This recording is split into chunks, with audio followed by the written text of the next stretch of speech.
ich in diesen Jahren für dich eingesetzt habe, dass ich anständig meine Zeit verwendet habe im Dienste meines Volkes.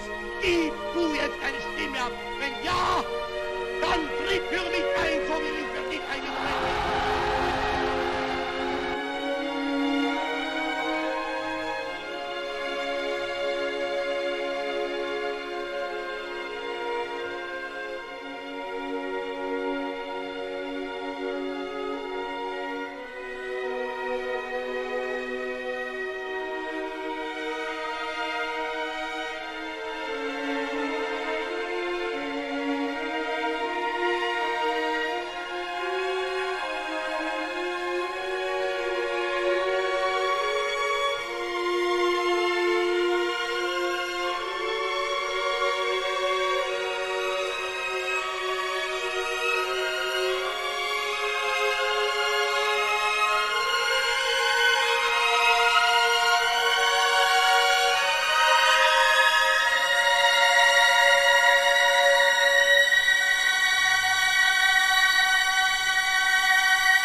I've been listening since like 2015 and have never subbed. I will survive the purge.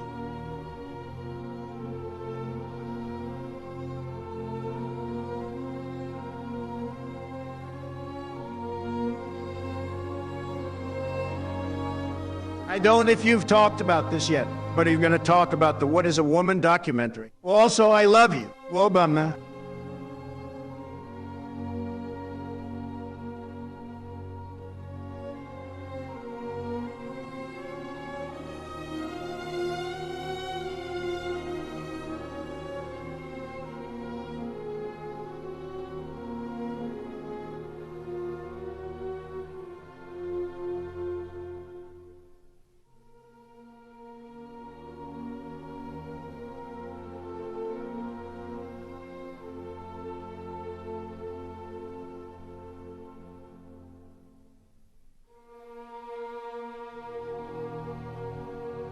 Unicock all along.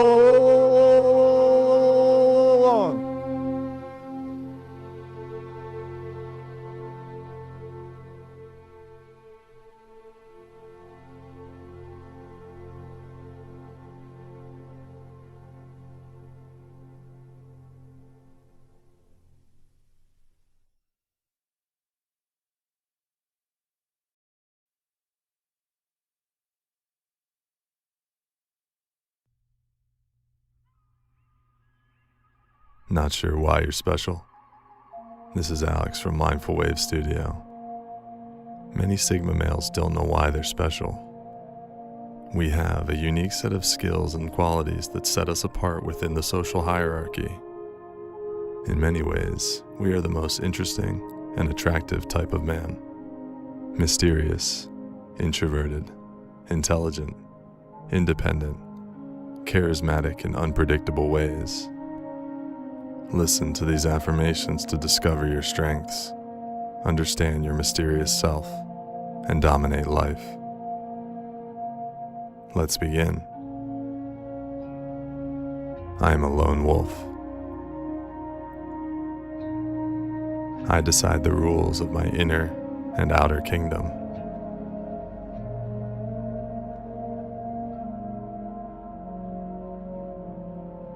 I am a loner, and this gives me strength, courage, and authenticity.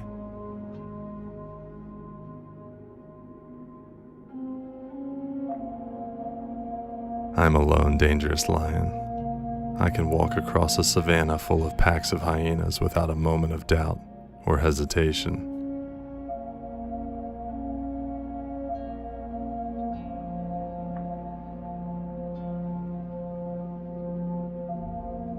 I am in competition with my previous self and no one else.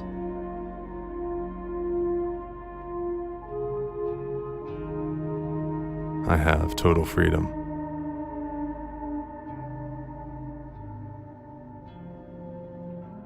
I have no master, and I take orders from no one.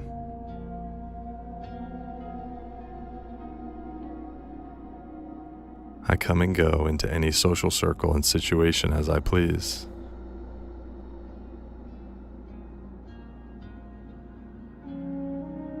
I live without consequences.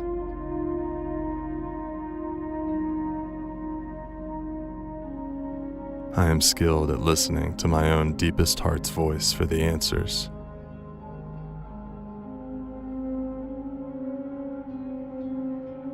I am a wolf among sheep.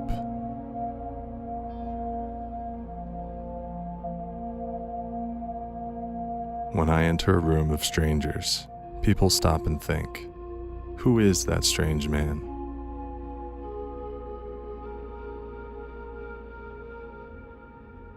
Me going against the grain is the best thing for society's evolution.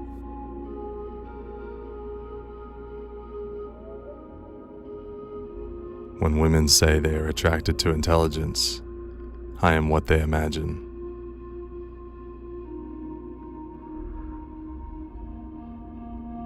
My silence is a vacuum that does crazy things to people and social situations.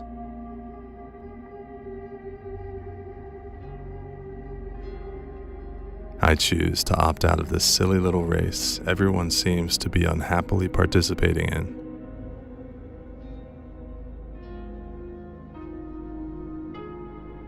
I know I can step outside of the rat race at any moment.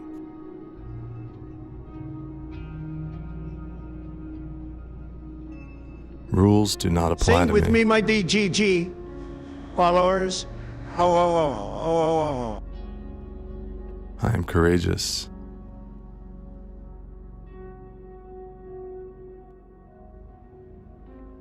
I am courageous enough to know what is good in my heart, not because any authority figure tells me to.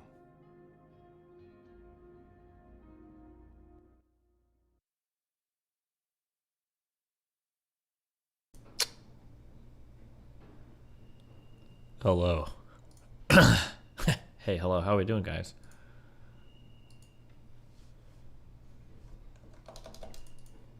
Man, what a day. Is it okay? Is it a little bit wild that it seems like if you want to transport shit between planets, you have to build a new fucking capsule every time? That's like so many resources. That can't be real, right? There's got to be another way to do it.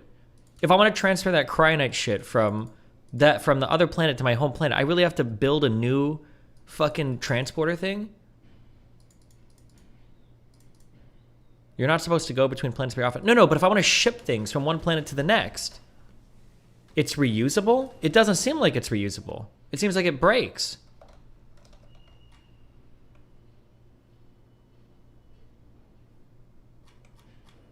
Rockets can be reused? No, hold on. I'm talking about the, these things, the delivery cannon capsules. When you use it one time, it breaks. SpaceX is known for being way too grindy in some parts.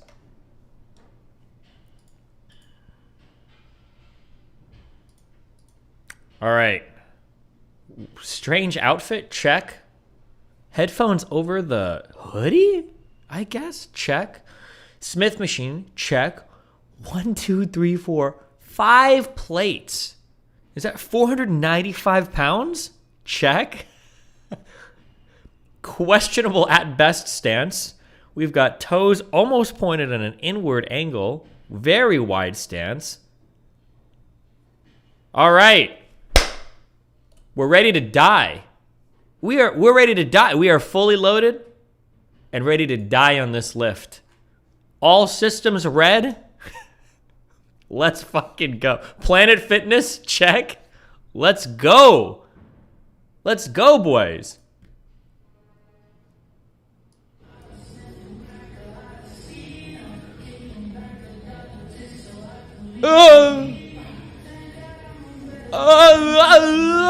Okay.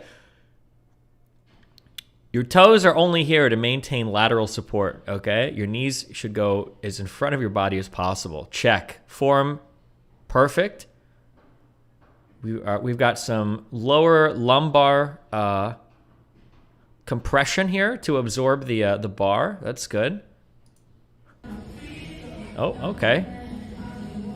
Working at a optimal range of motion for. Oh no, there we go. What is going on here? What's even the plan?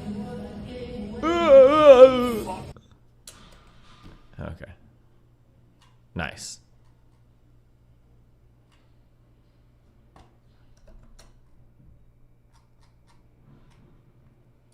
Delivery cannons are meant to be expensive and not meant to be used for large quantities of resources. Instead, to use rockets. Oh, you're supposed to use the rockets? Oh, to do fuel and shit. Okay, well. It's really not that hard. There's two types of men in this world. The men that want to hear. Okay. Am I looking at a real human being anymore? Between the makeups and the filters and everything? I don't even know what the fuck I'm looking at. She got some real boob. Well, actually, I don't know if the boobs are real. What am I looking at with his face? Men that want to hear, yes, Daddy, I'll be a good girl for you. And the men that want to hear, good boy, you're such a good boy. See? It's really not that hard. Boobs are real. I know her. Okay. All right. We'll wait till we have a few more viewers until we give our... You guys, if I post just one video of my wiener, just one time, like, you guys promise not to report me? Like, motherfucking TikTok acts like you fucking, everybody in the app is gonna die if they just fucking see my wiener one fucking time, bro. They won't. I keep trying to upload videos of my wiener. Let's talk about some, we can't upload this shit due to fucking, like, safety concerns or some shit. Man, that's some Chinese shit. I don't give a fuck. Okay.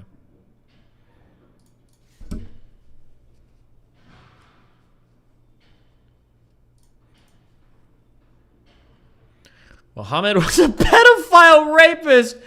Young Don, you need to spend more time evangelizing for Christianity and less time fighting with every fucking Muslim on the internet. What are you doing? Yo, I don't know if you guys realize this. I don't know if it's like this for Christians, but do you guys know that there's like a whole fucking like Muslim, would you say apologist or even evangelist community on the internet? There's like a Muslim debate squad on the internet. I noticed this when I debated that one.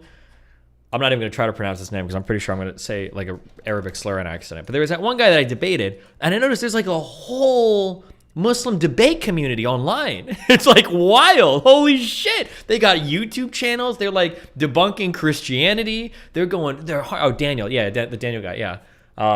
Jeez. They're wild. Not like wild in like a bad way. Or I guess if you hate Muslims, it's a bad way. But I just thought that was really interesting. Jeez.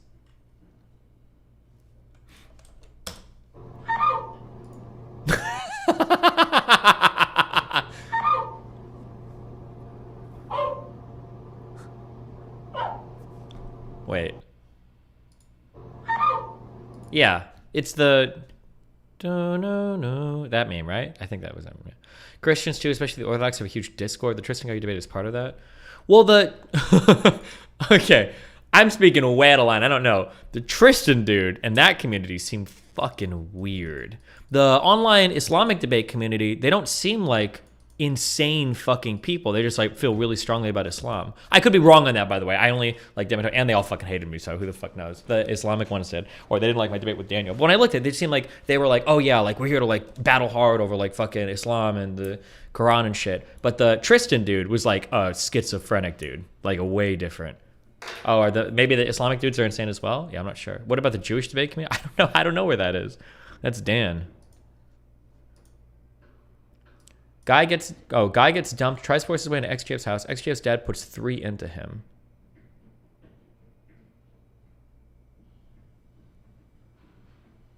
Wait, sounds believable, right? Except they say it happened in Ohio, which doesn't exist. Like, wait, does Ohio not exist anymore? Wait, oh God, I didn't sleep much last night. Am I missing something?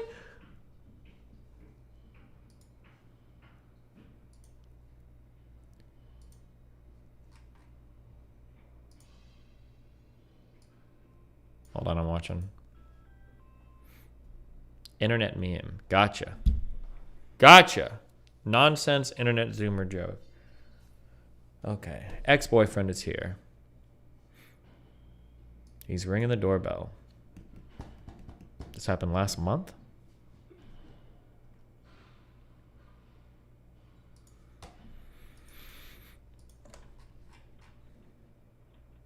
Is he trying to go inside? Uh-oh.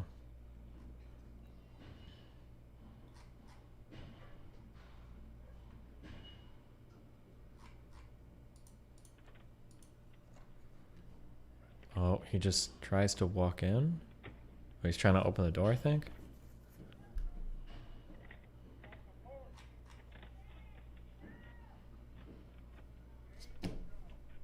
Still trying to get inside.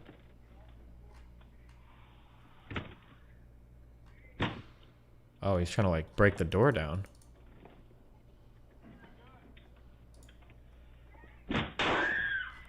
Jesus! Dad just starts shooting? Hold on. Oh, hold on. It's hard to hear. Is he telling him, get back, I have a gun? Is he saying, get back, I have a gun? I think he's saying that. Hold on.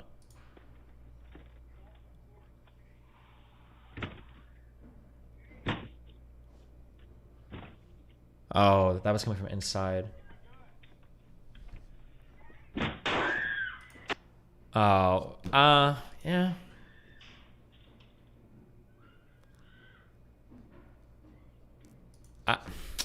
I mean, hey, man.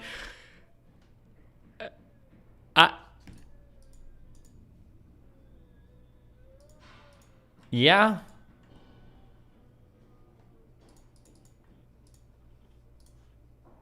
I mean, the guy says he's got a gun. The dude's trying to break into his house. Yeah, fuck it. That's it.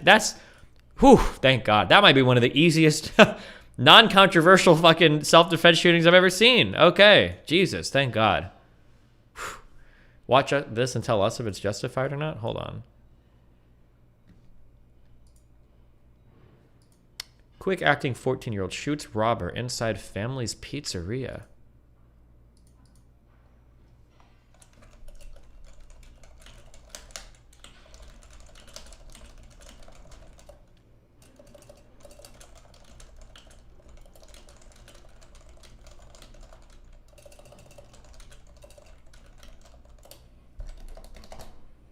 Okay, quick acting 14-year-old shoots robber inside family's pizzeria. What happens here? Hold on.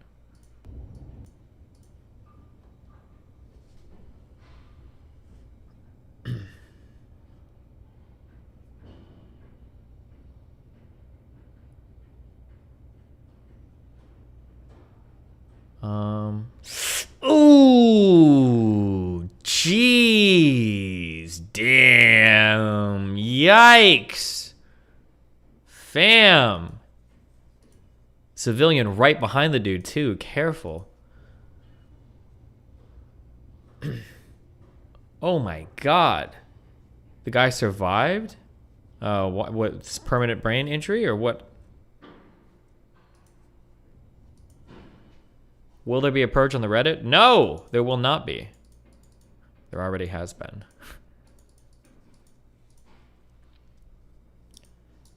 Apparently he not only lived, but he fled and he got up and left too. Why does he look like he passes out immediately once he's shot? It looks like he's dead. It looks like it's kind of weird to say it, but I've seen a lot of people get shot in the head now on the internet, and he looks like he's one of those guys who gets shot and dies. Because as soon as he gets shot, his whole body like goes limp. He was playing dead? Was he? Weird.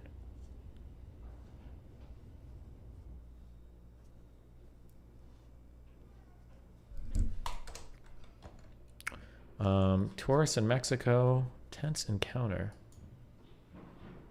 Do you think the dude getting stabbed 7 times after jumping the counter in the cigarette shop was justified? Man, that guy had a lot of warning. I think so. Fuck him.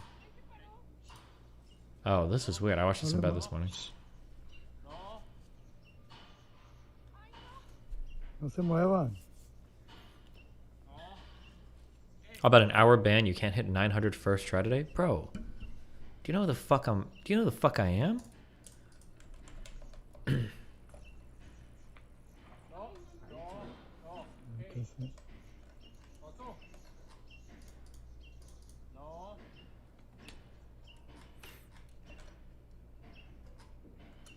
According to like Reddit comments, I think apparently a black bear won't eat you unless they're literally starving.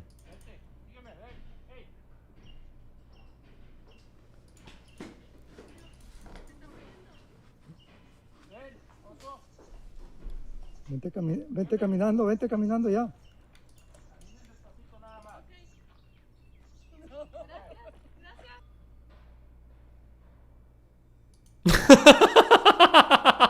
Sorry.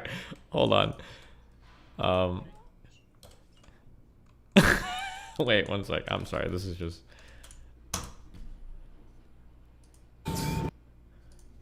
This wild horse was terrorizing us on our first camping trip. No, hold on, Jessica. It's okay. Just leave him. Just leave him. He's gonna go away. He's not gonna do anything. He doesn't even see us. Just don't move, okay? Is this real?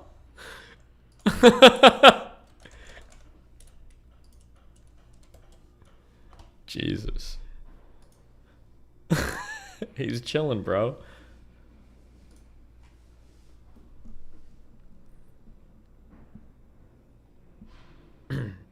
Okay, hold on. Let me Somebody wants to chat. Okay, one sec.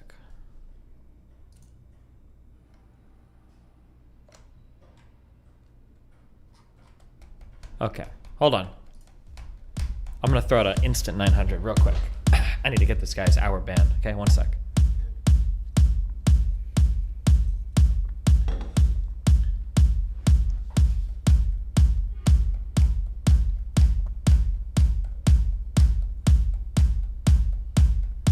Okay. Are we plugged in?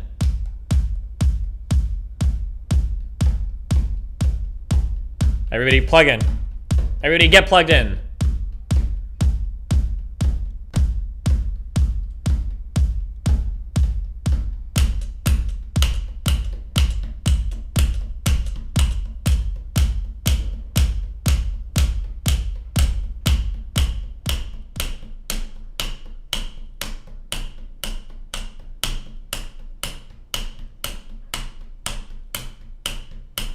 Fuck! What happened? It was just this one. It was just that one. It was just this one. What the hold on, one more time.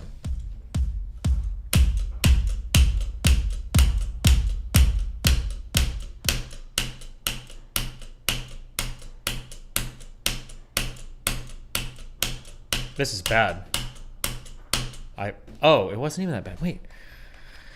Okay, I always get a 900 by third try at least, you know? At least on the third try, we always got it.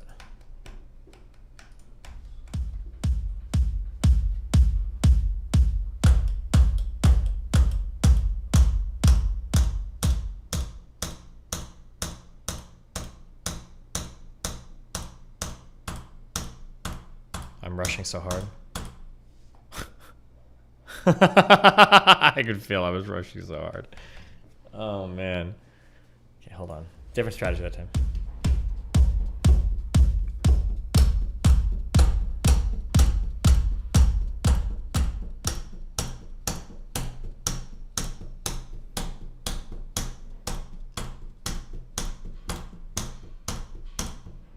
Damn, fuck this GIMP ass website. What is this? What is that? Okay. Oh, here. Okay. Do we have 5,000 here? We got 5,000 in the house. Can you throw up 2,000 likes for a W stream? 2,000 likes, please. W stream. Okay. We've had community purges before, guys. All right. I'm not mad about this one. I'm not even mad about this one. Couple things to consider. So I have to look at how I've moderated my community. I've got to look at where we've been, where we've gotten to, and where we're going. I'm pretty happy with how my 4ot. How many people did I ban in the last 24 hours? I'm curious. Count them up. I'm happy where my community is. I think I've done a really good job. I think I have a lot to show for my community. I might have, somebody can tell me if I'm wrong, but of any like individual streamer, like non-podcaster thing or whatever, I think I have the largest subreddit of anybody, the active subreddit. If anybody, PewDiePie? I don't know. PewDiePie Reddit. 3.6 million subs, if that number's not weird. Only 700 active people. XQC is big. Reddit.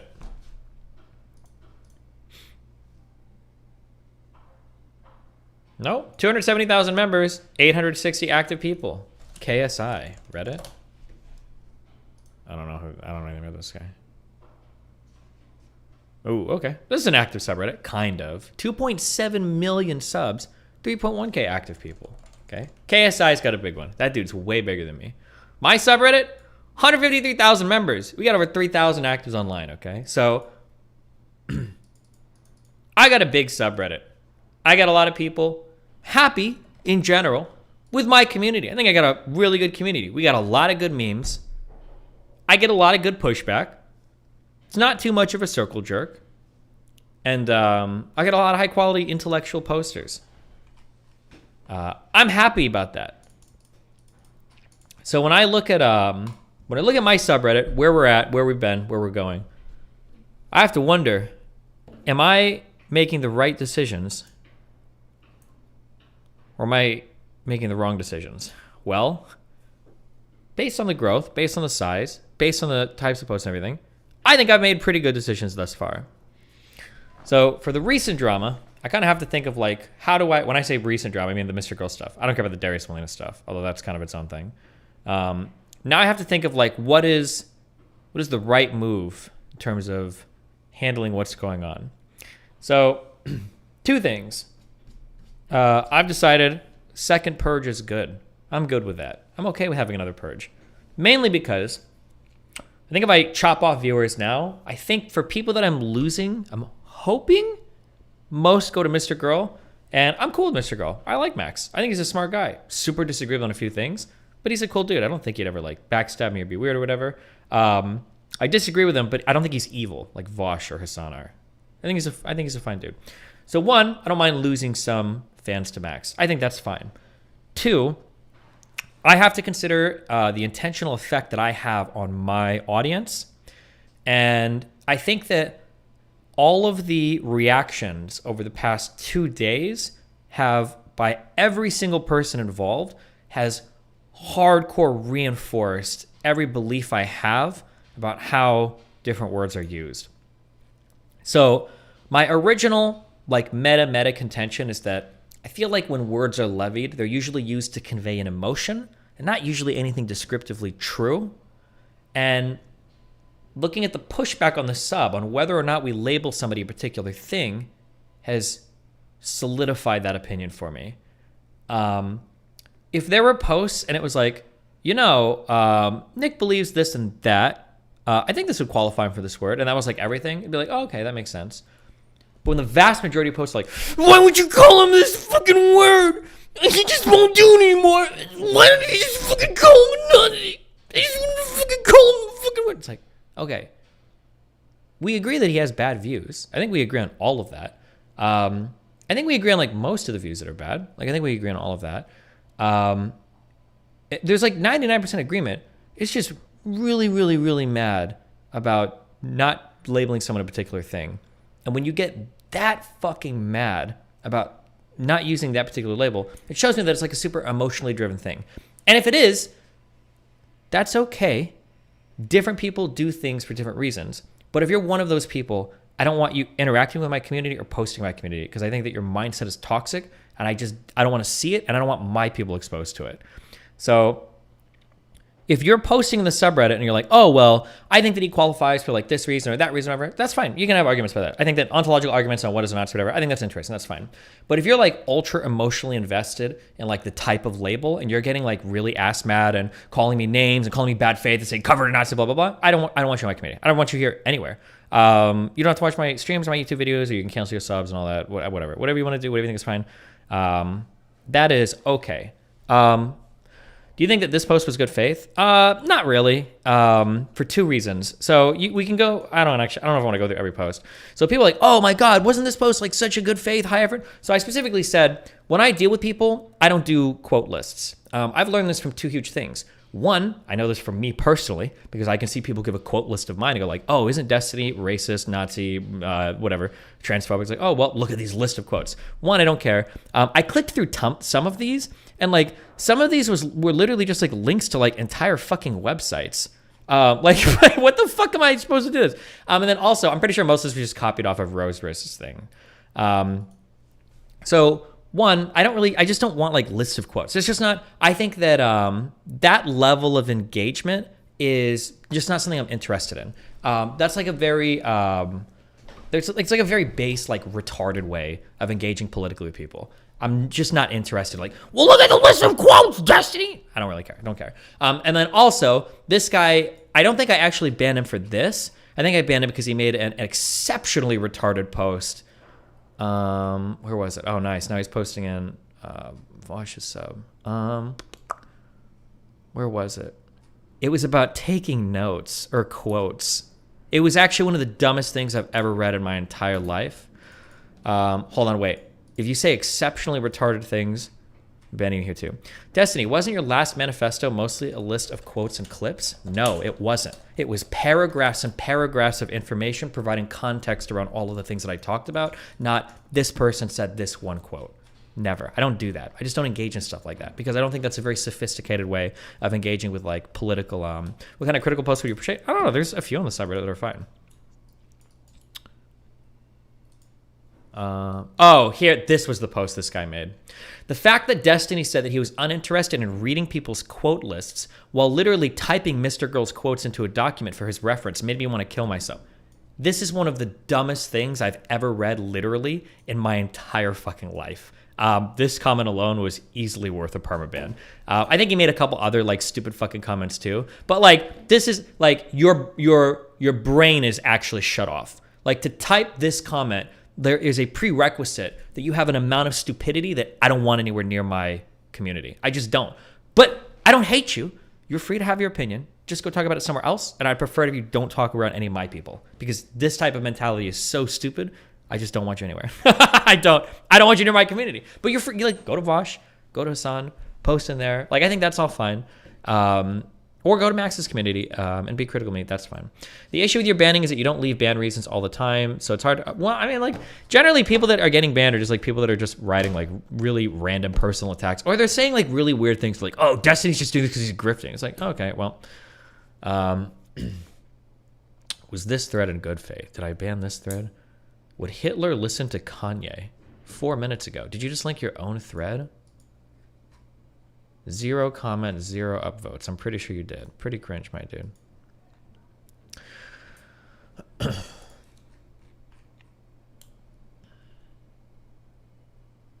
I have a feeling every time a situation like this happens, most of the engagement is extremely low level to the point that they might not even be understanding the convos. So this is something that I'm trying to figure out. And I think somebody actually said this before, and I didn't consider it.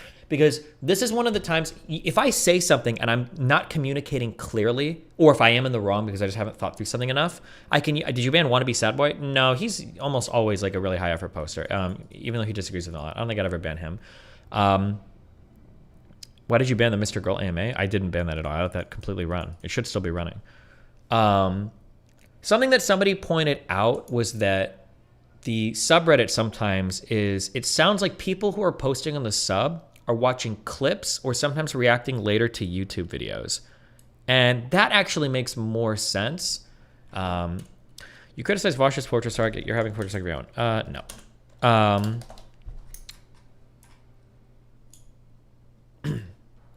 Just to clarify, do you think that using the label on Nick, the obsession with using the label is like this whole conversation is so destructive and cringe that this is just not a conversation that I don't want to have. It is the most destructive conversation in the world. I don't care to have it. I just don't care. The obsession with the moral label is just something I don't care. I just don't care about. Yeah, I think it's ultimately destructive to everything. But I mean, I'll have the conversation if something like Max wants to approach it, but it's not going to be something that it's like you said he's not anti-Semitic. I don't remember if I said he's not anti-Semitic. I just don't know if he's anti-Semitic enough to be a Nazi. But like, I wish there was a way to I need a way to organize these ideas better. Like, this was a good post.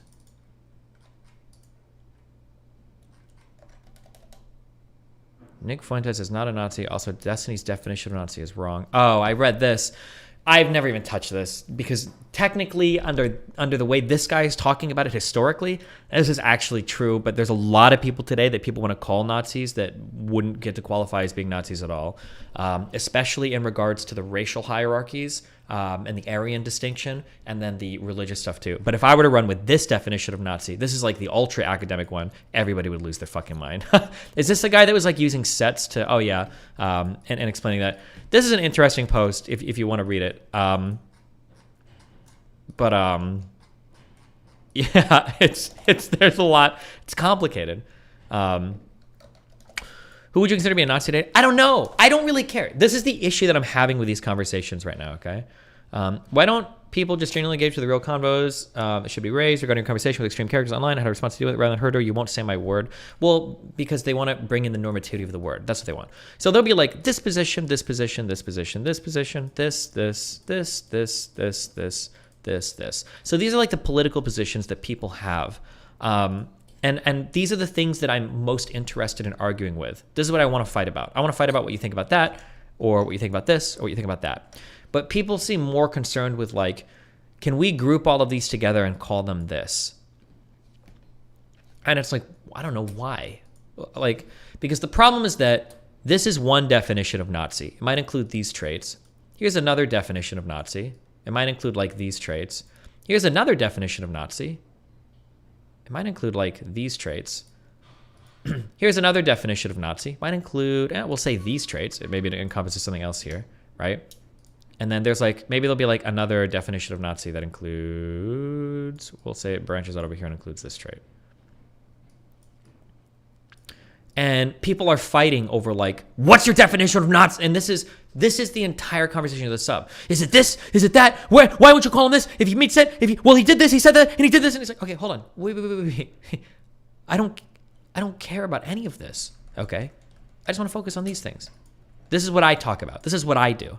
I'm not interested in like giving you a particular political label or assigning you or ascribing to you some shit. I don't really care. If you think that like black people are degenerate, let's talk about that. If you think that Jews are behind everything in the media, okay, let's talk about that.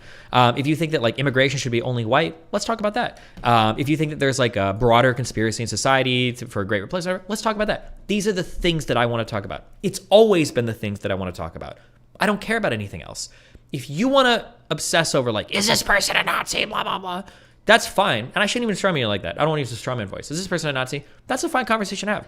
But you can go have it somewhere else. I don't really care that much about this. Because the problem is that when I use this definition, let's say that I define Nazi like this, okay? What you really want, this is what you really want, okay? These are the positions that people have. You don't care about these though. What you really want is you want this.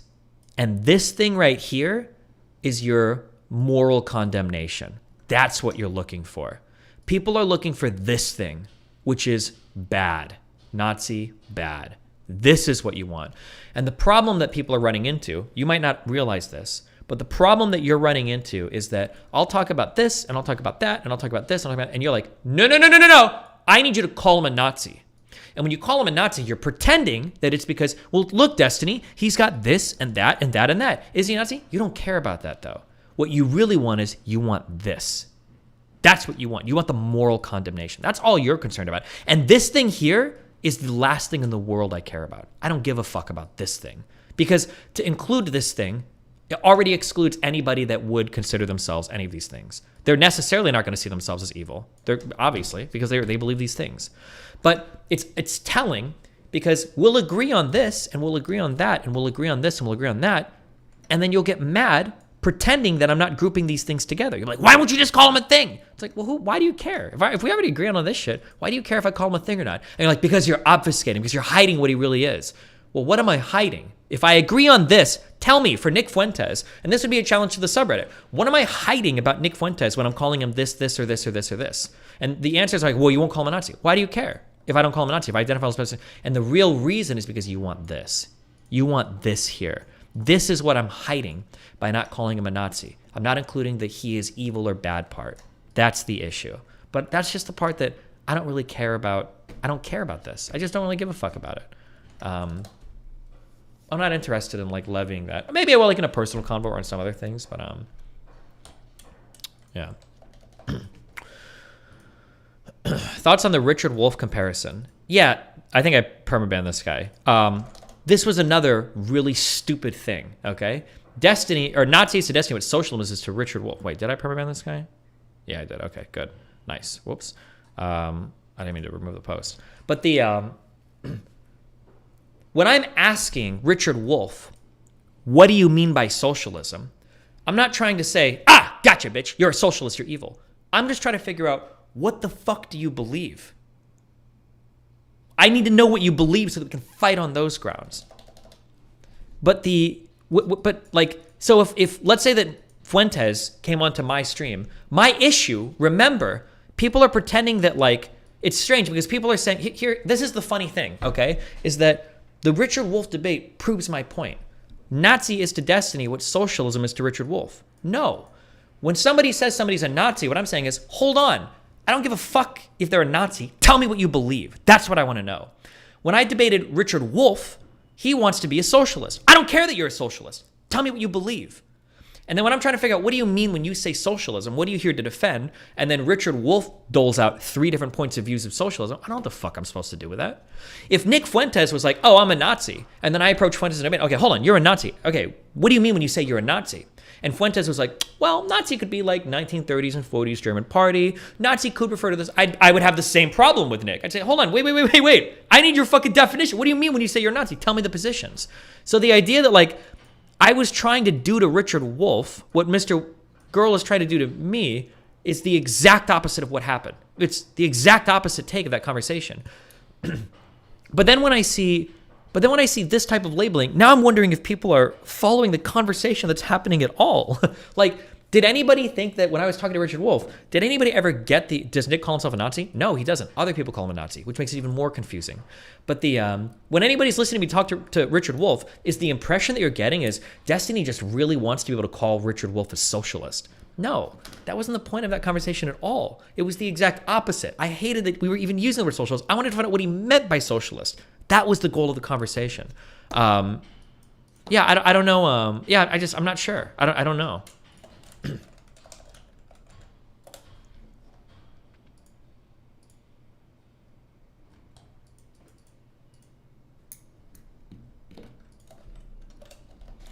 The real meme is that these people depend on you for their politics so much they're mad that you aren't constantly telling them how bad people like Nick are. I don't know. I think that, I think what I said earlier was true. People just want the moral condemnation.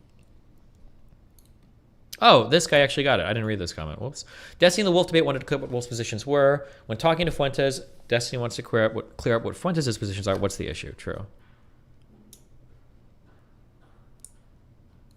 Did you read posts supporting you? I don't know. I think I might have seen a couple. I'm not sure. Did I ban this guy? Oh, this was a pretty funny joke, so I might not have banned this guy. Did I ban him anyway? Oh, I didn't ban him. Nice. Good job. Funny enough. You survived.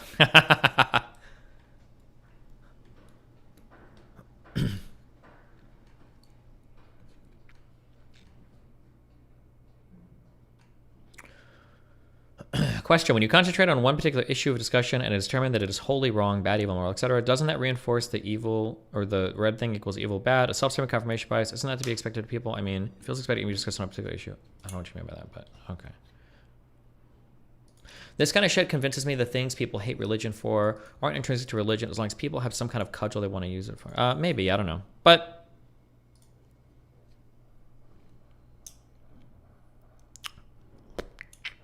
why didn't you enjoy talking with Fuentes? It seems as though he uses as much or even more irony / dishonesty when talking about his views than someone like Vosh. Vosh doesn't use irony or dishonesty to... Oh, fuck. Fuentes said something... Nick said something really insightful that I wish more people would understand. And it's true of him as well. And it has to do with propaganda. I feel like when you guys look at people using irony or humor... You guys think that it's like an all or nothing thing, that when somebody is ironic, they could hide anything. It was in regards to, I was bullying Nick because when it came to Ukraine, he's trusting the propaganda that the Russian government is putting out. I'm like, bro, you can't trust shit that Putin says. Obviously, that's stupid as fuck. He's going to lie about this. And Nick says, yeah, that's kind of true, but you can tell by the way that he lies what he means, what he's actually going for. And I agree with that. That is true. Based on the type of propaganda that comes out of Russia, you can tell what they're trying to do. Nick being ironic or humorous doesn't mean that it's a black box of political beliefs hiding behind his humor or irony. I think you can still kind of tease out, even if he's kind of jokey sometimes, I think you're still going to tease out what his beliefs are. People have this really weird understanding of Nick that when he's talking every night, it's complete and total and utter chaos. Like everything he says is random and not selected for, but it's all humor, and everybody in the audience somehow just secretly knows, oh shit, dude, Nick Fuentes just went on a huge rant about this thing, but we all know that like we're all hating Jews still, and we all hate black people still, and blah blah blah blah. Like there's most of what he's saying, it's going to be pretty truthful in terms of most of his positions, and then he might joke about some stuff that's like a little bit too edgy to touch, right? That's generally how irony or humor is going to be used to mask beliefs. But it feels like when you guys are talking about like political figures, you guys think that somebody will just go up, say like a set of these statements and have a whole different belief system behind it. I don't think that's true. I don't engage with people like that. I don't think that's actually true. I don't think that maps onto anything in reality. But yeah. But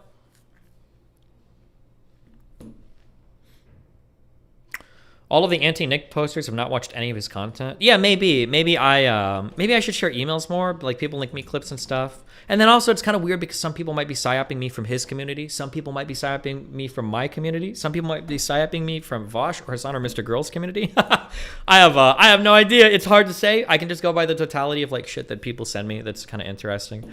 But it's hard. It's interesting sometimes.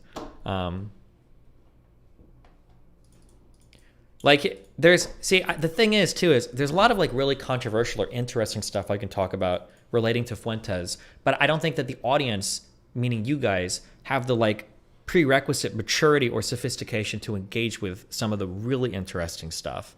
Because if I even float some of these ideas, like it's going to be like proof that I'm becoming an alt-righter. Like I've gotten 2 emails like this. Might be all psyops or whatever, but I thought it was interesting. But I've gotten 2 emails from people saying that, in a way, Fuentes had kind of de-radicalized them from further right movements. And they were groypers, and now they're listening to me, and they thought that was interesting. But they used to be part of, like, actual, like, neo-Nazi shit online, because there is way more extremist shit online. But Fuentes is, in some ways, less radical than those groups. That's interesting. And I have Fuentes' chat up when I talk to him. And I know that sometimes his chat shits on him for being soft on some things, especially related to the JQ. But that's, like, a whole other, like, bag of monsters to open up that I can't even have that conversation. Yeah. But also I think a lot of it has to do too with a lot of you guys just don't know how extreme some of the movements on the right on the internet are. Like when I say things like, because there are some things, because I've spent so much time reading 4chan threads and other people's chats and comment sections, not on YouTube anymore, but sometimes on BitChute and stuff. Like you guys think that if, like, here's something I'll draw. We'll trigger, because we're giving all the triggering takes right now. If this is like the whole political spectrum right now, you guys think that like if this is like center and this is like we'll say that like Trump is here, you guys think that like Nick Fuentes is like right here, and it's not even close. Like he's definitely far right, but like there's way more extremist movements on the internet than Fuentes. Like people that openly advocate for genocide, openly advocate for ethnic cleansing, openly advocate for ethno-states, openly advocate for like destruction of murder of Jews. Like there are so many more far right movements on the internet that like America First is far right. Don't get me wrong. America First is absolutely far right, much farther right than the traditional Republican Party. But but you guys think that it's like the farthest right movement on the internet. That's not true. It's not even remotely true. But like, if you haven't seen those communities or like been in like the BitChute fucking things or seen like the Discord paste bins or seen like the weird shit on fucking 4chan, then I just sound insane right now. But again, like, yeah, there's like 2 or 3 topics related to that I've talked to some people in real life about, and there's really interesting conversations to dig into there. But I can't even have those conversations online. Like people already think I'm a Nazi. So, but yeah, it's kind of annoying, but.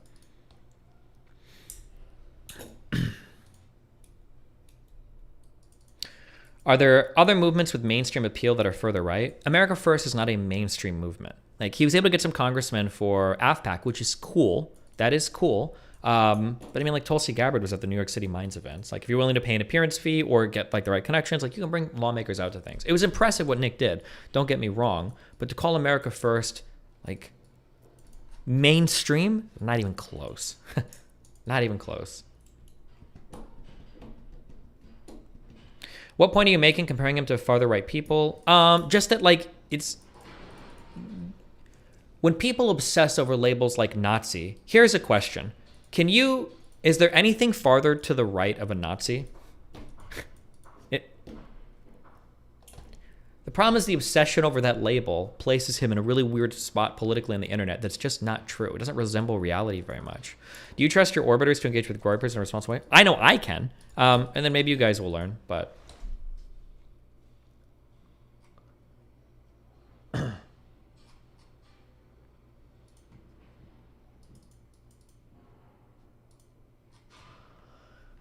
But I will probably be talking about this today for quite a bit, so fuck it. Let me get a drink, or let me turn my AC on real quick, and then I have to,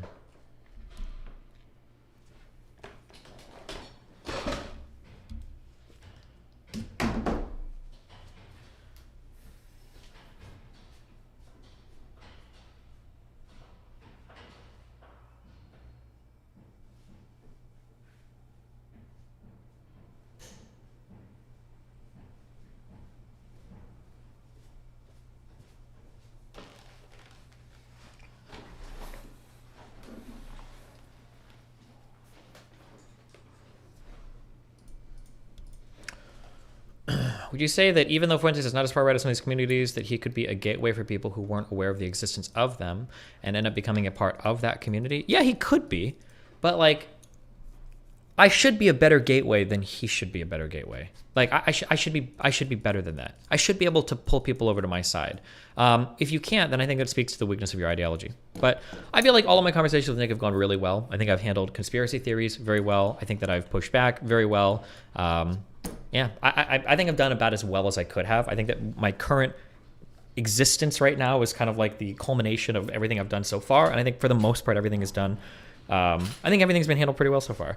There's got to have been at least a few people that saw him like cower from the 9/11 shit. And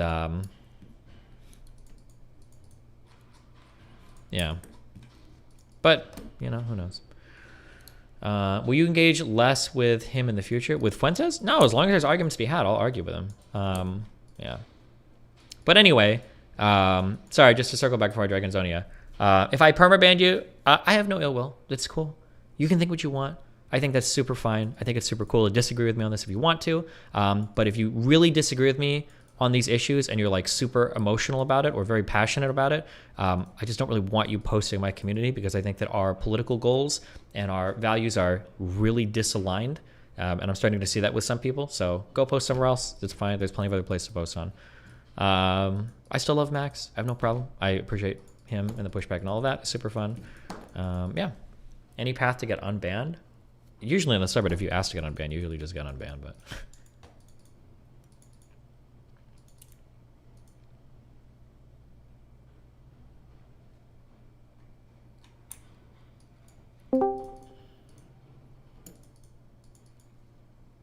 Hi, what's up? Hey, how you doing? Great. Just hang on. Make sure I got everything muted. Okay, good.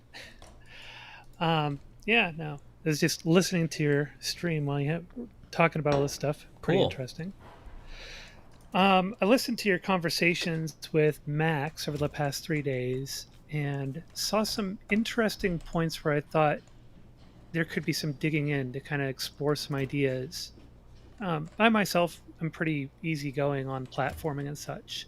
I'm kind of like, to each their own, do what you want with your platform, just try to be aware of risks and, you know, mitigate those risks as best you can. But I don't have like a very strong position on that. But I think Max made some interesting points that, and also I think at one point he even brought up a point that both of you missed.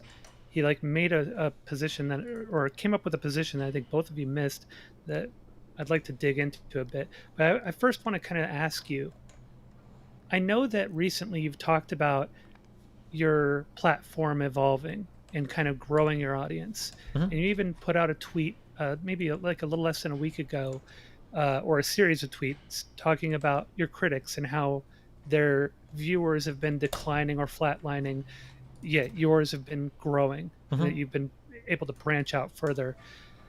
The way that you kind of painted it, it almost looked like, in a way, because I know you pushed back recently that it's not just content, that this isn't just a content thing. But the way that you presented it made it look almost like you're saying, look, I'm I'm building up my platform, getting broader access to people, and kind of almost downplaying what the intent is, and it makes it almost look like you're leaning into the content game, like this is content. And bring up the tweets and read them. I totally disagree. I think your characterization is completely wrong. We should read the exact tweet. You purged them all. Oh, come on. I'm sure somebody took pictures. I'm sure somebody's got them. If people want to submit them. Fuck. Anybody have screenshots of those tweets? Because you showed how all your critics have declining audiences. Yeah, but my point was, and I think I said it explicitly in my first tweet, was that the bread tube method of de-radicalization failed. They ebbed and they flowed away. They grew really big in an era of the internet, and then all of them fettered out and failed. Like the breadtube subreddit is dead. All the big breadtuber YouTubers are gone. The ones that are around are slowly like dying off. The idea that they were going to be the ones to reach out, speak to people on the internet, convert them away, doesn't seem to be the case. And stuff like the red pill shit is like massively exploding. Like that stuff is getting really popular. So it feels like the breadtube method of going out and doing their thing like failed. It seemed like that method was failed.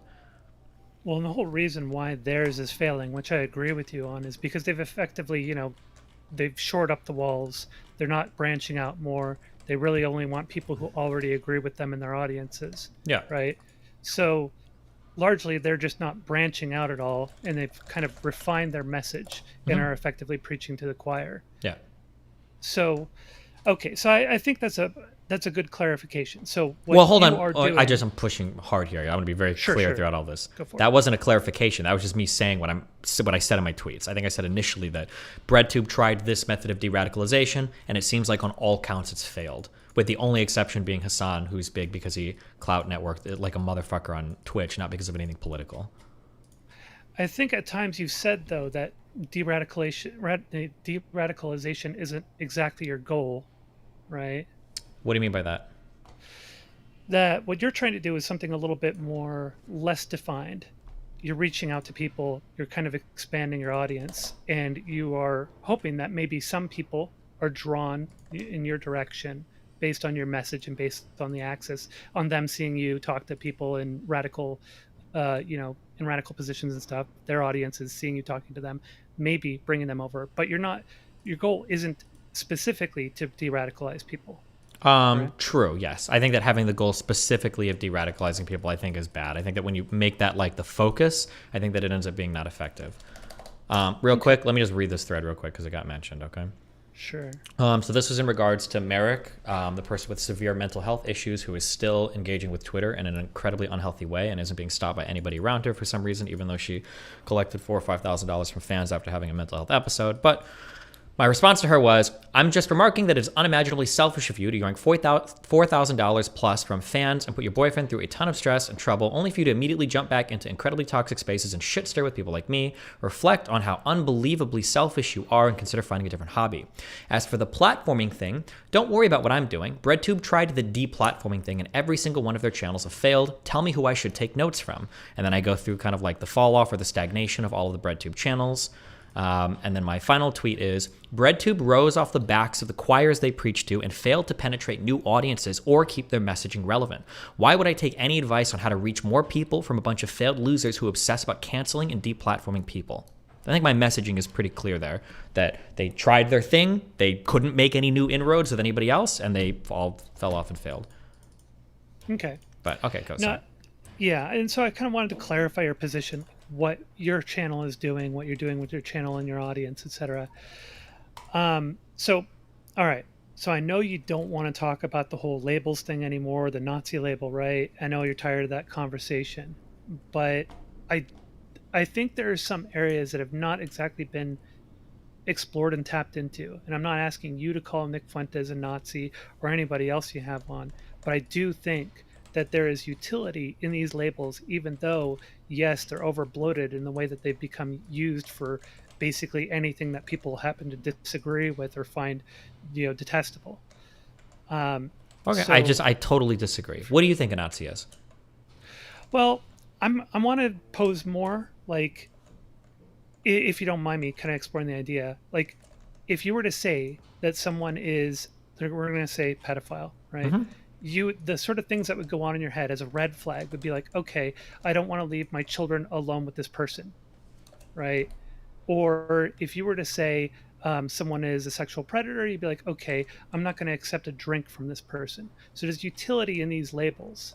And what I would argue is that, and I know you said this before, that, you know, we should be pushing back on the misuses of these labels and pushing back hard, but we should still be okay with using them. Otherwise, they're effectively, you know, we are permissive of them being useless, and then we lose the ability to have those kinds of red flags that we can apply to people when appropriate, because they do have utility. They're a red flag for a reason. Yeah, everything you're saying is, I feel like it's reinforcing why I don't like the way these words are used, is because you're trying to communicate something extra. You're trying to convey some intent of the speaker or author about a person with the word, rather than just saying what that thing is. And that type of miscommunication causes so much confusion, because the issue that you run into is when you're trying to communicate one of those extra definitional concepts to somebody and it doesn't seem to apply when you go and you check further, well, now you're fucked. So for instance, if I say like, who is that guy? Oh, that guy, he's like a Nazi. How do you know he's a Nazi? You know, he has a Blue Lives Matter flag or whatever. When people go and meet these people and they see, oh, wait, this guy's actually like pretty friendly and doesn't think anything bad about Jews at all. Well, now you've done a weird thing where you're throwing around these political labels, you're playing fast and loose with them, and then when people start to confront these other ideas and they see, well, this person doesn't match up what I think a Nazi is, you've neutered yourself. You've destroyed your ability to convey any meaning with your words. And it feels like when you're saying this here, like if I wanted to say, you know, this person doesn't need to be around my kid, I would say, this person doesn't need to be around my kid. Why would I try to shortcut that or shorthand that with labels like pedophile or whatever?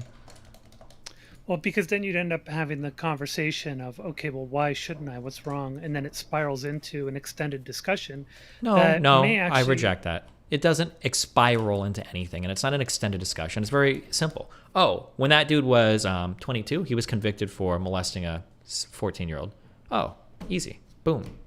That's it's not long and spiraling. People are acting like all of a sudden you're going to be writing meta-ethics papers to each other when you're working on your master's thesis for some ethics degree in philosophy. That's not true. It's very simple, very quick, and very easy.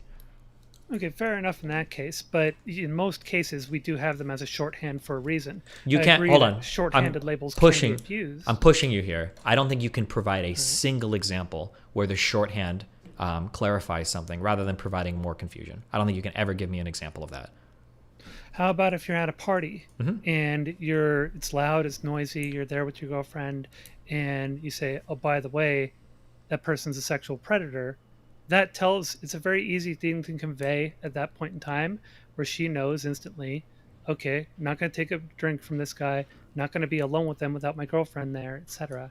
So that is a very simple shorthand that works very well in a situation where there's a lot of things contending for your attention, a lot of noise, etc. Yeah, okay. Congratulations. I'll say that in an environment where it's noisy and loud and you're limited to like 3 words, okay, I'll grant you that.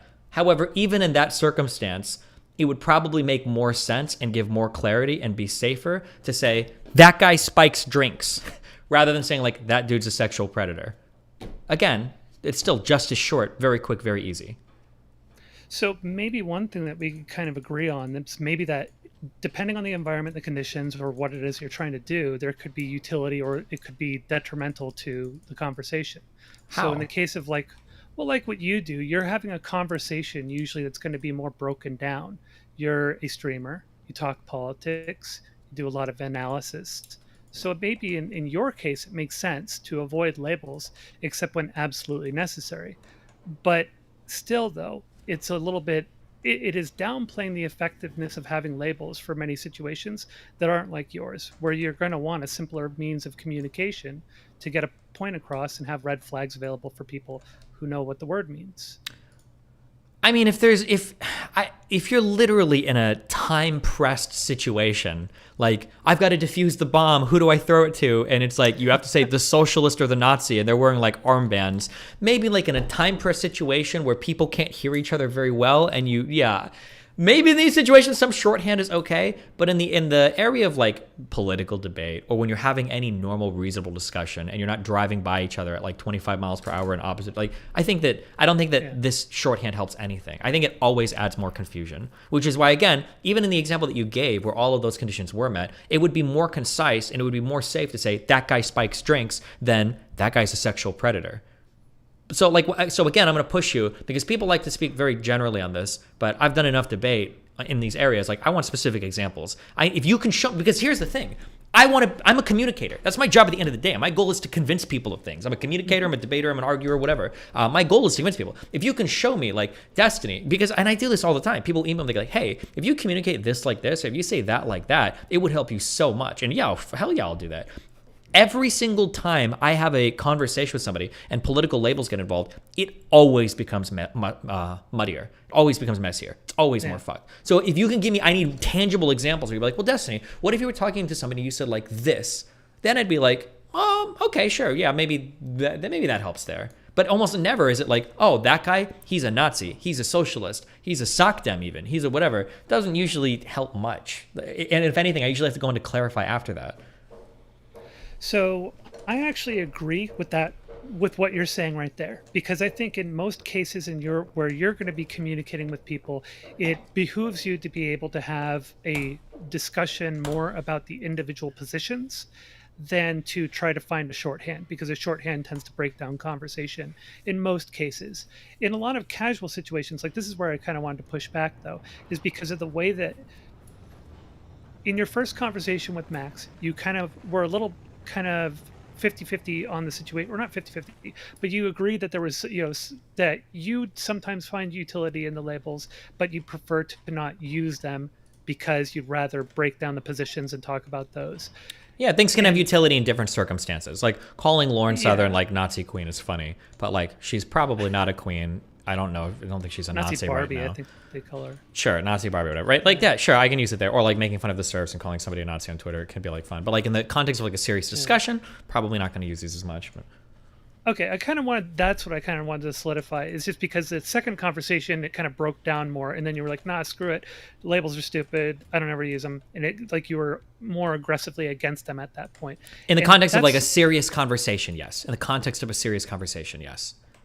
Okay, so yeah, just because I know that as someone who speaks out to a broader audience, I think it's good for the audience to hear and understand that, yeah, sometimes these labels are okay, especially in like certain social situations, not where you're trying to break down their positions or where you're trying to have a nuanced discussion about policy, etc.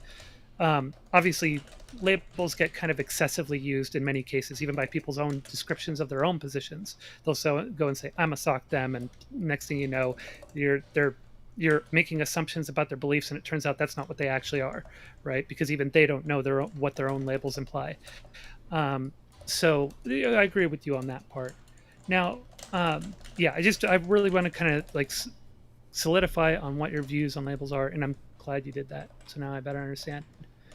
So, another thing that I wanted to kind of break down, and this is a really interesting thing that I discovered when you and Max were talking on your first conversation 3 days ago.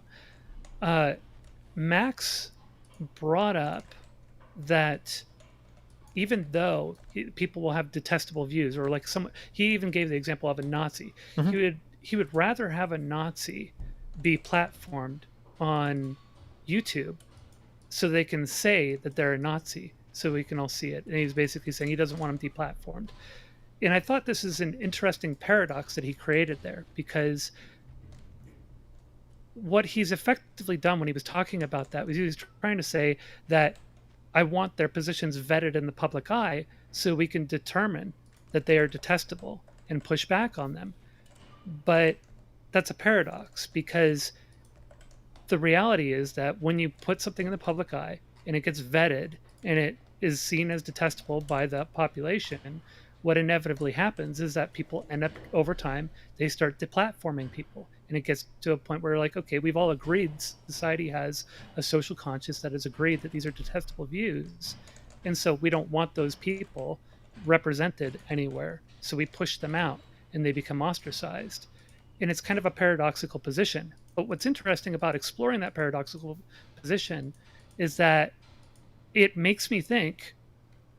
Normally, I don't like deplatforming, but it makes me think about maybe is deplatforming just inevitable as we vet these things? So, like, are we circumventing society's collective wisdom by saying that we shouldn't deplatform people? Are we circumventing that? Because society's collective wisdom has generally said, you're detestable, go away, we don't want you having any kind of a spotlight. And so it was just something I wanted to kind of dig in and explore with you and see like what your thoughts are on that. I think that deplatforming is really good, actually. And some cultural shame is good, but it has to be reserved for the most extreme of things. So like if a guy is actually fucking kids, that dude probably needs to be removed from as many things as possible.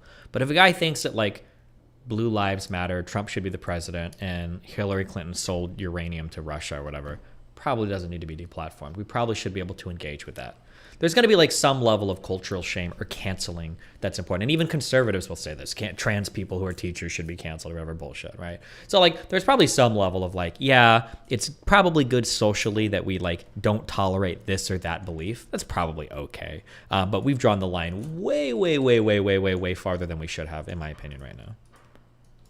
But if society is generally agreed that they shouldn't even have a platform. Yeah, but I don't think society has agreed. That's the issue. It seems like these are some of the most contentious issues right now. Well, it kind of depends. There have been points in time, even in our more recent history, where there's been sort of an ebb and flow of what society thinks of these things. Like I remember back in '88, David Duke was running for president, and it was considered to be generally very detestable, and people were wondering, how is it that this person is even getting to the point of having any kind of relevance? Why is he showing up in debates? Why is he being, showing up on these various, news outlets and such? And people were shocked by it, and it caused a bit of a backlash, a social backlash. And what happened was he did eventually get blackholed by the general media and general, back then, newspapers, etc., took stances and said, we're not going to write about this guy. We're not going to platform him effectively, right? They didn't call it platforming back then. Yeah. But there was a reaction to the fact that this former Grand Wizard of the KKK, somebody who had been seen on college campuses wearing an actual Nazi uniform, they were like, can't believe this dude has gotten any kind of media time at all. And people reacted, and he got blackholed. So society kind of collectively agreed, detestable views. We don't want to see that. We don't want that making it to, our channels, our TV stations, and our newspapers. So generally society agreed. We're done with it. And that was back when a lot of these papers and such had a good mix of conservative and liberal representation, right? It wasn't as polarized in terms of the media at the time. There was a bit more of a mix. You didn't really have like predominantly conservative news outlet and predominantly liberal outlet. They were a little bit more murky and a little bit more blended back then. Okay. I don't know what you want to say about that. So like it makes me wonder sometimes if you get to the point you platform somebody, you get their ideas out there, and if collectively people agree they're detestable, we're not going to platform them anymore. Doesn't it stand to reason that maybe that's the direction that things are moving if these platforms don't want to platform them? So this is what I think.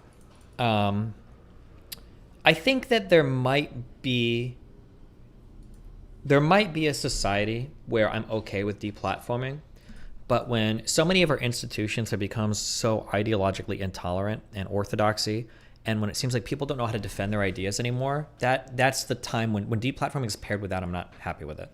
So let's say that it was the case that when you went to college campuses, there was a diversity of speech, you got exposed to a lot of ideas. If somebody comes up to you and they're like, you know what, I think that actually the alt-right is cool. Like you'd be like, oh, well, actually, I think they're bad for a whole host of reasons. And you can have that conversation. If that was like what our students were capable of and what we were capable of as a society, politically, culturally, whatever, I think I'd be more okay with it.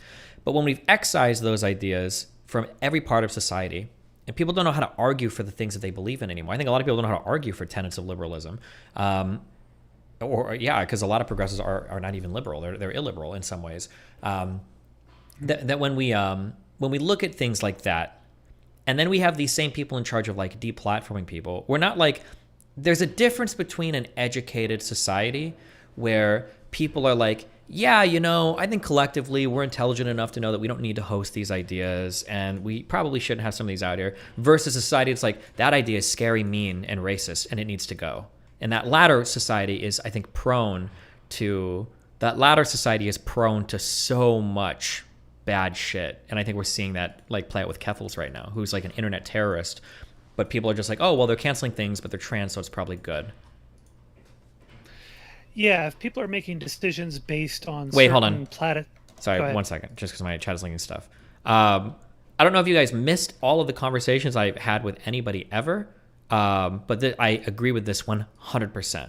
That's the whole point of everything I've been talking about. I don't know why you would think I disagree with this. If Lycan is in chat, Lycan was actually with me. We just went out to eat with my parents like 2 hours ago. I was eating lunch with them, and I literally gave this example at the lunch table where I was talking to my parents like, yeah, you know, right now in my community, we're talking about calling people fascists or Nazis and everybody's mad. And my mom and dad were like, yeah. And I was like, yeah, but Mom, the reason why we're doing it is because of people like you, and you guys used to call everybody fucking communist when I grew up. And she's like, well, I think the whole Democratic Party are communist. Really, Mom? What do you think a communist is? And she's like, well, somebody that's evil. I'm like, okay, Mom, thanks.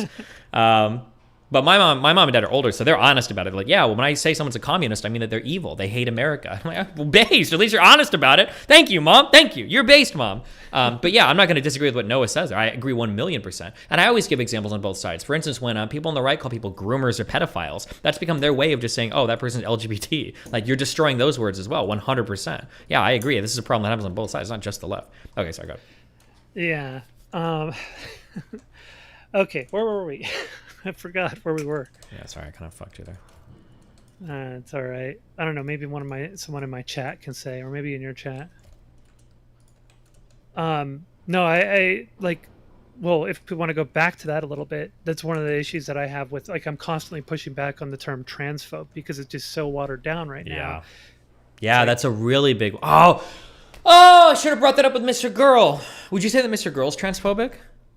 I say that he holds some transphobic positions, but I don't think he's a transphobe. Okay. That's interesting because he literally doesn't believe that trans people exist. So it seems like in most definitions of the word, it feels like people would probably call him transphobic.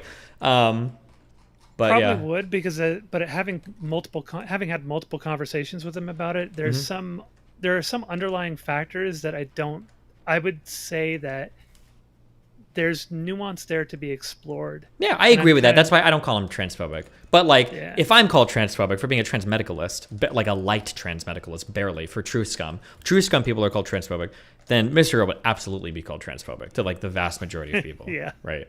Yeah. But then that's kind of like what is far right, what is leftist. Sure, which is all part of my point. Yeah, let's just attack the positions instead of getting obsessed with labels. But okay, go ahead.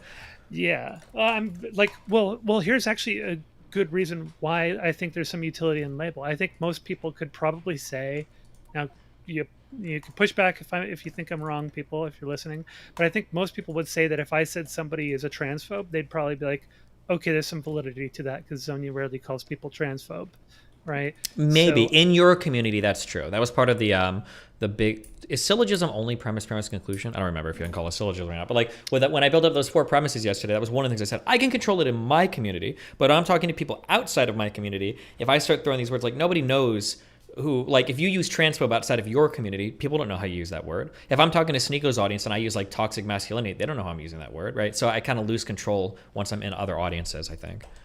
Yeah, that's true. I forgot that you had even expanded on that particular scenario. Yeah, so what were we talking about? Oh, we were talking about the platforming discussion. Where did we leave off with that? You were bringing up that Max kind of had like a paradox related to platforming.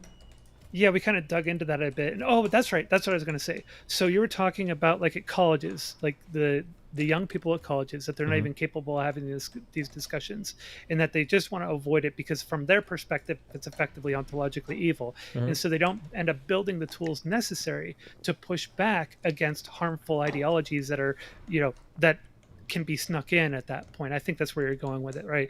If you write off this sort of general spectrum of ideology as just ontologically evil, you're not prepared for those who can sneak in positions from that ideology by arguing them on their own merits or by certain Yeah. lines of logic. And I feel like because or go ahead. because you've effectively blinded yourself to Yeah, exactly. Yeah. And I feel like I hate to do this to Mr. Girl because it's like, because you could argue that, oh, well, I'm just a good debater, so I can do this, right? But like, it feels like every time we've had like a sample debate, I feel like I can crush it with the alt-right or Nazi talking points. Like I can represent those arguments really well.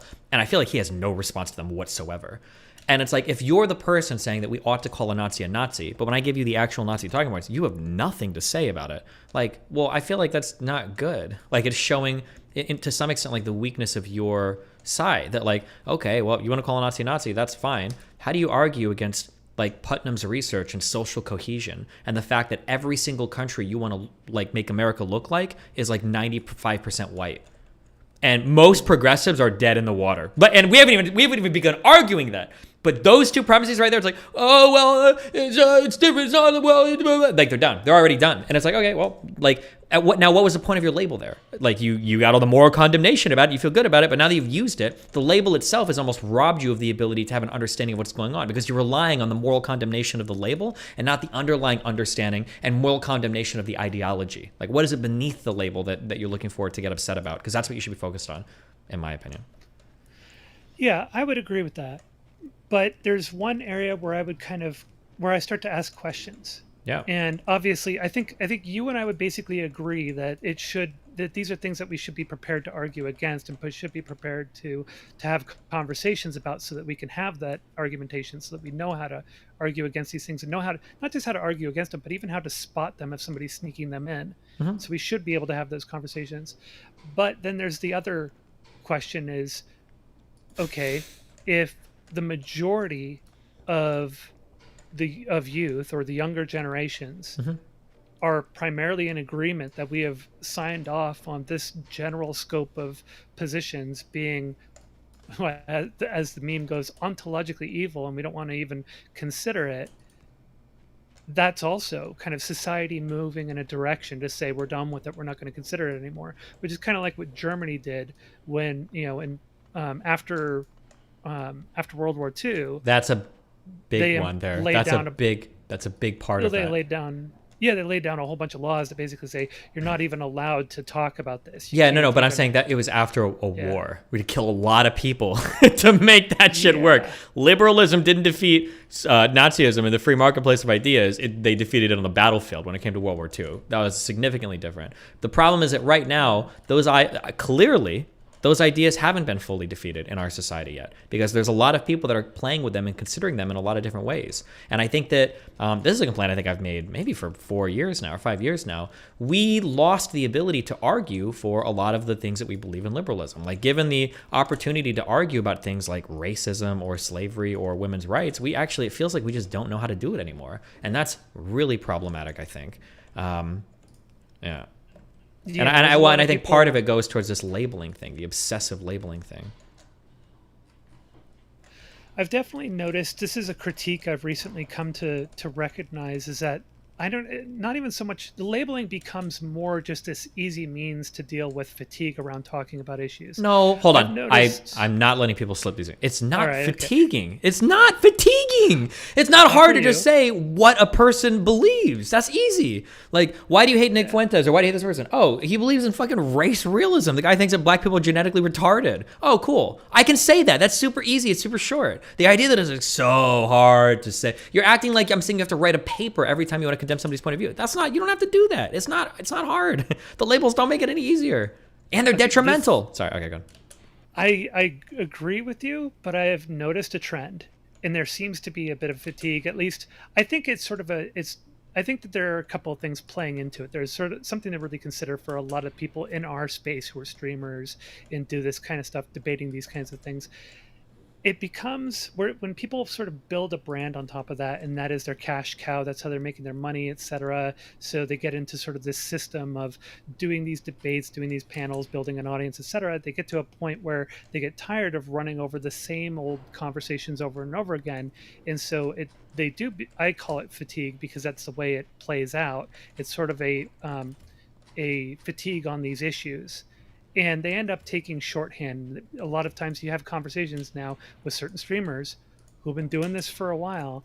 You go Okay, and you wait, talk hold to on, them real about quick. I'm something, and pushing here. Nobody's been Okay. doing this as long as me. Okay, so I've been here a while as well. It's not like So I'm doing it for You're a an long exception. time. Well, no, I'm not an exception. I'm the template. Literally, like for people like Vaj Razan, I am the template that was coming. So So I understand what you're saying. Some people have been debating for a long time against these. Yeah, I know. That's me. I know. But when you're saying things like it's fatiguing or whatever, if I'm going to be in a debate, I'm trying to think of an example of when would I need to have a label to reduce my fatigue? Like, how is it ever a thing? Well, this is sort of where I see the pattern anyway. And I'm not even sure how to address it, but it comes down to where people get into two things playing on it. One, they've had the conversation a million times before. Well, exaggerating, but still many times before. And then two, they're making pretty good money. And so they combine those two pressures combine. And then what they do is they kind of settle into a rhythm of just kind of sustaining.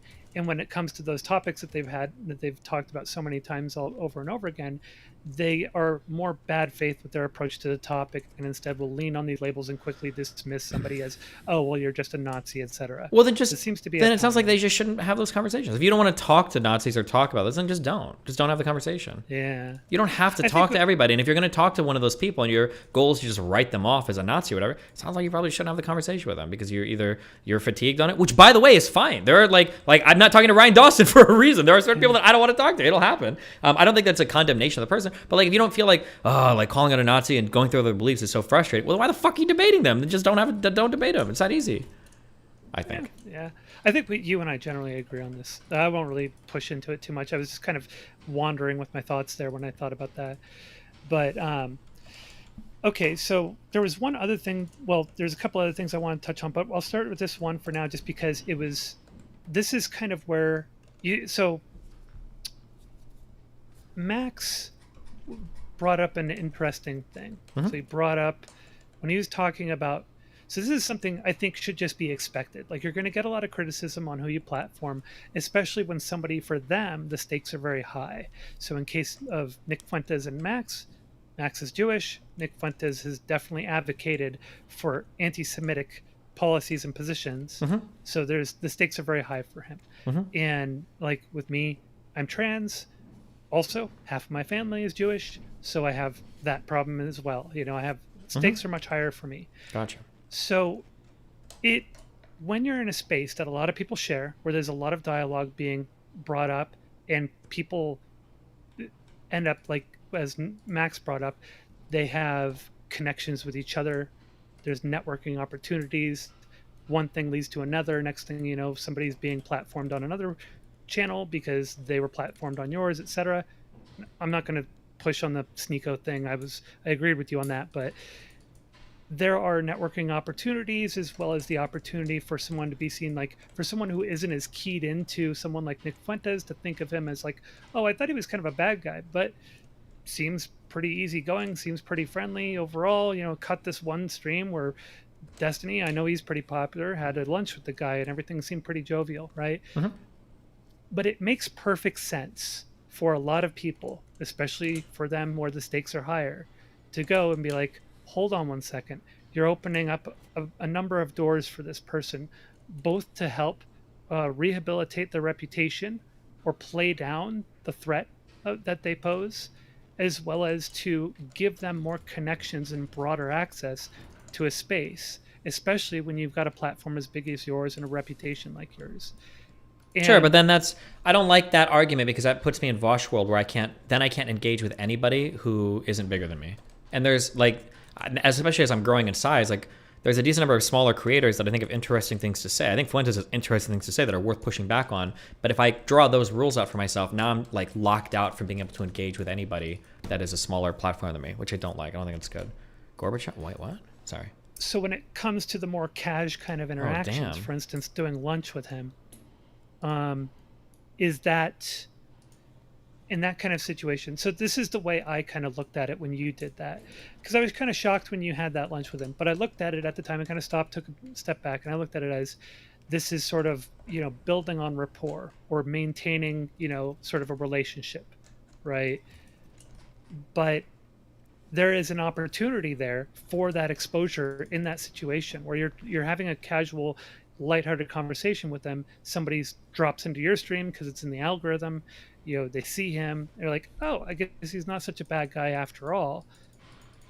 There's a big window there for a lot of people to have someone like Fuentes or anybody like that have the reputation, be rehabilitated by dropping in at that point in time. Sure, and my goal when I engage with them is to be accurate and honest and provide the necessary pushback when I engage with them. That's all I can do, and that's what I will do, and I will continue to do that. And I think I've done a pretty good job of that so far, and I think I'll continue to do a good job at that. I don't buy into the like hyper social contagion idea that like if he touches an audience, it's like boom, they got turned into Nazis, and now they're like it's like the fucking White Walkers or whatever, raising the dead. Like I understand there's some fear there and there's some worry, and you're playing with fire a bit, and it's a little bit like it could be dangerous, sure, but I mean like that's part of what we're doing for online politics, and I think we've already done a horrible job thus far, so I'm trying a different approach. I'll see what happens, I guess. Yeah, I've definitely noticed your approach has changed a lot in recent, last year really. But yeah, it's something I definitely, like I notice it. I try to think about it. So, well, here's a question for you. How much of what, there's a relationship that has to be maintained. If you want to continue having access to a person, you have to kind of build on a relationship or build rapport with that person, right? So that requires you to have some kind of cordial behavior with them, even if you significantly disagree with their positions or find them to be detestable. So do you find yourself having to curtail your actual, or like hold back your disgust at some things that he says in order to maintain a relationship with him? No, I don't think so. If he says something I find disgusting, then I call it out. I've never had problems with that before in the past. That's why people call me a bridge burner. If I disagree with somebody on something, I'll say something about it.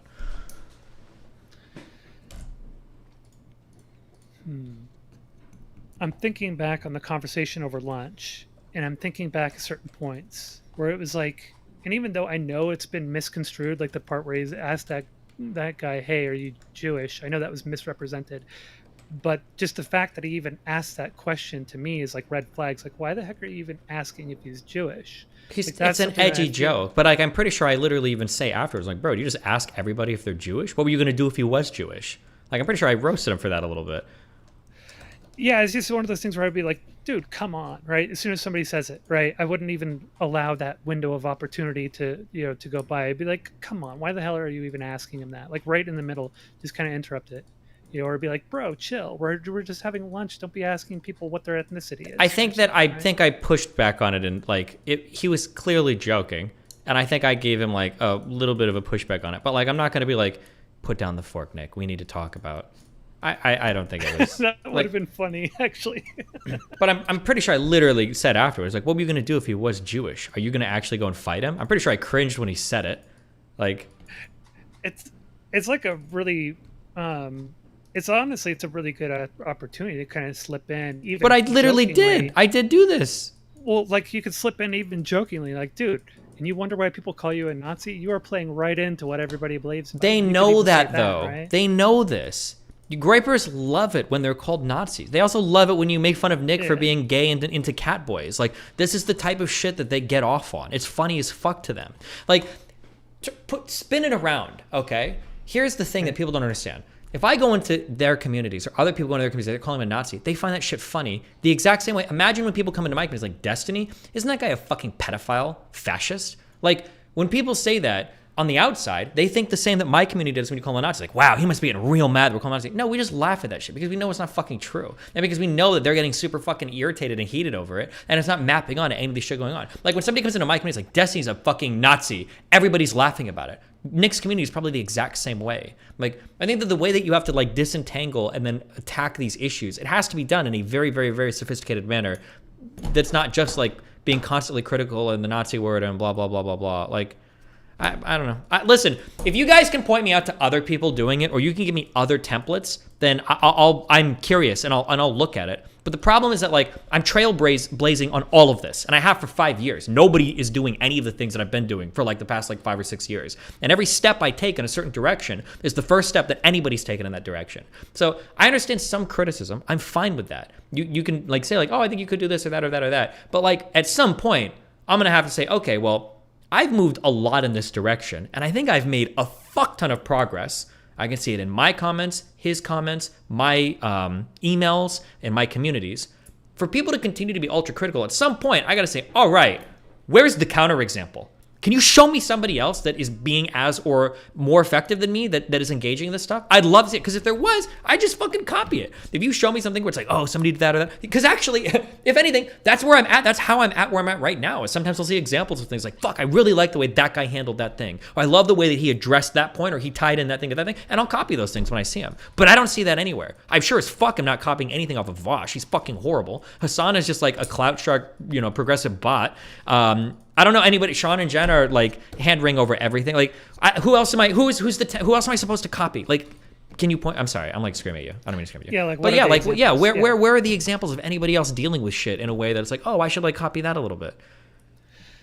I have a feeling that you're just going to get a lot of pushback no matter what, because of the fact that for a lot of other people, they're going to have higher stakes with regard to this than for yourself in many cases. And so it's understandable that people are going to see red flags, or they're going to be a bit alarmed because of the higher stakes for themselves, and they're going to worry also. I'm not going to speak for people, but I could imagine that a lot of people would worry that maybe you don't understand the kind of stakes that they have to worry about. No, I don't buy that. I don't buy that. I could imagine people. No, even Max admitted like the chances of anything happening are very, very, very low. Even Max admitted that, like almost nothing. Oh, I agree. But I think a lot of people will have that sense of alarm that, Steven's being a little fast and loose with this because he doesn't have the same risk that the rest of us do, right? I could totally see people having that position and being alarmed by that. I would say that it is an understandable concern from a lot of people. So you're probably going to get pushback on that. But, Okay, well, listen, if the stakes are so high and they want to do it, then find me the other people that are doing it. If Mr. Girl wants to have an interview with Fuentes, he said he's wanted to a few times. I'd like to watch it. It'd be interesting. I'd like to see that too, yeah. That'd be an interesting one. Well, there's one other thing that I figured I'd touch on that was really interesting to me. Mm-hmm. And this is also brought up by Max. I think it was yesterday's conversation. Okay, gotcha. Okay. Sorry, wait, hold on. I'm so sorry. This is so rude. This is the last time it's coming down. I'm never gonna do this again because it's really, really annoying. On you, it should be annoying for you. I'm sorry, I'm being really rude. Real quick. Every Nazi would lie about them not being a Nazi because it's taboo. If you have done things like Holocaust denial and believe in JQ, I think it's pretty obvious you're a Nazi. So, does anybody remember Charlottesville? Those people weren't very embarrassed. Those people were like, anti-Semitism is unbelievably common throughout all of history. Arguably, Rashid Tlaib or whatever, or that one, the other one of the fucking four, maybe with the Israeli gays or whatever. Like, chill. Shut the fuck up, okay? Sorry, go.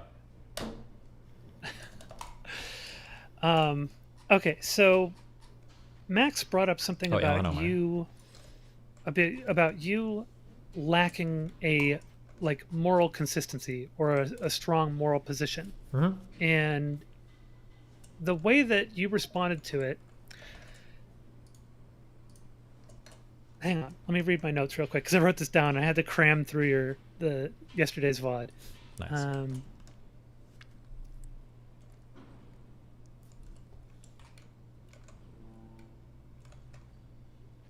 Okay, so you talked about bending on things in order to have a conversation and such.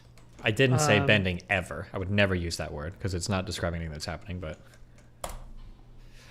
Or if I did, that was a horrendous misspeak. That would be a dramatically horrible misspeak if I said bending. This is what I see in a lot of people. I'm not saying this is specifically you, but I've observed at times I can think back and I think it wouldn't surprise me if you were doing this at this point, where it's sometimes what people will do is they will have a moral position on something, but they will do something that violates their own moral code. And you said you did that. You said you did a moral wrong, when you said certain things, and that you recognize that and that you shouldn't have said those things. But I think oftentimes what a lot of people will do is they will kind of post hoc justify in order to hold something that they want to, hold to some position that they want to hold to, or continue doing something that they want to continue doing. And they don't always keep themselves in check. They'll try to post hoc justify, oh no, it's okay that I did this because I did it for this reason. And where am I even going with this? I took horrible notes on this because I crammed this one in the morning when I was going through this VOD. Do you, like, are you analyzing why it is that you do things consistently? Like, do you... I mean, obviously, I'm going to say yes to that. I hope I am. I would hope so, too. I like to think that I do, but even I will do irrational things and sometimes even try to post hoc justify them. Hopefully, I catch myself when I do it and be like, no, this is me just trying to rationalize what I'm doing. But...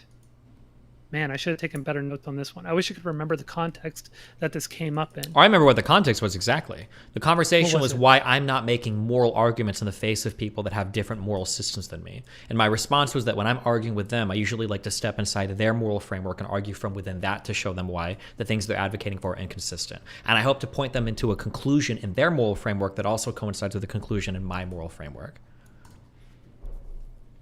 And Mr. Grow was upset because he says, well, sometimes you just need to call people evil or bad because they're evil in your moral framework. Well, right before you pulled me on, you said that Vosh was evil. Sure, I shouldn't have said evil. I was joking when I said Vosh and Hassan are evil. They're probably not actually evil people. I was laughing with my audience about it. I'm like, surprised that Destiny used that word. But because it doesn't really fit what you generally talk about. Like, I can't imagine you writing people off as evil.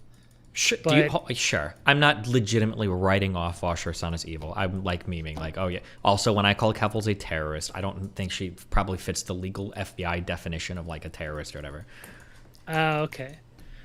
All right. Well, that's fits more in line with what I was hoping, which is that you are going to question and consider things instead of just kind of...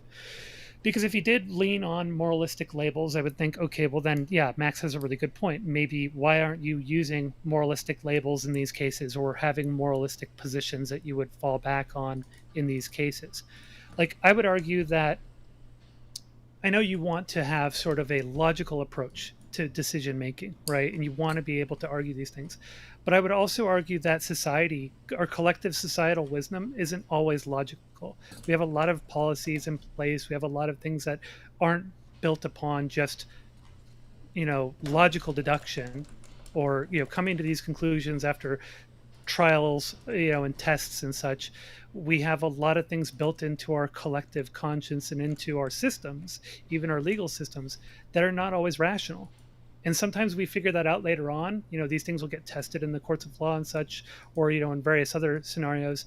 And we'll say, yeah, this doesn't hold up to, our current beliefs or current societal understanding of things, or this penalizes a bunch of people that it shouldn't penalize, etc. But they're not always rational. I think it's okay to sometimes have positions that are based upon, less logical. I think it's okay for humans to have sort of a yeah. Okay, wait, hold on. Let's summarize all moralist, this. Yeah, I understand what you're saying. So every single law, every single morality, every single ethical decision that we have isn't something that we arrive at through deductive logic. It's like hardcore examination, Yeah. right? Sure, of course. That doesn't change anything, though. When it comes to convincing another person, though, that's not a satisfying answer. That's not going to help me at all, right? The point is to always convince them, I think, within their framework, because it's easier to convince somebody within their own framework than to change their whole framework. Do you think that there is... Or, hold on. If you want to have this conversation, Okay. let's work within the realm of real examples. Sure. Because I'm way more okay with works that for than... me. Yeah. So give me an example, and I can tell you different ways that I would approach it. Okay. So, part of the reason why Nick Fuentes is written off by a lot of people is because he holds two positions that we could all argue are not rational.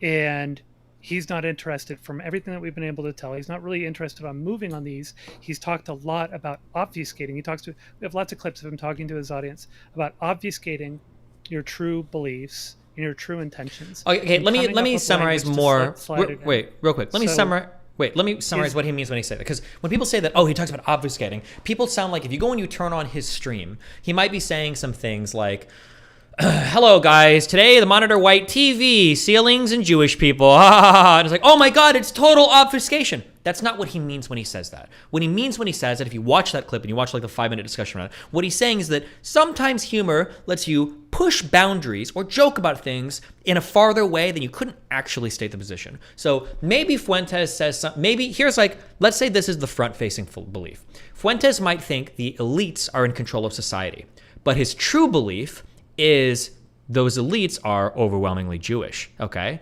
But the joke is going to go even farther than that. So what Fuentes might say, he might come out and he might make a joke on stage about, he might make a joke on stage.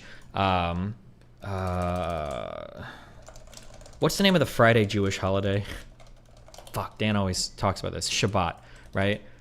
Fuentes might come out on stage and he might say something like, hey guys, what's up? I'm glad I could talk to you guys here today. I'm glad you all made it. I'm surprised that the media didn't cancel me. And then somebody might laugh and you're like, just kidding. It wouldn't be the media. We know who would cancel me, but there's a reason why I held this on Friday night, so they'd all be busy. He might make a joke like that. And now the joke is like, oh my God, Fuentes thinks Jewish people are going to cancel him. And that's like how people respond to the joke. But that's not really what's happening. He's joking about something that is extremely ironic and funny, but it's over so far away that it probably misses the actual position, which is still kind of anti-Semitic, that he thinks Jews have like a disproportionate place in the media. So in a way, he's able to use humor like that to flirt with the more radical idea while still having like a front-facing thing that's okay and acceptable. But the problem is that the reason why that obfuscation works so well is that people will look at the joke and they'll go, Nick Fuentes thinks Jews are controlling everything. Holy fuck. And then normal people will run and they will attack the joke. Like the joke is 100% honest about what's going on. And then you look crazy because one, even Fuentes' true position is probably not that radical. And the stated positions are absolutely not that radical. And then that humor allows you to do two things. One, it lets you kind of put that idea in people's minds. They're like, the Jews, look at the CEOs, you're kind of joking about it. So it gets the idea in people's minds. And two, it's hard to attack because people on the left will run full force into the wall and attack the joke when that's not actually what's going on. And then they keep citing this clip of me over and over again saying, Fuentes uses humor to flirt with the truth. And then people like Rose Wrist and Stockton Love like, look, every joke that he make, when Fuentes says that, what Fuentes is admitting is every single joke is 100% the truth. No, that's not how that works, okay? Oof. Sorry. Yeah, it's a sophisticated use of language and it requires a sophisticated mode of analysis. But the way that people engage with that quote is they basically throw it at me. They go, look, Destiny, look at this quote from Fuentes. He believes every single thing that he jokes about. It's like, no, that's not what that means. But it's hard to, sorry, okay. It's a complicated use of language and irony. But sorry, go ahead. Yeah. Okay. No, I get what you mean there. And I know it's also intended to kind of trigger, the those who would call him out, right? It's like, it gets people to jump at shadows constantly and they look ridiculous. However, something really interesting happened. I've got a, quote, DGG hate raid going on. People all saying all kinds of transphobic things and spam and N-words and stuff, which is fun. Do people? It's funny that people actually believe that this stuff is DGG. Because they go and they say it, DGG raid, and they spam the N-word and stuff. Yeah. My mods are starting to act on it now. Nice. But, yeah. If it makes you feel better, the person that is hate rating you, because I look at the Cozy TV streams and I've had this guy's chat up for a while. It's the Jimbo Zoomer dude. They're laughing right now in chat because they're all saying to spam it. Yeah. But yeah, good one, Jimbo. Good one. Good one. Okay. I don't know why people believe this stuff, man. I've had people blame me for hate raids all the time. It's like, if it's got my name in it, it's probably not me. Mm-hmm. It's obviously they're intending you to think that it's me. Yeah. But yeah.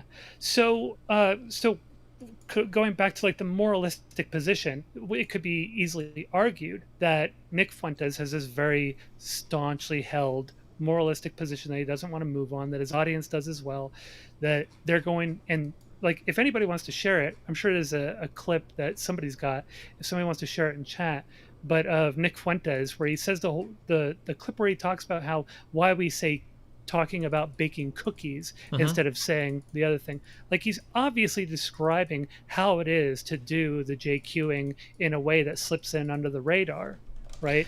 Yeah, but again, this is something that is part and parcel with his brand. A little bit, but like, again, this is how I like this, and this is like...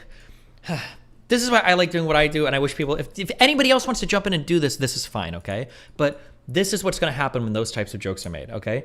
If I had to guess what an America First person thinks about the Holocaust, this is going to be my guess, okay? An America First person, if you ask them, Do you think the Holocaust actually happened? If I had to guess, and I am guessing, I could be totally wrong, but if I had to guess, what they would probably say is, okay, yeah, the Holocaust happened, but 6 million is a huge number.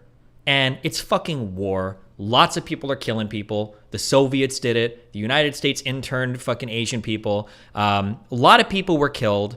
And probably not as many as they say. Maybe 600,000, maybe 100,000. And there are other horrible atrocities like the Dresden bombings that we never seem to talk about. And I just think it's really weird that we're still obsessing over the Holocaust 80 years later. I imagine that if you cornered most America First people, that's going to be like probably the answer they give. But when people go to attack Fuentes or America First, what they'll say is, you guys don't believe in the Holocaust at all. And most of them probably aren't at that position. I was like, it probably happened to some extent. It's just like super overly exaggerated and obsessed over.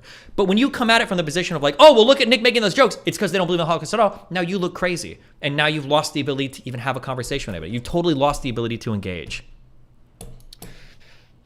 No, I agree. If you're going to address people based on those positions that they hold, yeah, you should be much more nuanced in that and engage with it in good faith and try to really dig into it. But can you understand why someone like Max, for instance, would say that it's okay to have a moralistic position and say these people just believe detestable things and they're entrenched in it? Yeah, he can do that. Why would you even bother? He can do that, but I don't care. I'm not here to appease everybody's emotional reaction to something, especially if it inhibits my rhetorical effectiveness. If he wants to have an emotional reaction to it, that's totally fine. It's based. He can do that. And he can even show that to me to some extent, but I'm not going to change up how I function to appease somebody else's emotional reaction to things, especially if I think it's like less effective in communicating with people. Yeah, it's one of the problems that I run into. So I don't deal with these people on platforms. My position is like, I'm not going to platform them, mainly because I don't have to be constantly keyed into exactly every little thing they're trying to slip in under the radar to be ready to counter it all. So I don't usually deal with these people on on a platform where I think I may slip up and allow them to slide that kind of shit through. But there's sort of a, now I know you're pretty good at addressing it, but do you find yourself sometimes not catching things and letting those? Yeah, it's possible. I miss dog whistles. Sometimes there's jokes that I don't understand enough. But like, ironically, having other Nazi friends has helped me understand some jokes. But yeah, I mean, I'm sure I miss things sometimes. I'm not perfect. Yeah.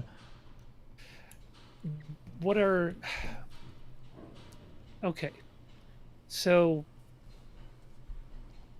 the problem that I see with those kinds of slip-ups, and this is why I don't platform them myself, is that it allows certain types of certain types of tropes to become popularized or to become slipped through into my audience. No, I reject this. This is something where I'd have to push for examples. That like so many dog whistles slip through, and my audience doesn't even know they're dog whistles, and then we all start saying the dog whistles, and then suddenly we all turn into Nazis. Like some dude makes a joke about like, how can you stay locked in that room when it's so hot in there? Like, isn't the door made of wood? And pretty soon everybody in my community is like, man, Destiny, you complain about not being able to get outside, but all your doors are made of wood. And then one day somebody's like talking to my audience, and it's like they've drank the wine in a fucking Attack on Titan, and somebody is like, oh, did you know that the Jewish showers are made of wood, so those people couldn't have possibly been incinerated? And then my whole community's like, oh, fuck, we're all Nazis. They get like transformed. I don't think there's anything like that could. I think that those things just get signal boosted more and carried further. Yeah, but if the dog whistle is so subtle that my community, nobody's even catching it, I don't think that that's having an effect. Like at that point, it's actually a literal dog whistle. Somebody's walking around blowing a whistle and no one can even hear what's happening. I don't think that's like, no, I don't think so. Well, the whole point of dog whistling, right, is it has a message that goes out to a specific ear, people who are tuned into that. Yeah, but dog whistling isn't done to turn people. Dog whistling is just done to be like, kind of like the, give a little wink to your side. That's it. Dog whistle isn't.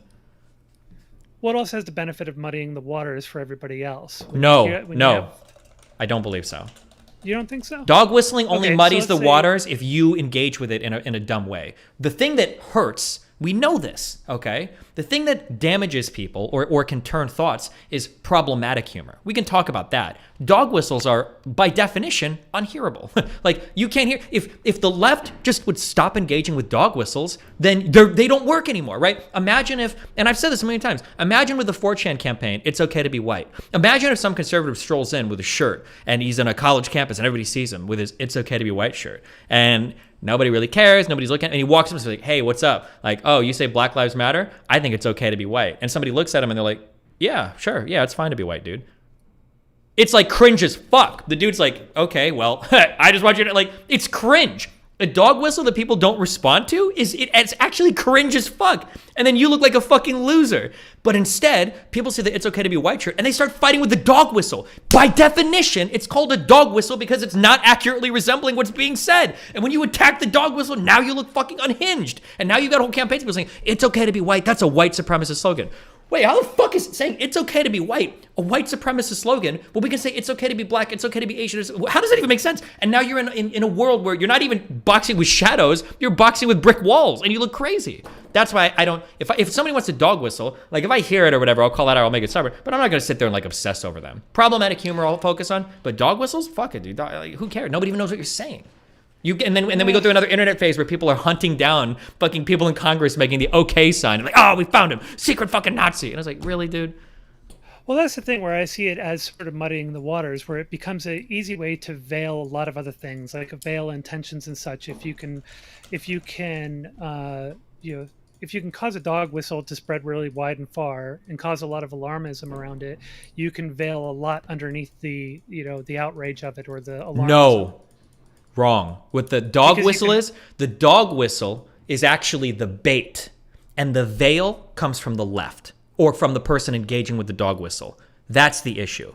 If somebody walks around, yeah, if somebody walks around with a shirt saying it's okay to be white, and everybody's like, okay, cool, and then you're done. That's it. They don't get to shield anything. Now, if you say that, somebody's like, it's okay to be white, like, okay, well, I think it's okay to be white too. That's cool, and they're like, okay, well, black people have different brains than white people. Oh, cool. Well, now we have something to talk about. Let's talk about that. The dog whistle is destroyed. And now you can actually debate them in their real positions. But when you've got a guy who's like, we'll say a hardcore race realist, believes that like differences in IQ between groups of people can be explained by biology or genetics or largely explained by it. If you've got that kind of guy, if he walks into a room believing that and he's got a shirt on saying it's okay to be white and now everybody wants to fight over that, now the veil has been placed. Now nobody truly knows that guy's beliefs. Now that guy can convert a lot of people because they see how crazy the other response is. Look at all these people saying they don't even think it's okay to be white. A guy in the middle or an unconverted guy might look at it and be like, yeah, those people are fucking insane. And then you start getting a little bit closer to that and it's like, I think it is okay to be white, blah, blah, blah. And now they've got like so much more cover. And that was my issue with Max's conversation. He keeps saying you're obfuscating, you're participating. The obfuscation is already happening. I'm trying to cut through it. Like the dog whistling isn't the problem. It's the people that jump at the dog whistling. That's the people that give the cover. That's what fucks everything up. And people know this. 4chan knows this. When they're making these like types of fucking memes, that it's okay to be white shit, they're not doing it because they're like, this is such a high level fucking blah, blah. They're doing this like, I wonder how fucking retarded it would be if somebody actually attacked the statement, it's okay to be white. I wonder if people would actually be stupid enough to jump and fight over that. And they did. People did fight over that. It's like, what the fuck is wrong with you? No, I agree. The overreaction is a problem and it's played into. But my concern, well, not even so much my concern, it's more of an observation, is that these things, when they carried out to a broader audience, it kind of becomes something where it's, yes, so the dog whistles are often used, the popular ones are used in a way to sort of get attention and to get people to overreact. But there's also sort of the normalization of a dog whistle to the point where it's like, because you could observe someone use a dog whistle doing like a 1350 meme or something, and you go and say, hey, do you actually believe this? Could I have a conversation with you about it? But if you got a whole bunch of other people who don't actually believe the 1350 meme, who put it out there, and you're like, you want to approach them and be like, do you believe this? Want to have a conversation about it? And they're like, no, I was just memeing, Well, it does kind of muddy the waters and like who you want to talk to and if you want to dismantle their positions or have a conversation about it. What is a dog whistle that if normalized becomes harmful? I wouldn't say harmful. Because I think it's what's a dog whistle that if it becomes normalized is bad? Like name any dog whistle. I couldn't think of anyone that would be bad, but it's a very subjective term. But in terms of muddying waters, harmful, muddying water, bad, whatever you want to say, muddying waters is bad. Yeah. What? Well, if if it becomes to a point where it's widespread and you're kind of like, well, I do want to address people who believe in 1350 stuff, but I can't, there's so many people using the meme, I can't really discern. But the problem is who I need to 13. talk to. But this is the issue. When you say 1350 is a meme, what do you mean by that? Well, like people who would play on that meme or would use it, would put the meme out there, right? So, but what do you mean by the 1350 meme? What is the meme? I'm more saying if somebody turned it into a meme or something. Well, no. Right? Tell me, just talk about that. What do you mean by 1350? Okay. The 1350 meme. So if somebody were to kind of lean into a joke about how 13% of the population were, responsible for 50% of the crime and kind of meme on it, right? Well, no. What's the meme? A lot of people on the left don't know this, and I looked at the ADL website, even checked this, or it might have been the SPLC website. 1350 is a real stat. That's not just a meme. That's not fabricated. It's a real stat and something that can be argued and has underlying conditions that cause it. But that's fine. But the problem is, and I think you've almost just demonstrated what you said. People want to say 1350, that's a dog whistle meme. No, it's not. That's a real stat. You need to contend with that. But by hand waving it off as a meme and saying like, oh, well, I think that's just like harmful Nazi talk or a bad meme or whatever. No, it's not. It's a stat. And this is like, I think I even write about this. I have a section of my manifesto talking about dog whistles. This is the issue, is that now we've assumed that true positions, true statistics are dog whistles. Now we've lost our ability to even engage with reality, I think, because now we're like, well, 1350, that's just a racist meme. That's a stat, dog. How can fucking stats be racist? That sounds like some shit conservatives would say to make fun of people on the left. No, I agree with you there. But where I find an issue is, like, I'll give an example. So this is something I've encountered a fe13 times where people were interested, or they carried on like the honkler meme, right? And, the 1350 meme for that was like 13% of honks or something or other, right? And I've seen people carry that on and like share out honkler memes and stuff like that, not even realizing what it actually meant underneath it all. And I'm like, hey, do you actually, is this something you're actually like you're holding to? You want to talk about it? And then I start breaking it down. I realize they don't even realize what they're doing. They're just basically reiterating something that they thought was kind of quirky and funny that, like, friend groups of theirs or people on 4chan were using or whatever, right? And so it becomes disseminated through whatever medium they're I understand, in or whatever community they're I understand what in. you're That's what I mean by muddying the waters. Yeah, I understand what you're saying here, but I don't think this stuff muddies the waters. I think that the engagement with this is way too fantastical. I think that if your meme is so good and so undercover that you're able to like spread it to other communities without them knowing, I think that when they find out what it actually is, they'll just go like, oh, oof, that's actually really weird. And then they'll just stop doing it. I don't think anybody got secretly turned by like Friend World. I think there were a lot of normies that got caught up sharing Friend World comics, but though that racism was so subtle, they had no fucking idea. And Emio was a person in my community that actually had a huge thing on this. But when people found out about it and they were like, oh shit, that's like Nazi shit, oof, they like backed away from it. Because like you can't, if a dog whistle is literally unhearable, you can't turn somebody with that. You're not going to like actually change their underlying thoughts or beliefs. They're just going to see it as like a funny comic and that's it. And then like the people that are in charge of it are going to have a little laugh because they're getting one over on normies that don't know they're spreading like Nazi shit. But like, it's not like you're actually converting people. But I'm not even so worried about that, but it's more like where the attention is drawn, right? So like I've talked to people, so I'm not even worried about them being converted. But for instance, I've had the same experience as you, where I break it down and I'm like, hey, by the way, do you know what that comes from? I start talking to them about it, and sure, they back off. They're like, oh, I didn't even realize the nature of it. I just thought it was funny, and I have some friends who say it or something, or I heard it on some stream or something. And so that's where the muddying of the waters is. That's sort of like it's kind of like you normalize something, it becomes widespread, and it's like, okay, well, I actually want to address people who actually believe that surface level statistic and are memeing on it.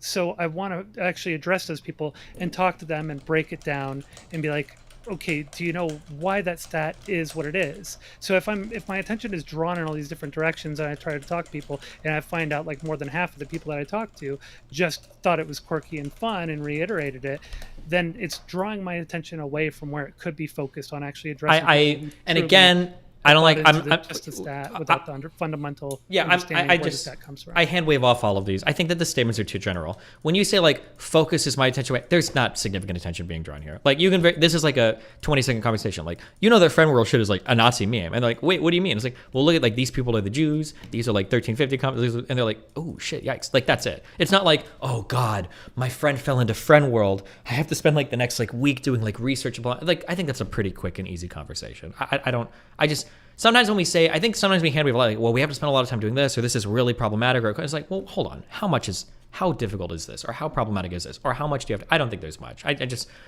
but hey, listen, again, man, if there are like counter examples or other templates for how people do this, then I'd love to see them, and I'd love to see it, and then I could like, yeah, I could contend with it, but like, yeah, I just feel like I'm getting, I feel like my style of communication has been pretty, it has been like pretty accepted, but. Or successful, sorry. I think a part of the problem with this whole thing is that, you can't, obviously we don't want to be, better way to word this. It's very difficult, if not impossible, to quantify the harm, right? We can be aware of the fact that there is some risk to these things, but quantifying the harm is very difficult to do. And obviously we don't want to be led by the boogeyman of harm, which is where a lot of people will be like, well, that's why I have a moralistic position. I don't even want to deal with it. End of story. I've written it off, right? But again, that goes back to what we were talking about earlier, where if you do that, you leave yourself vulnerable to the arguments of those positions because you've blinded yourself to them. So people can sneak in those positions under the guise of something else. So yeah, I just don't agree. I think when people are sneaking in positions, that's going to come in the form of problematic humor.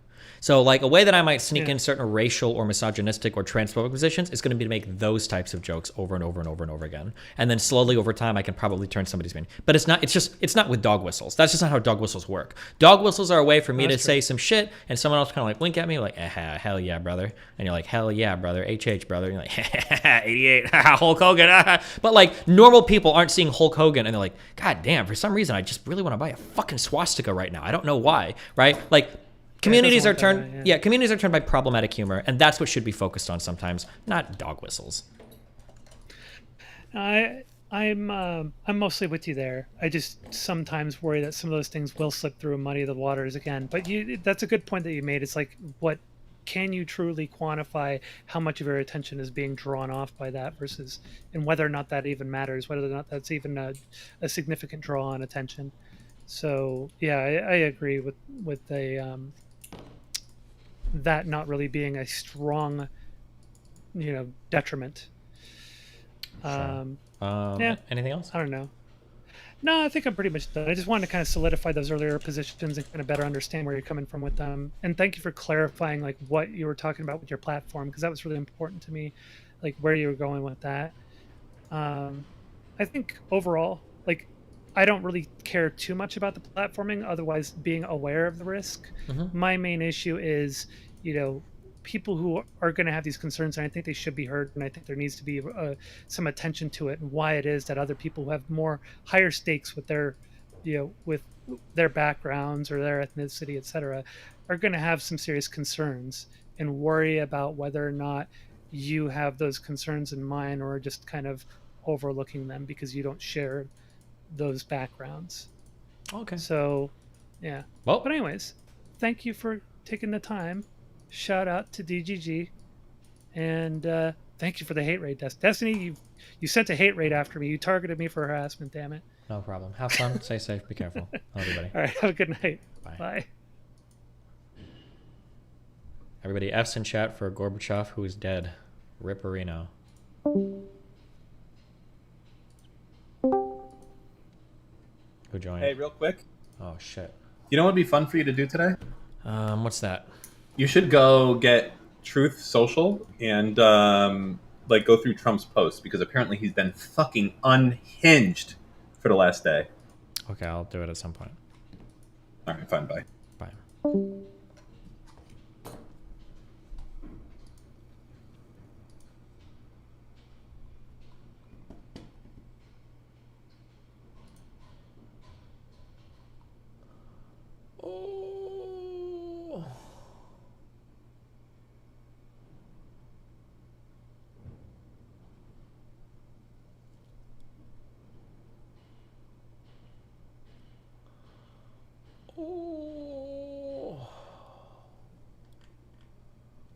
Rose Wrist wants to talk.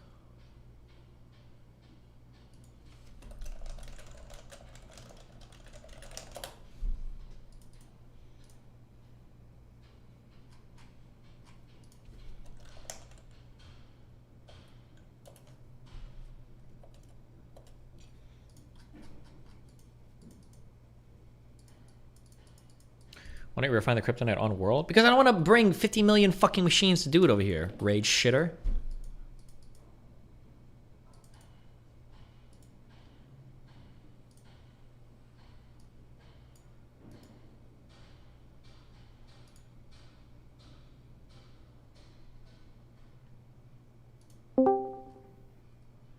Hello? Hi. Okay, you should have perms, so you can just join this whenever. Yeah. Okay. Which one is this? Let me see. I haven't been in your server a lot.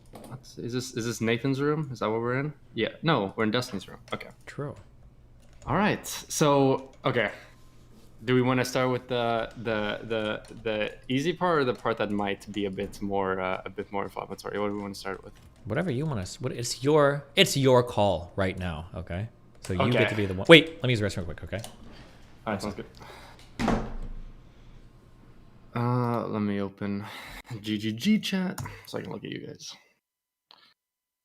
What's up? Big screen. Pop out.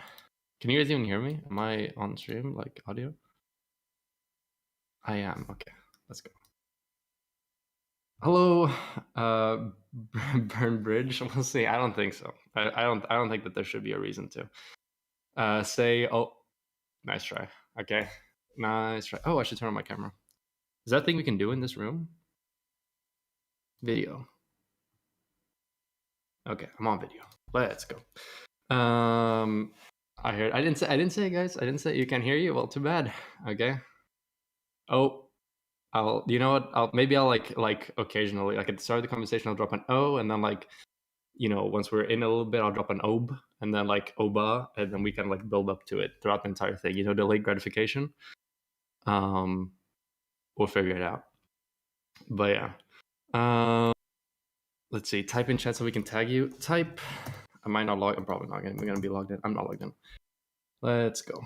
Let me fix this. Rose Wrist. That's me. Hi. There you go. I wrote a hi. Hello. Yi or Pepe. It just feels like,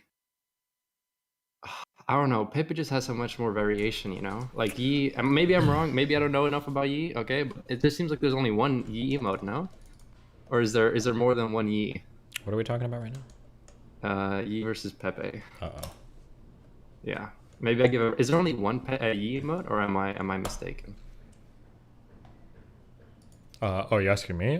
There's a ton of different Yi. Oh, no, there's two. Oh, there's more than one Yi. Okay, maybe I'll have to do more research before You guys are just real shit at repping their emotes, okay?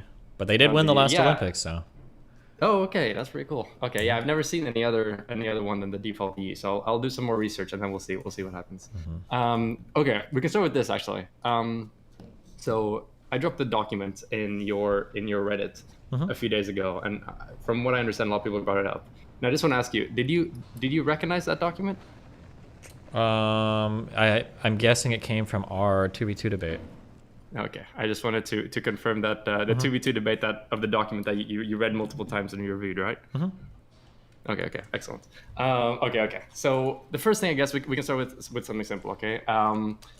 So we can start with the first of all, tips out, because we're going to be talking about debate theory. Okay. Tipping. I am tipping hard. Yes. Exactly. So this is a little bit of, it's probably a very fundamental theory that I learned when I did like high school debate. Okay. But I think that the words are actually pretty, the concepts are actually pretty relevant. Sure. So beyond like the premise like conclusion, like that type of thing of argumentation, there's another thing which has more to do with like the rhetoric of delivering an argument more than necessarily like its validity or its soundness. Yeah. And two elements there are the mechanistic elements of the argument and then an impact part of the argument.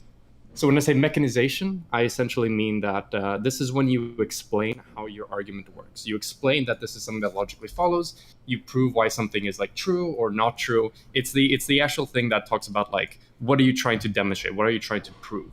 Okay. And I think you do this really well. And I think that that's one of the major things that a lot of people might forego, and they might go just straight up for the latter part of this, which is impact.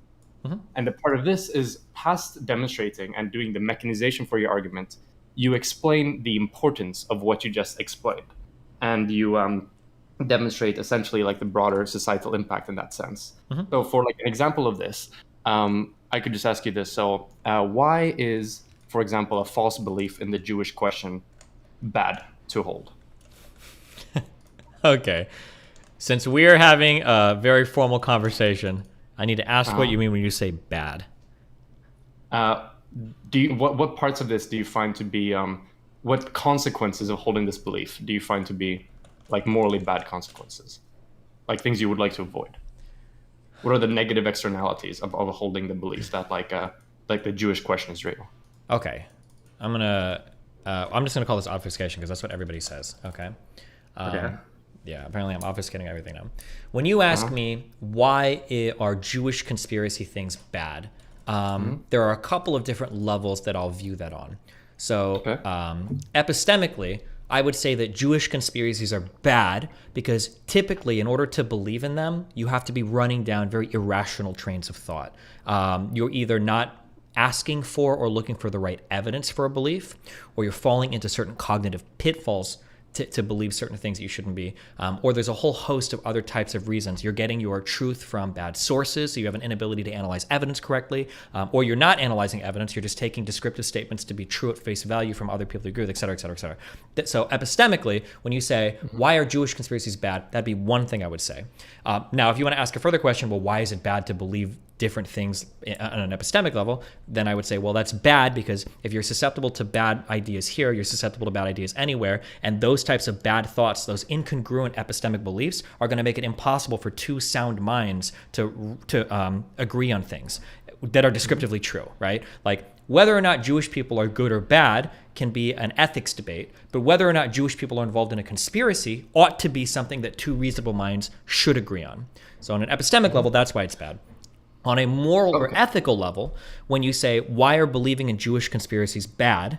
Well, if they're true, it's not really bad to believe in them. But if they're bad, it's bad to believe in them. Because if you think that a group of people is conspiring against your people, morally, the road that is a very short walk down to is we ought to be able to take some sort of self-defensive action against that group of people. So it invites or even begs violence or some other sort of retribution towards that group.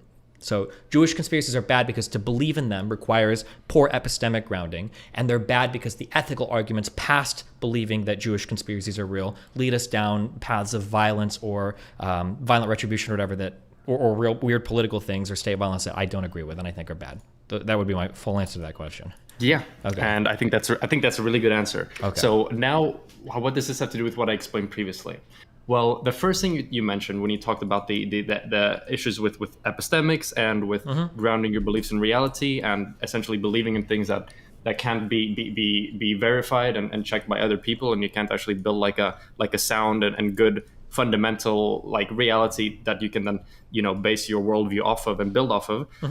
That has to do a lot with the mechanization, right? Because there you're essentially explaining how if in an argument against a Jewish question, why it doesn't hold up.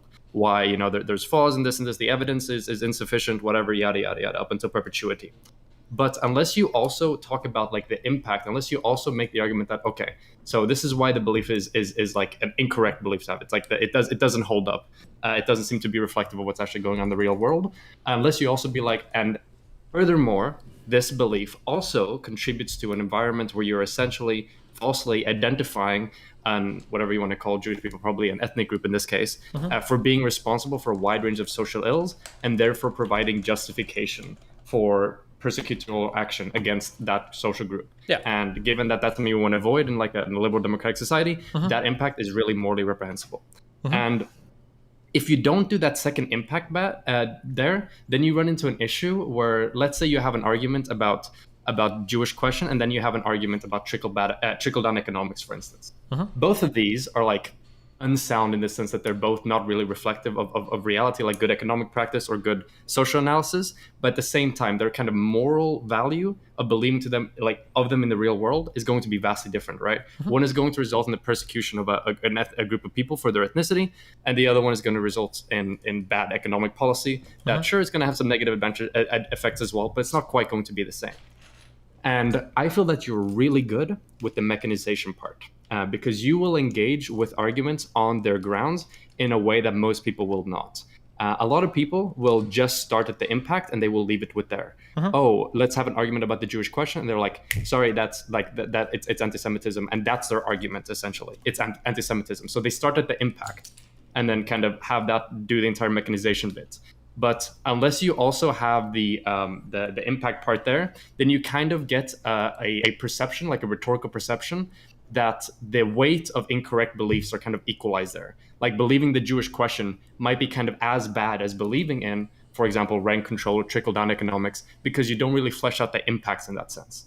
And I can understand why you have a greater focus on the mechanization side of things, because there's so many people, particularly left-leaning people, that only do the impact and kind of forego the mechanization. But I think that including both of them is probably pretty important. Yeah, I can do the impact, but the impact is very difficult because, one, the mechanization part probably means before the argument happens, they don't agree with the impact to some extent.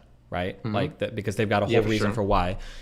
So that's one big thing. I don't know if I'm going to win anybody over 100% with the mechanization enough to hit them with the impact. And then two, the impact still has to fit within their framework, and it's exposing me to more potential risk or leak in my argument. So I'm trying to think of an example. I think there are probably ways that I could do this that might be effective, but I'd have to think specifically. It'd have to be somebody that's pretty closely morally aligned with me. So this might be an example. So I had an argument with Fuentes over including women in his movement, right? So I'm going to say, I'm going to do part one is the way that I went about this argument, and then part two would be the part that you would want me to add, okay? So part one would be, well, I think you should include women in your movement because it makes your movement larger. Probably it's going to attract more men. There's going to be a lot of extra talent because there are going to be some women that are effective at politics, like Laura Loomer was the person that Fuentes went to support, right? There's going to be some women that are probably good at politics, and you want to include that talent. It's going to make your movement stronger. That might be like the mechanization part. The impact at the end is you might want me to add, if it was the case that women can contribute in the same way as men, wouldn't it be kind of fucked up to like leave them out of the movement? Like, wouldn't that just be kind of wrong to like deprive them of the opportunity to function in that space? And the impact is true, but I'm already working within this like Christian worldview. And for them listening, I don't know how many of them are going to think, well, like, no, actually, I don't think it would be wrong to leave women out. Even if women could contribute, I think there are other good reasons because I'm in such a different moral framework.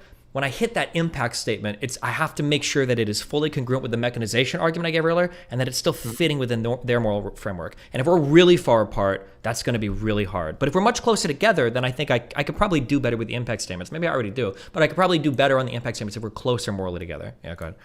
Yeah, because and I think what you said was really good there, right? Because if you get ahead of yourself with the impact, then you're lost. Because then you're appealing to something like a quality or like a sentiment that you both don't share, and then you're just not meeting each other there. But so you mentioned two things I think initially. You said that what if they don't buy into the impact? And then what was the second point you mentioned right when I finished my thing about impact? That the mechanization argument works, but if I want them to buy into the impact, we have to either have like a shared moral framework, basically, that coincides. Okay. If I can make it coincide with their morals and my mechanization, yeah. Yeah, for sure. So the important thing is, of course, you must lay out a convincing mechanistic argument first, because if you just go by the impact in the beginning, you're lost. But the impact can be an important like follow up, like kind of like an alley-oop, so to say, to your mechanization, because you're really good at making mechanical arguments. And once you've made the mechanical arguments, and let's say you have somebody and they buy you on the mechanical argument, they're like, okay, yeah, you're right. There's something wrong with my argument. There's something that's not really true here, or not reflective, or I'm doing something that's counterproductive, or not efficient, or whatever. But at that point in time, the only bad or the only negative that's kind of associated with that is okay, I believe something that may not be entirely efficient or may not be entirely true. And a lot of people are kind of comfortable with that, right? So once you've kind of opened up and been like, okay, not only is this belief, there's an error in the way that you think that this applies or something like that, but there's also an extra weight added to continuing to believe in that. That might be effective at actually getting people to move past that. But I do agree with what you're saying, how you need to have like some form of common buy-in for the impact to work out at all. So I think this is not. I think this is not true. When you said people are comfortable with untrue things, I think that people are actually very uncomfortable with untrue things, and I think what happens is they do a lot of work in their mind to make it true. So like we might say that like for like the 9/11 stuff, how can you believe that the government was all-knowing and all-powerful and able to do all of that, but like they made the World Trade Center Building 7 collapse like 5 hours later? Why couldn't they coordinate that better, right? So, that's kind of weird. Or why, like, you might think that, but in their mind, they're not thinking like, oh, fuck, that's really hard to reconcile. I'm just going to have to hold these two contradictory thoughts. Instead, in their mind, they'll be like, well, no, they probably, they'll make an excuse. They'll say like, oh, well, they probably made it happen later for this reason. And now it's no longer two contradictory thoughts. They try to ease the dissonance as much as possible, right? Sure, but at the same time, maybe I'm misremembering or misunderstood what he said, but didn't at one point Nick say that, maybe this isn't true, but it's kind of my job to push against, like the mainstream narrative. And it sounded there like he kind of had like a presupposed belief and what it was going to end up with.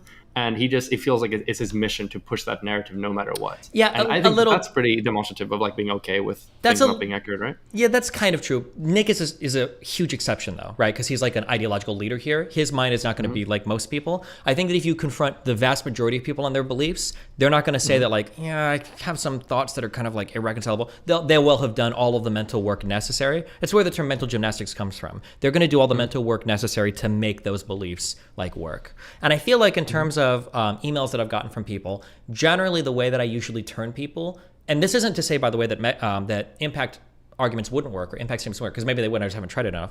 But usually it's on the mechanistic part. When I start to introduce confusion, people will work to reconcile that confusion, and sometimes the reconciliation requires them to abandon whatever content creator or ideological movement they're a part of. It'll be like, hey, I saw your debate with Fuentes or Lauren Southern or this Tanky or whatever, and after I watched it, like you brought up some questions and it was kind of weird and I didn't really have answers for them, and I kind of looked around and blah, blah, blah, and then eventually you kind of drift out of those movements because that's what happens with incongruencies. That's how every atheist is born, right? You start out in a religious movement and then eventually you're asking enough questions, like, fuck, and then you kind of drift out. And I think that's always my goal, is on the mechanism part, to just make you feel a little bit uneasy about your ideas, such that the resolution of those inconsistencies invariably requires you to fall out. Is kind of what I think.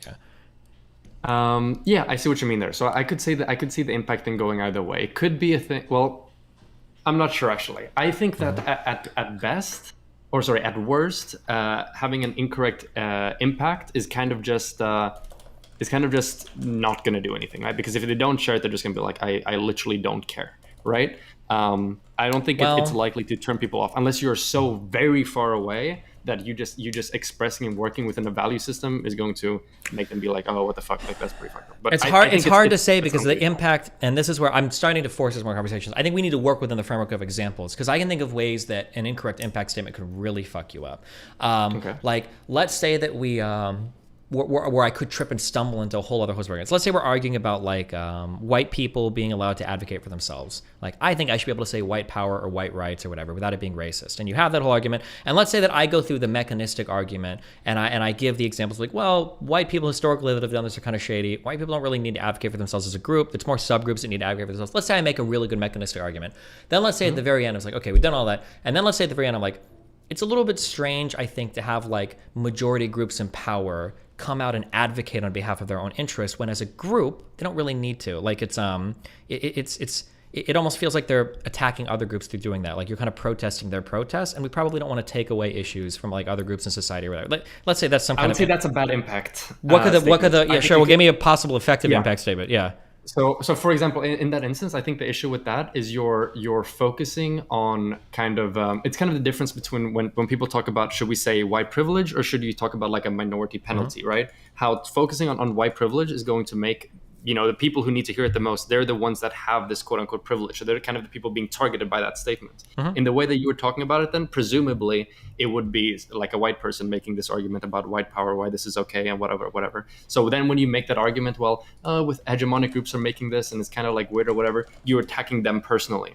But if you frame it in the sense of like, so because ideally we want to have a society where you see that minority groups are able to advocate for their own interests in a different way because of the fact that they're in a fundamentally different position societally, so that they can rise up and be able to live in parity with so you focus on the minority. You don't focus on them as a person, like the opposition, that you don't ascribe anything to them. I think that's probably going to be a lot more efficient. Okay, gotcha. Let's say that you go that route and you focus on like the fact that minority groups should be able to advocate for their interests or whatever. Let's say that you do that.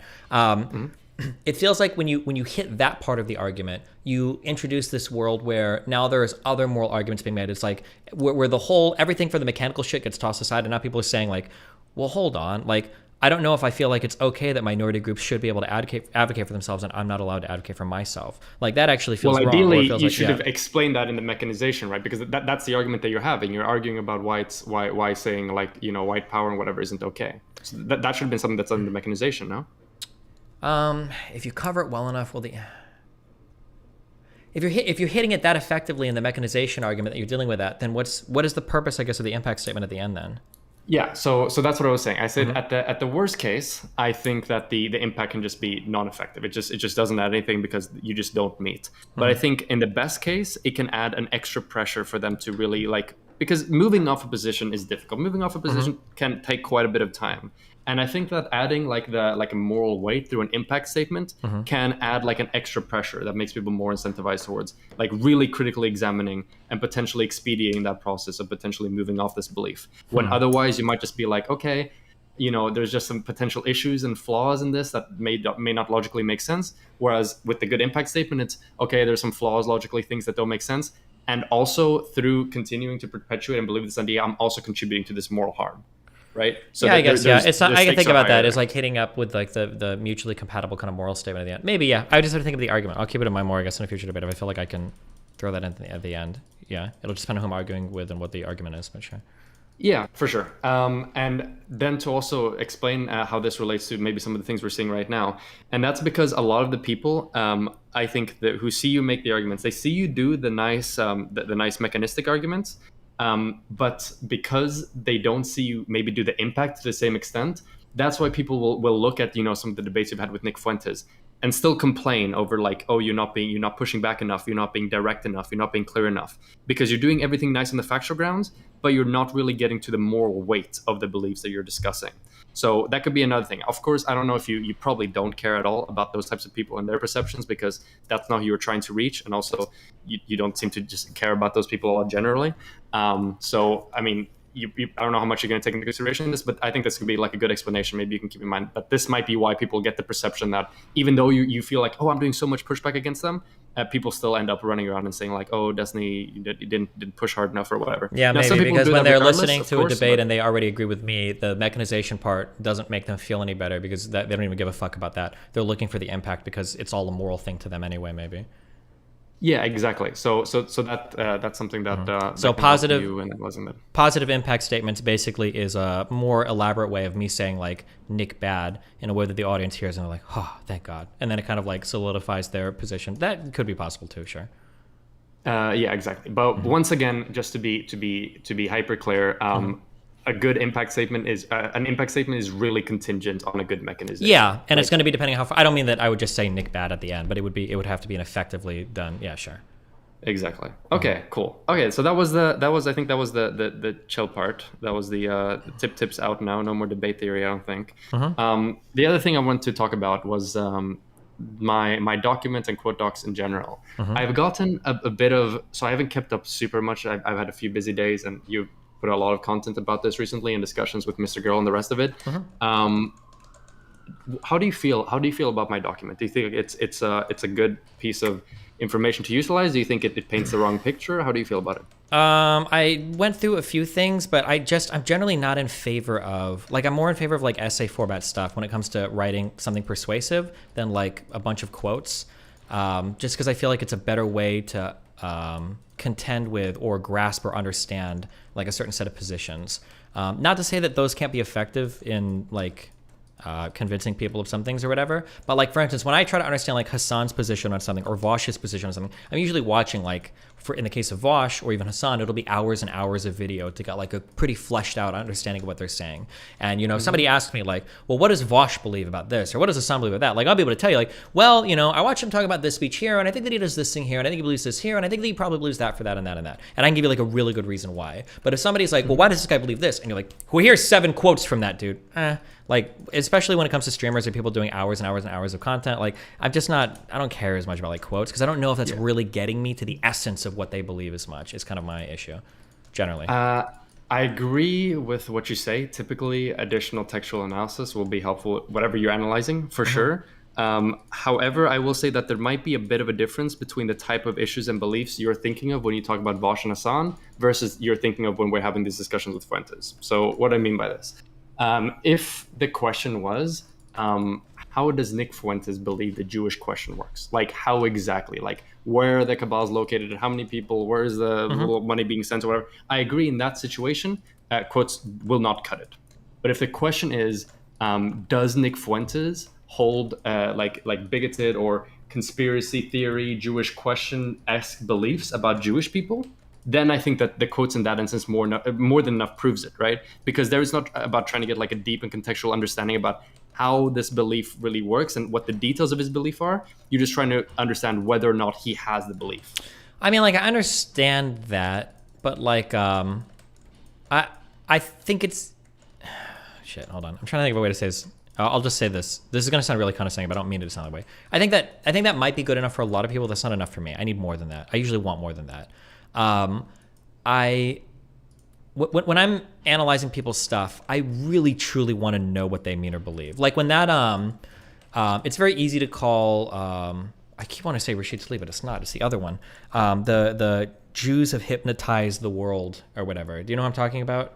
No idea. It was one of the squad, but Ilhan Omar made that statement about Israel, about how Jews had hypnotized the world or whatever. And that quote is very fucking weird. When I saw that quote, I was like, that's really strange.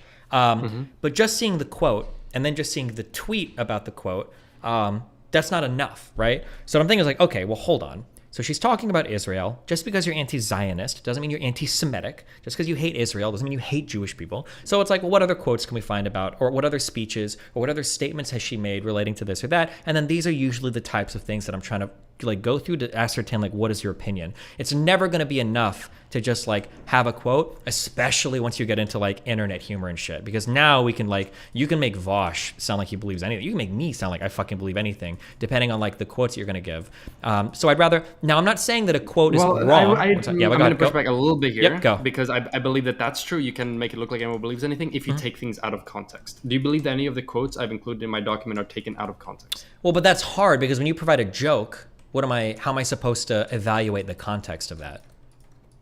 That's true. However, I think at some point when you have like dozens and dozens and dozens of jokes about the same like bigoted core claim, in addition to like multiple pieces of content where said person in question talks about the importance of irony and jokes and like solely and subtly like instilling political beliefs like inside an audience, I think at that point it gets.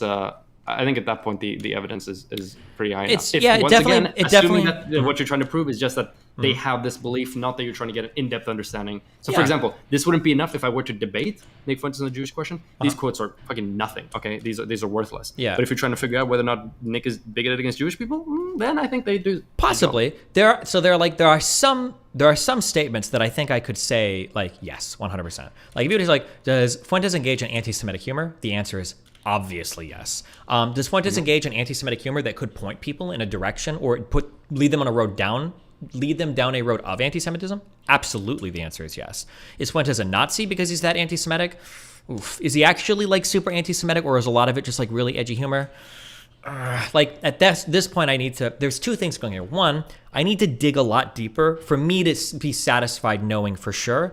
But two, I don't really care.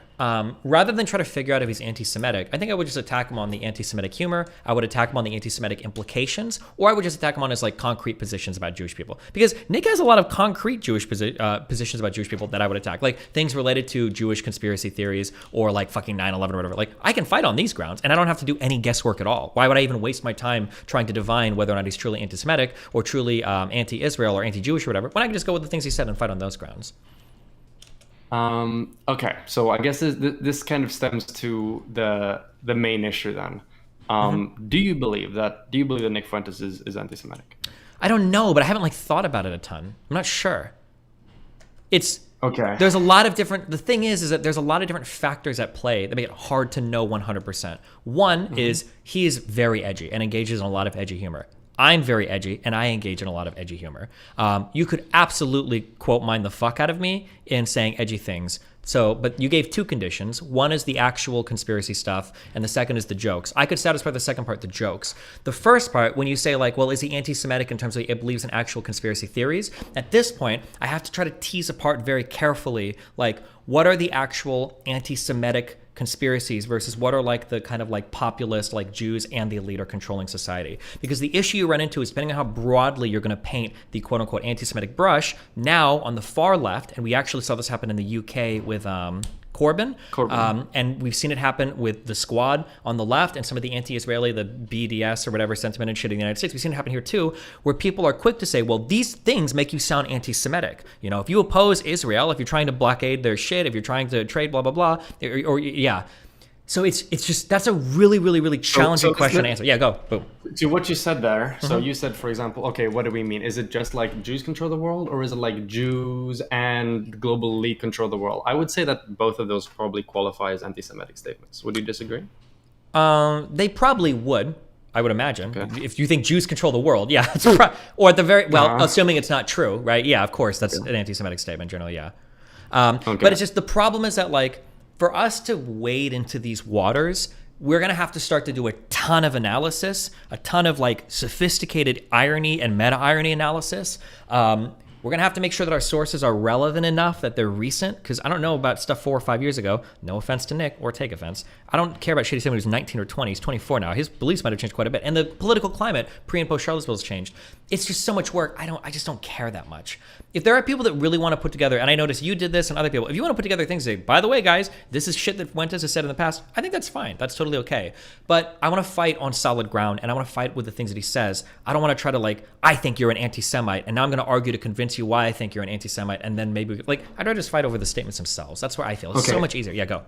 So maybe we're arguing a bit about like a bit of a red herring. So let's say that a divine entity, okay, came down and they touched you on the forehead, and now you had for sure knowledge about whether or not Nick Fuentes held bigoted beliefs against Jewish people.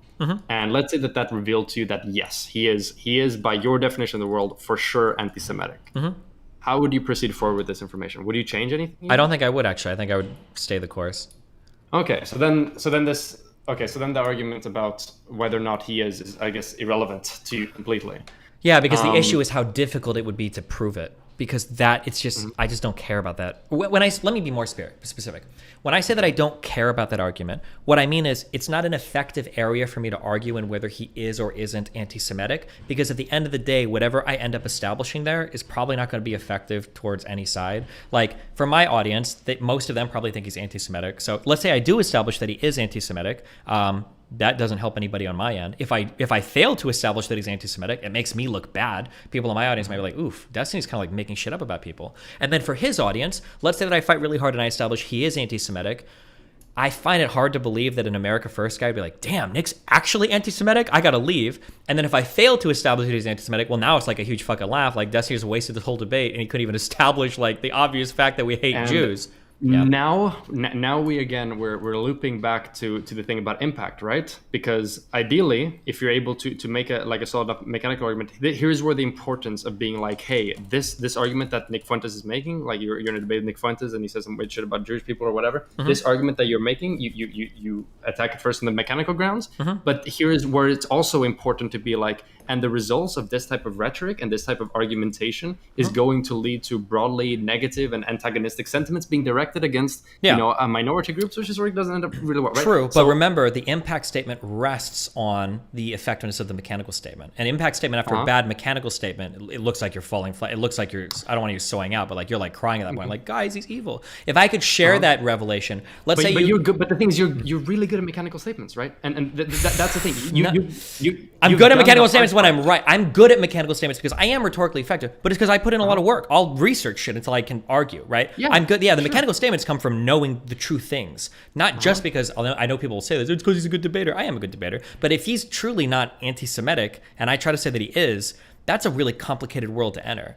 In that earlier example, you said if a God told me that he's anti-Semitic, if he gave me that answer in a box and I could share that with people, then I would go full steam ahead. Then I'd say, look, he is anti-Semitic. Fucking the guy gave me, look in the box, he is. Then I'd be like, okay, yeah, the God. Pulp Fiction, the Pulp Fiction box, yeah. Then I'd say, yeah, boom, he is. Then I would go full steam ahead. But even there are some things that I even know that are true that I won't argue because it's so difficult to wade through those arguments. Sorry, you were gonna say something else. Go ahead. Okay, so let's take it in a different direction then instead. So number one, I think you're really good at mechanical. So you've already done the difficult part, right? The difficult part is being good at the mechanical part, and that's why you see the issue. And I understand why you've been turned off from the impact because a lot of lefty people, they will be like, this is anti-Semitic, this is transphobic, this is racist, and they'd use that in place of an argument. And that's obviously a lot easier to you, but you have the mechanization down, which is why I feel like this impact part is really the easiest part, if you can swallow some of the things you have about being soy, right? But the second thing I was going to say now is that, okay, let's move past Nick Fuentes being anti-Semitic, because you seem to have already said that you can't bother proving that point because it's complex, it requires multiple dimensions. So do you believe Nick Fuentes makes anti-Semitic arguments? I think based on what I've heard, at least one comment, I asked him, I was like, where are you at right now with the anti-Semitism shit? And I think he's like, I think he said, before we would have said Jews are 70% of the problems, but now they're like, I think he said 30 to 50%. That sounds a little bit anti-Semitic. And my guess is going to be that if I would have I'm trying to think, did he say that Israel was behind 9/11 or was it Bush? I don't remember, but if he would have said Israel was behind 9/11, I'd say that's a little bit anti-Semitic. And then I'm guessing that if we were to have a debate on the Holocaust, I think it's pretty anti-Semitic, right? Yeah, he would probably be like really like Holocaust revisionist, if not outright denialist, which I would say is probably anti-Semitic. That'd be my guess. Yeah. Okay. There is a world where I could have a debate and probably prove that like Fuentes is anti-Semitic. I just don't see the point of doing it. But there's probably a world where I could do that. I would pick out like that. Yeah. Okay, so we're moving past. Okay, fuck saying that Nick Fuentes is anti-Semitic because you seem to have already made up your mind about that. So let's say you're having an argument with Nick Fuentes. So instead of the impact being like, oh, Nick Fuentes, like people like you are anti-Semitic, you're contributing to this. How about making the impact focus on the rhetoric instead? Like this argument that you're making, this is an anti-Semitic argument, this is a little whatever like that. How does that sound to you? That's really bad because the way that these guys view themselves is they think that their moral statements are coming downstream from their factual analysis. So if I'm trying to fight them on the moral ground, but the factual analysis is correct, it makes it look like I'm just making an appeal to emotion because I know that I've lost the factual ground. So for instance, if somebody's legitimately saying black people have 75 IQ because they're black and that's how their brains are, and at the end I'm like, okay, but like, come on, like, shouldn't they be allowed to participate in a society like white people are? They're going to view themselves as like arbiters of fact and being like, no, Destiny, they can't participate in the same way because they're not the same. And then it's going to be the moral argument. But in that case, they're gone no matter what. No, but I don't think so. That's where I disagree. I think that if I can instill enough doubt in that, like, if I can instill enough doubt in that mind of the person who's like, okay, well, fuck, maybe the Minnesota transracial adoption study isn't like the best thing to look at when it comes to comparing differences in IQ. Maybe the fact that all these IQ researchers seem to have like, that's why I try to like seed the plant or sow the plants of doubt, sow the seeds of doubt. Because if I can get them on that part, then the moral part I think will change a little bit. But if that moral statement is coming from the description, this is why it's so hard to say, even when we talk about the anti-Semitic thing, like here, like you asked me this question, you say, if somebody believes that Jews run the world, is that anti-Semitic? That's actually a hard statement to answer, because let's say it came out that Jews did run the world. If you found that out, let's say they run it like, and you're like really happy with how the world runs. Is that where we're going, or? Well, no. Let's just say that. Well, let's say that you're unhappy about how parts of the world are, because that's what most people are. Like, let's say that you personally, you Rose Wrist, let's say that you find out that Jews run the world. It's actually descriptively true. If you believe that, then are you anti-Semitic? No, it depends on what you do with the information, right? Yeah, exactly. So that's the issue, is that like, so if somebody says like, do you think that black people shouldn't be allowed to go to the same schools as white people, but they believe descriptively that black people are so intellectually different that they ought not to, does it make you racist to think that they should be in separate schools? Some racist people can hold that belief, but if that belief is actually backed by science, is it racist? I don't know. And that's why I don't like attacking the morality of the statement, because if the descriptions before are true, the statement itself isn't necessarily bad. That's why I usually fight on the descriptive grounds. Yeah. I see what you mean there. But so I think another, like, it's like the race realist example, right? How I often like to say that, race realists are wrong on the descriptive ground, but even if they were correct, their prescription still wouldn't follow, because I would still make the arguments that we should still do. Because I would still make the arguments that we should still do everything that we can to optimize individuals' potential within a society, and every person has the capacity to contribute. I mean, except for like a small subset. But the Charles Murray argument. This is the Charles Murray argument, because I believe that Charles Murray would agree with that, or at least that's what he says. Charles Murray would say, I don't hate black people. In fact, I love them more than you do, because I'm willing to recognize their biological limitations. We need to construct a society where black people can work menial jobs and be able to make a good income, a good living. And you liberals, you progressives that refuse to acknowledge reality, you're the ones forcing them into schools with affirmative action, watching them fail out at 2x the rate and accumulate a whole bunch of debt that they can't pay back, and pretending that you're doing a good thing. So actually, you're racist than me. That would be like the Charles Murray argument. That's why I think the descriptive part is so important. The same prescriptions will not follow from different descriptions. I think the prescriptions will actually look quite different. Okay, precisely. So then to recenter on what got us into these examples, which was that, the impact statement of saying that this argument leads to whatever morally bad argument, the impact bit. So wouldn't this be an instance where making that impact argument, they kind of just don't care? Well, it would be one that, if anything, it could reinforce their beliefs. Because if at the end I say, like, we need to do things for black people in society that shows that we care. Well, if you're like a race realist and you believe in the bell curve, you're like, yeah, Destiny, that's why you're extra wrong. I do care. You don't care. You just want to create this progressive utopia where diversity and differences and all that shit is irrelevant, but we're actually willing to recognize the science. So your impact statement is true, but like, I care about this because I do care about black. I actually don't hate black people. I think they should have their own country. Yeah. But in that situation, if somebody has that initial reaction to it where they were like, yeah, Destiny, that means you probably didn't do good enough on the mechanical grounds. True. But I can see. So I guess you're so. Or I thought we were having this argument. We were saying, let's say we skip the mechanical grounds. I thought that's how this started with the Nazi thing, but maybe not. But I do agree with you that like my impact statement can rest on mechanical.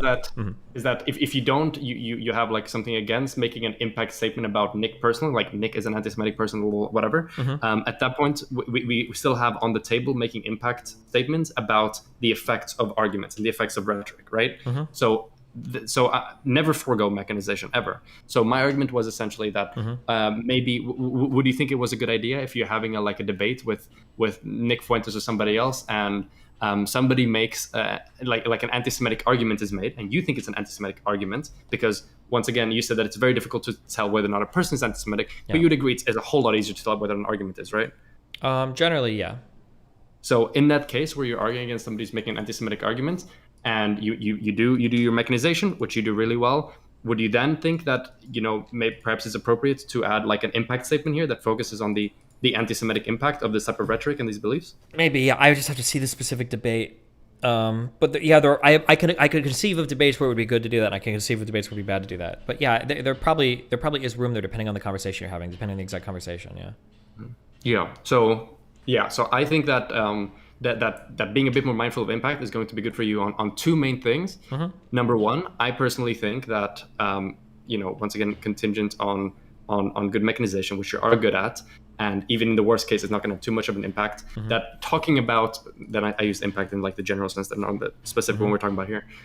Using impact, now the theory word, along with mechanization is going to make your rhetoric and your argumentation hit a lot harder for a lot of people, and can add that extra pressure towards getting people to reconsider their beliefs in situations where you've done the mechanization well. I will also say that doing that might get some of the people off your back who keep saying that, oh, well, you're not doing enough, you're not giving the, you're not pushing back enough, you're not calling it for what it is, because you seem to be more focused on whether or not he's correct or not, instead of talking about the weight behind those statements, in the sense that people might think that you give off the impression that somebody who's arguing about rent control and is incorrect is maybe as like wrong as somebody who's arguing for, Jewish question in terms of like the moral weight or whatever. And that kind of implication, or that impression, I should say, not implication, can leave people with a bad taste in their mouth, so to say. I think that the impact then would probably matter on the type of thing that I'm talking about. I think there are ways that I could phrase it. I've never tried this before, but I could probably try this in a way. So like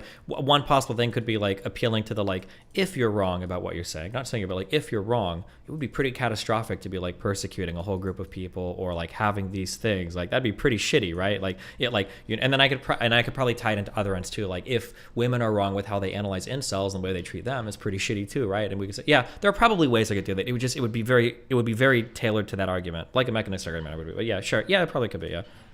Yeah. Okay. Awesome. Okay. The other thing then is, so there was this Reddit post. Okay.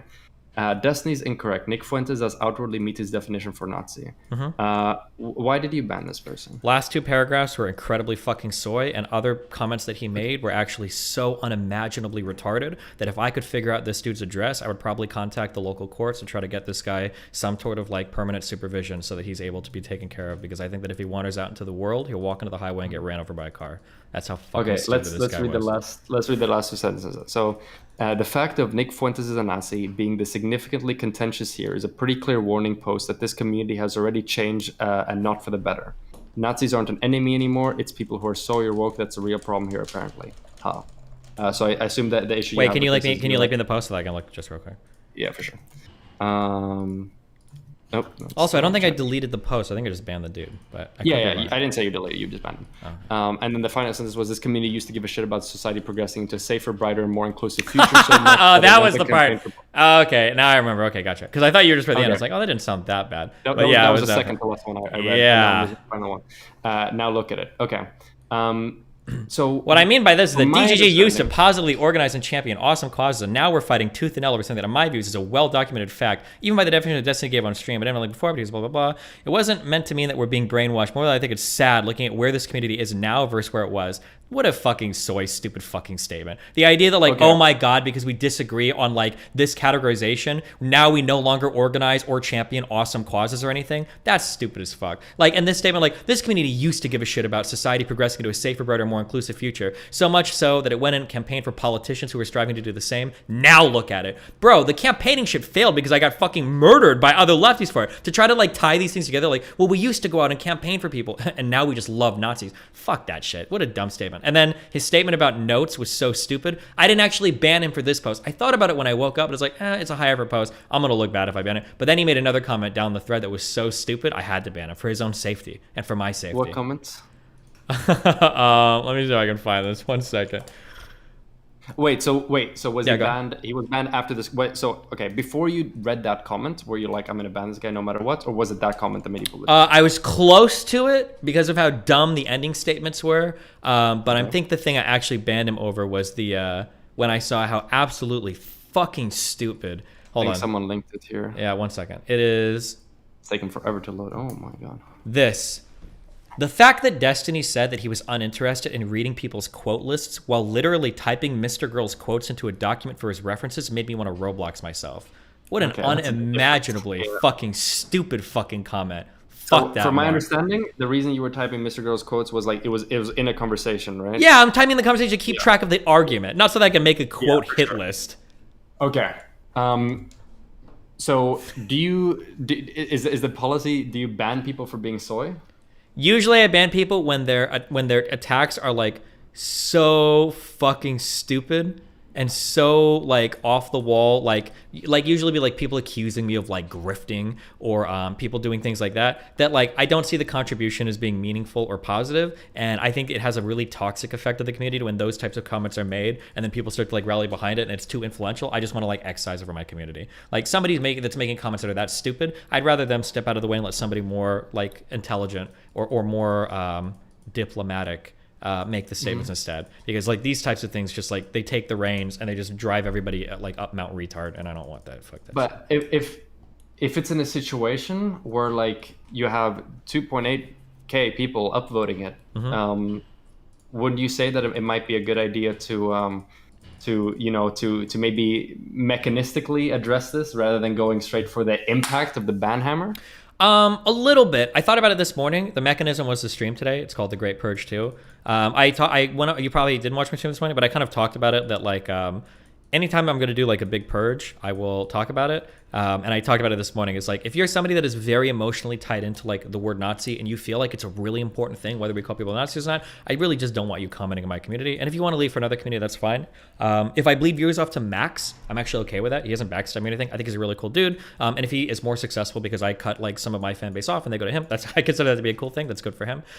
So I'm not like salty about like him gaining viewers because I like Max. It's really cool. And if people leave me over this, I'm not like, I don't personally hate people that disagree with me on the Nazi shit. I'm not like, fuck you guys, you're lying. It's just like, I just don't want them in my community. It's just not something that I care to obsess over that thing. And it's detrimental to what I'm trying to push for. And I think that like the response of my subreddit over the past 2 to 3 days has just like further reinforced how I feel about all of this. That like people calling somebody a Nazi or not really doesn't have anything to do with what is a Nazi. It's just the intense emotional attachment they have to that word, which is something that I'm super not interested in. Yeah. Okay, so I'm gonna and I partly agree with this. I'm not just gonna say like I'm steel mining, so it's like some abstract thing. I'm gonna throw my weight around this a little bit as well. Yeah. So I think that there is a value in calling a belief for what it is. So I think that in a situation where somebody's making like highly, like anti-Semitic and statements and argumentation and rhetoric that fits within, categories and calling things of like Nazi or anti-Semitic or, fascist or whatever we want to talk about. I think that there is value in like kind of socially signaling that, hey, don't lose track of it. This is not just another incorrect, but this is not just like, oh, somebody's making a stupid argument. This is just like when, lefties talked about rent control being a good idea, but to signal that, okay, so this is a bad argument. This is a stupid argument, but also this is like a core tenet of one of the most destructive ideologies in human history, right? I think that social signaling is really important, and it's a good way to distinguish between arguments that are just faulty and essentially differentiating between their impact, right? Sure. So there's 2 parts to this. So one you said was there's a value in calling a belief for what it is, and the second is there's a value in socially signaling. The first one I 1 billion% agree with, and it's why I specifically avoid the term Nazi. So like, if I were to ask 10 people for a definition of Nazi, I'd get 11 different definitions, right? Do you agree with that? I'm not sure if this might be an online politics thing. How that might be a greater. If you want, we can start calling people down my Discord list right now. If you want to drag one at a time, we can get Stardust, we can get Dylan. I can start dragging people, and I can ask, how do you think a Nazi is? I'm willing to. I don't think those people make your case. I think those people would actually be contrary to your case because those people are more inclined than most people. Even though they're more inclined, I bet they would still. This was a joke that I did when I went on Prime Kai panels and Dylan panels. I would ask lefties, what do you guys think a fascist is? And nobody on the panel actually knew, even though everybody was using the word. Nobody could actually define fascist. So yeah, I think, and if we go into the general population, it's going to be even worse. Like, what is a Nazi? Okay. Oh, I don't know, like Hitler, like Germany. Are there still Nazis? Like a lot of people even see something like that. Okay, maybe this might be a bit of an American thing. I know at least in Europe, we get actually like pretty, at least, from my education, we got actually pretty in-depth thing into like, okay, these are the core tenets of Nazi ideology. We talk about authoritarianism. Yeah, but you got to be talk about the kind of cult of personality that existed. We talk about that. Yeah. You got to be really careful about that, because if you're, I don't know what it's like in Europe, but if you're actually historically studying like what is Nazism, Nick is absolutely not a Nazi. He's actually not even close at that point, because you're missing. Nazis are never going to be okay with like fucking Polish people or Eastern Europeans, right? You're either Aryan or you're not. That's one huge point. And then things like Catholicism, fucking forget it, right? If you don't have like state subjugation of religion, there's no fucking way that like Nazis are going to be okay with that. So if you're going from a historical perspective, Nick is absolutely not even. Was a Nazi ideology like pagan, or am I Am I incorrect? I believe that it was an important part of it, that there was a guy that made a bigger Reddit post on that, but like the state religion, or the religion had to be like subjugated by the state. It was a more complicated affair, but they're not going to be okay with like the Catholic Church and shit. Like there's no way that like that intertwinement of like Catholicism or Christianity with the state is going to be like okay. So like from a historical sense, you're now Nick is completely escaping from Nazism, especially with like the Aryan race stuff, right? Like Nick is very in terms of Nick's like white people thing, he's a very diverse kind of guy. Like there's room for him and a whole bunch of white Hispanic people and everything. Nick Fuentes, yeah. Yeah. So okay, yeah, I see what you mean there. Okay. Yeah. So I'm sorry. In terms of that, yeah. Go ahead. Okay, I recognize the critique you made, and I think it's a good point. So then I'm gonna turn the question on you then. Yeah, go for it. How would you distinguish between really like hardline, hyper authoritarian, kind of like super like bigoted, like in-group, out-group, alienation and ostracization of certain like and dehumanization of certain like people groups from just like regular conservative rhetoric and argumentation?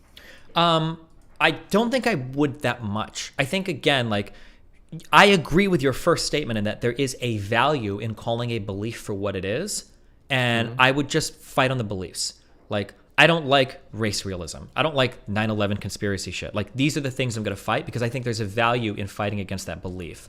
But the problem is that when this is wait, or go ahead. To test this. Yeah, to test this. So let's say you're having like let's say on the presidential, let's say you had Trump and Biden. Would you not feel differently, or would you not feel like it should be handled differently if the two of them were debating the Jewish question or the two of them were debating rent control? What do you mean should it be handled differently? Like should they have different impact statements or? No. Do you feel like, do you feel like both of those debates and those conversations should just be, kind of like handled with the same degree of gravitas, so to say? Like, could you picture in America where you just have I mean, the answer intuitively is obviously no. I'm just trying to think of what that would look like. Like, say it's more extreme. Let's say they're arguing over like what the White House should be painted versus they're arguing over whether or not we should drop nukes on North Korea. It seems to be the case that they would be. I just don't know what it would how differently it would work or what it would look like. Yeah, go ahead. This is where I talk about that. This is where I talk about the social signaling, right? Because in this instance, like if you just have like a debate about why White House can be colored, like. You know, if you have some people think that should be white and some people think it should be, I don't know, fucking beige. You know, there's a degree of like acceptance of both those beliefs. Okay, that it's kind of fine. I mean, one of them, let's say painting it white gave like a +5 intellect stat boost to the entire country or whatever. So there's still a correct answer, but at the same time, like it's not a huge deal compared to like a situation where like you have parts of the country or people that are like, we should just fucking nuke everyone who's like our geopolitical enemy. There is a much greater weight in that situation, right? Yeah, I would say so. But I would say that in these cases, like, you can still do everything that a label would by focusing on the belief. Like, if somebody's talking about, like, white supremacy, like, I'm going to fight them really hard on white supremacy. But I don't need to ever bring in, like, outside terms with so much external content into them to be able to fight on that belief. Because I feel like as soon as I do that, it gives my opponent the room to wiggle. Like if I start attacking Nick really hard on like, bro, like white majority, how you even measure that? This shit is cringe as fuck. Like how would you even begin to figure out who's white, who's not? How would it not extend to other things like brown eyes, blue eyes? As soon as I'm like, you're kind of like a Nazi, I've given him oh God, he's like, thank God he's coming out. Okay, I'm not a Nazi because I don't want to kill anybody. I don't want any camps. And that might be true. And now I'm like, fuck. Like I brought in this external word with all this external content that I've lost control of now. And now what I could do is I go like, well, hold on, wait. I'm just defining Nazi insofar as it means now we're fighting over the definitions of the words, different people in different, like I've muddied the waters. I recognize this critique that you made before when we talked about the Nazi, and that's when I returned the question to you. But so what was I gonna say? Before you mentioned the thing about Nazi, just now what we were talking about. Okay, wait. No, I'm having a brain freeze. What were we talking about right before Nazi? I'm on YouTube, so we can just go right back. If I was arguing with Nick over something related to white supremacy, and he's saying things about like, well, white, I might be able to push him on like all these different parts related to white supremacy, and then I say, well, you're a Nazi. Yeah, sorry. Okay, now I remember. Okay. So I agree with what you say, and I agree that there are really big issues with labeling, and that it can give people like wiggle room, and it can lead to people using it just as an impact and then foregoing like the mechanistic thing. It can be used to the point where it's so broad it becomes meaningless. There are all these issues with labels, and I 100% agree with all you're saying. However, do you think that there's no value to labels in a political settings? Because I would make the argument that due to the way like human psychology works and the way that we categorize things and we recognize patterns in society, I think that there's some level of like increased like accessibility and ease in comprehension and categorization of political beliefs that occurs when you use labels to some degree. And I agree with you in all the critiques that you made of labels thus far, but to throw them out as like a tool for human comprehension entirely feels a bit drastic. I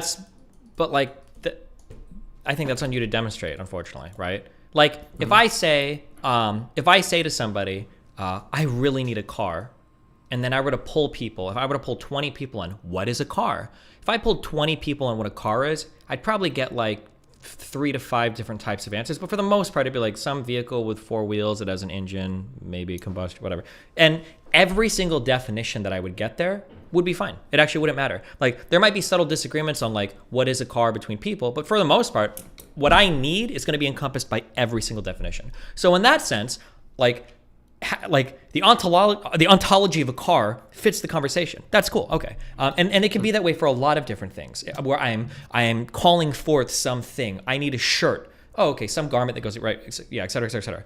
But there are going to be some parts where there's such a divergence of what that word means that when I call it forth, I'm causing more dissonance than consonance. That if my killer thing at the end is like, that's why he's a Nazi. As soon as I've said that, I've rung the lights on like 50 million different definitions, and I've lost control of what I'm trying to say because everybody's bringing in their own external baggage. So I agree with your premise that certain categories are important. You can't just throw them all out. It would be foolish of me to say that. But for these types of political labels, I think the categories have largely come to encompass so many different meanings that I can't use them for conciseness anymore. Because some of those meanings I'm going to want, and some of them I'm not going to want, and I can't control what the audience believes at that point about them. Yeah. So would you be in favor of just moving away from using all political labels, like social democracy, social liberal? I kind of have, yeah. Unfortunately, yeah. Because like usually, and I think I even said this like 2 or 3 years ago. I think I even realized this, where like when I go onto a panel, somebody will be like, "What's your political belief?" And I'm like, "Well, I'm a sock dem." But when I say sock dem, I mean actual social democrat who's in favor of capitalism. I'm not a dem sock trying to move towards socialism, and I'm very progressive. But I still think like I've got to go into like all these different things. Like, fuck, why the fuck did I even say I'm a sock dem, right? And then some people, I think one guy even emailed me and he says, actually, I disagree. Sock dems actually historically tend to move towards socialism. It's like, oh fuck, well maybe I can't even use that label. But yeah, I tend to stay away from all political labels. I think I've said over and over again. I just want to fight about let's talk about the policy positions or the ethics positions exactly, rather than even trying to do the label stuff. Okay. Okay, I can see the argument you're coming from. I would say that, and this would be something that I'm not sure if I could prove, but I most certainly would need to dedicate some degree of preparation to this specifically. I think that it's probably more helpful because I recognize the use of labels and being able to categorize and improve human comprehension, especially like on the fly, where you can get like a general grasp of like, okay, this is how these ideas probably gonna like align. This is how this person's beliefs probably gonna look at like in the roundabout ballpark. I still see I see utility in labels. However, I agree with all the critiques or labeling of it. But I'm not sure if the correct direction to move towards is fuck all labels. They're done. We don't need to use them at all. Or move towards we need to be super soy, we need to be super tippy, and we need to be super like anal about making sure people use them correctly in society. So I would disagree with your first part of that statement, and we would agree on this. When I fuck all labels, they're dumb and they don't work at all. I think labels can be incredibly important. In political context, my bad. Yeah, well, no, even in political context, they could be. If these words still retain their original meaning, I could actually use these to hardcore reinforce an impact statement. Let's say that all of us agreed what made a Nazi a Nazi. Let's say that there was there were 2 definitions or 1 definition that we all agreed upon. I could do mechanistic arguments against Fuentes where I say like, listen, dude, you believe this and I think it's wrong, and you believe that and blah blah blah, and I think you believe that. Like I could run all of this down, and for my impact statement, I could say like, listen, I've got you on this, and that. Your views are basically that of a Nazi. And like historically speaking, we've seen what happens when Nazis come into power. I don't want death camps. I don't want like the whole world to go into war. Like I could actually use that label. I could call forth that label too, because if I put some pieces of the puzzle together, well, now I can bring in a label that gives me a whole narrative around all of the different individual things that they believe, and I can start to fill in. You're saying exactly what I was saying, right? Yeah, but I don't have that label anymore because it doesn't work, because everybody's destroyed, because everybody has so many different personal, private definitions for these words that I can't use that anymore, right? Go.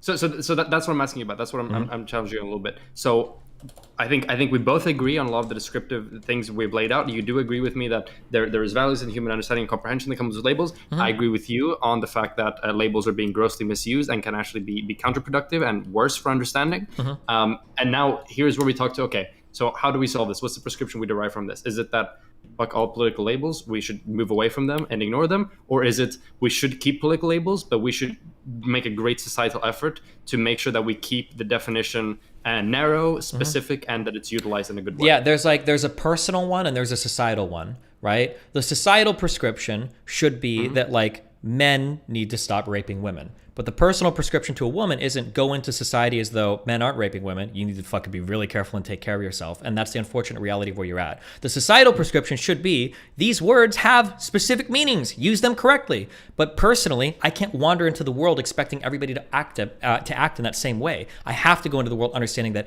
there's 92 million definitions of communist, Nazi, rapist, transphobe, and that's just the world that I live in, right? Okay. Unfortunately, I see what you mean. Okay. Like, and yeah, because it happens with all sorts. It'd be nice to be able to say like that guy's transphobic, but like if I call somebody transphobic, what does that mean to you? Like there's nothing. Okay. There's not even anything there. Who the fuck knows? It could mean that they're like a really chill, really cool person that just agrees or disagrees with like trans women and cis women competing together, or it could literally be somebody that thinks that like trans people are faking it for attention. Both of those people are transphobic. Like the label has been blown open so much and has so many different definitions that it's kind of meaningless at that point. Or not meaningless. I keep saying that. Every time I've said that, I'm wrong, and I retract every time. When I say that labels are meaningless, I'm misspeaking. When I say meaningless, what I really mean is they have so many meanings that I can't apply one in a specific situation like that. That's what I really mean. There's too many meanings. Yep. Yeah. I see your argument. I recognize the analogy there. I could alternatively bring in a separate one, which I know that you've made before, which is that, okay, so is this like a topic that's similar to, rape in society, or is this a topic that might be similar to makeup in society?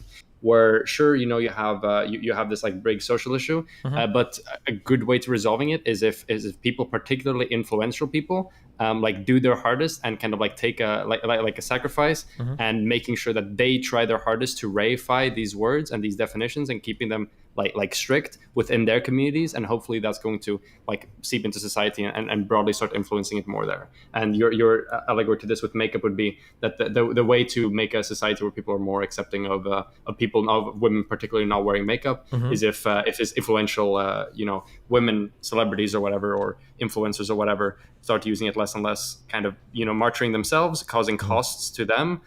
In the case of the labels, their communication. But eventually, if enough people start doing it, then you're going to build towards an actual social force that's going to accomplish something.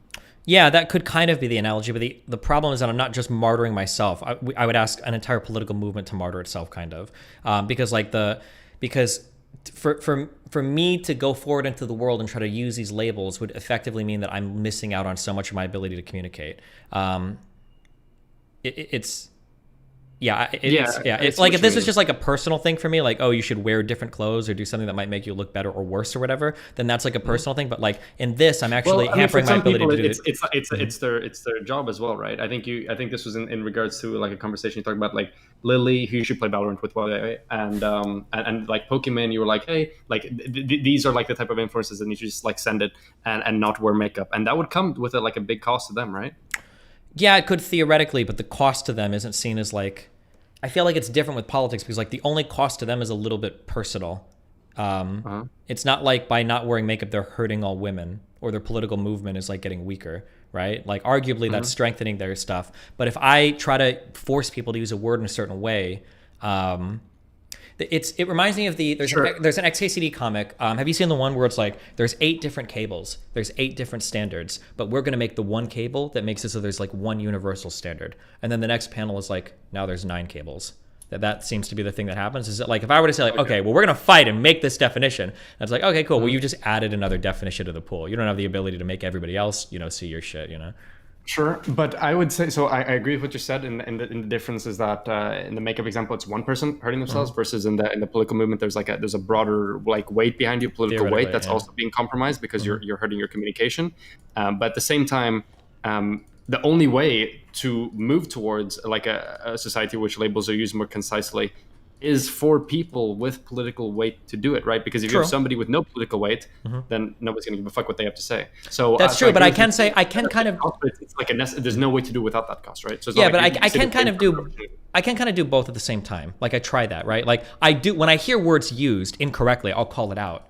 I just can't go on the other side and use a word the way that I want to use it because it's still used incorrectly so much. But I do try to say when people say like I said that like Vosh is saying that Antonin Scalia and George Bush are fascists. Well, what do you mean by fascist, right? I'll call him out when he says it, but that doesn't mean that I have to start using that word. If the definitions did return, that would be great.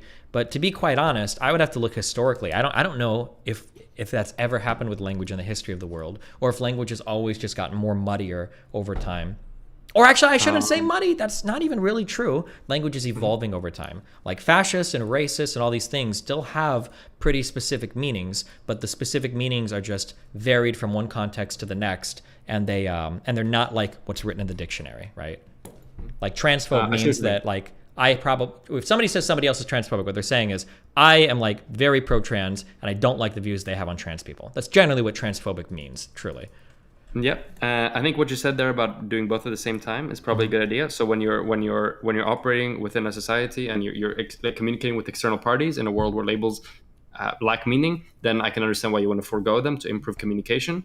But at the same time, maybe you should work on like some like an internal. Hey, this is the GGG definition. I sound like XUC there. Holy shit, DGG definition of Nazi. And we're going to, as a community, try to stick to this and try to reinforce this as a definition. And then hopefully this is something that spreads and reifies itself in the future. Because I'm sure at least within the online world, you doing that could have some form of an impact. But yeah, I mean, it can. But again, like there's so much that's outside of my control that like I push for like a very specific definition of say pedophile, for instance. But I bet like less than half of my community would actually like consistently use it that way outside of it. And they can't even do it because then they're being forced into like whatever societal bubbles and shit. Like I do try to push for people to be more specific with words.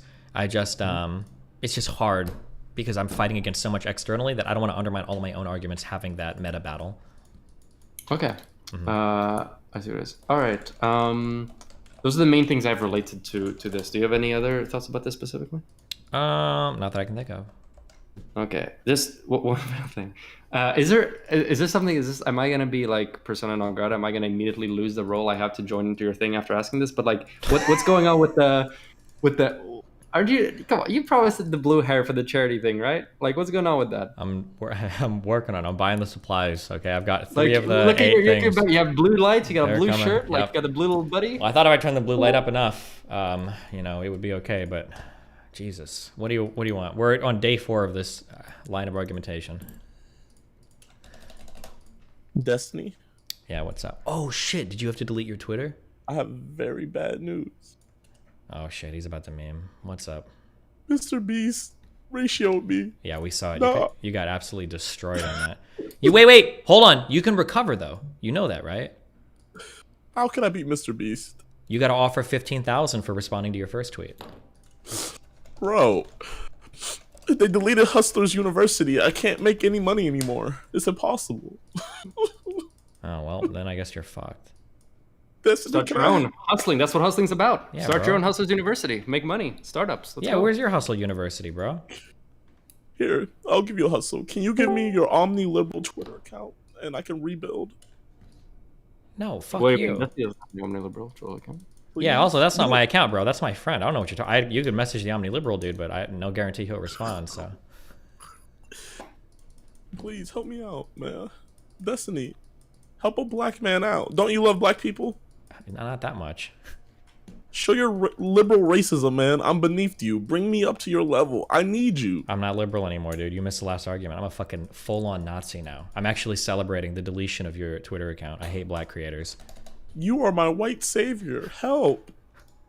Okay. Do you have anything else for us? I'm trying to do arguments here. Trying to do serious debate. I'm sorry. Okay. Jesus. All right. So the blue hair. Back to that. Yeah, I'm working on it. Okay, it's in the works. Okay. And then Valorant with Lily Peacher. That's the second one that I'm here to. Okay. To Working on mention, that one but, too. Okay.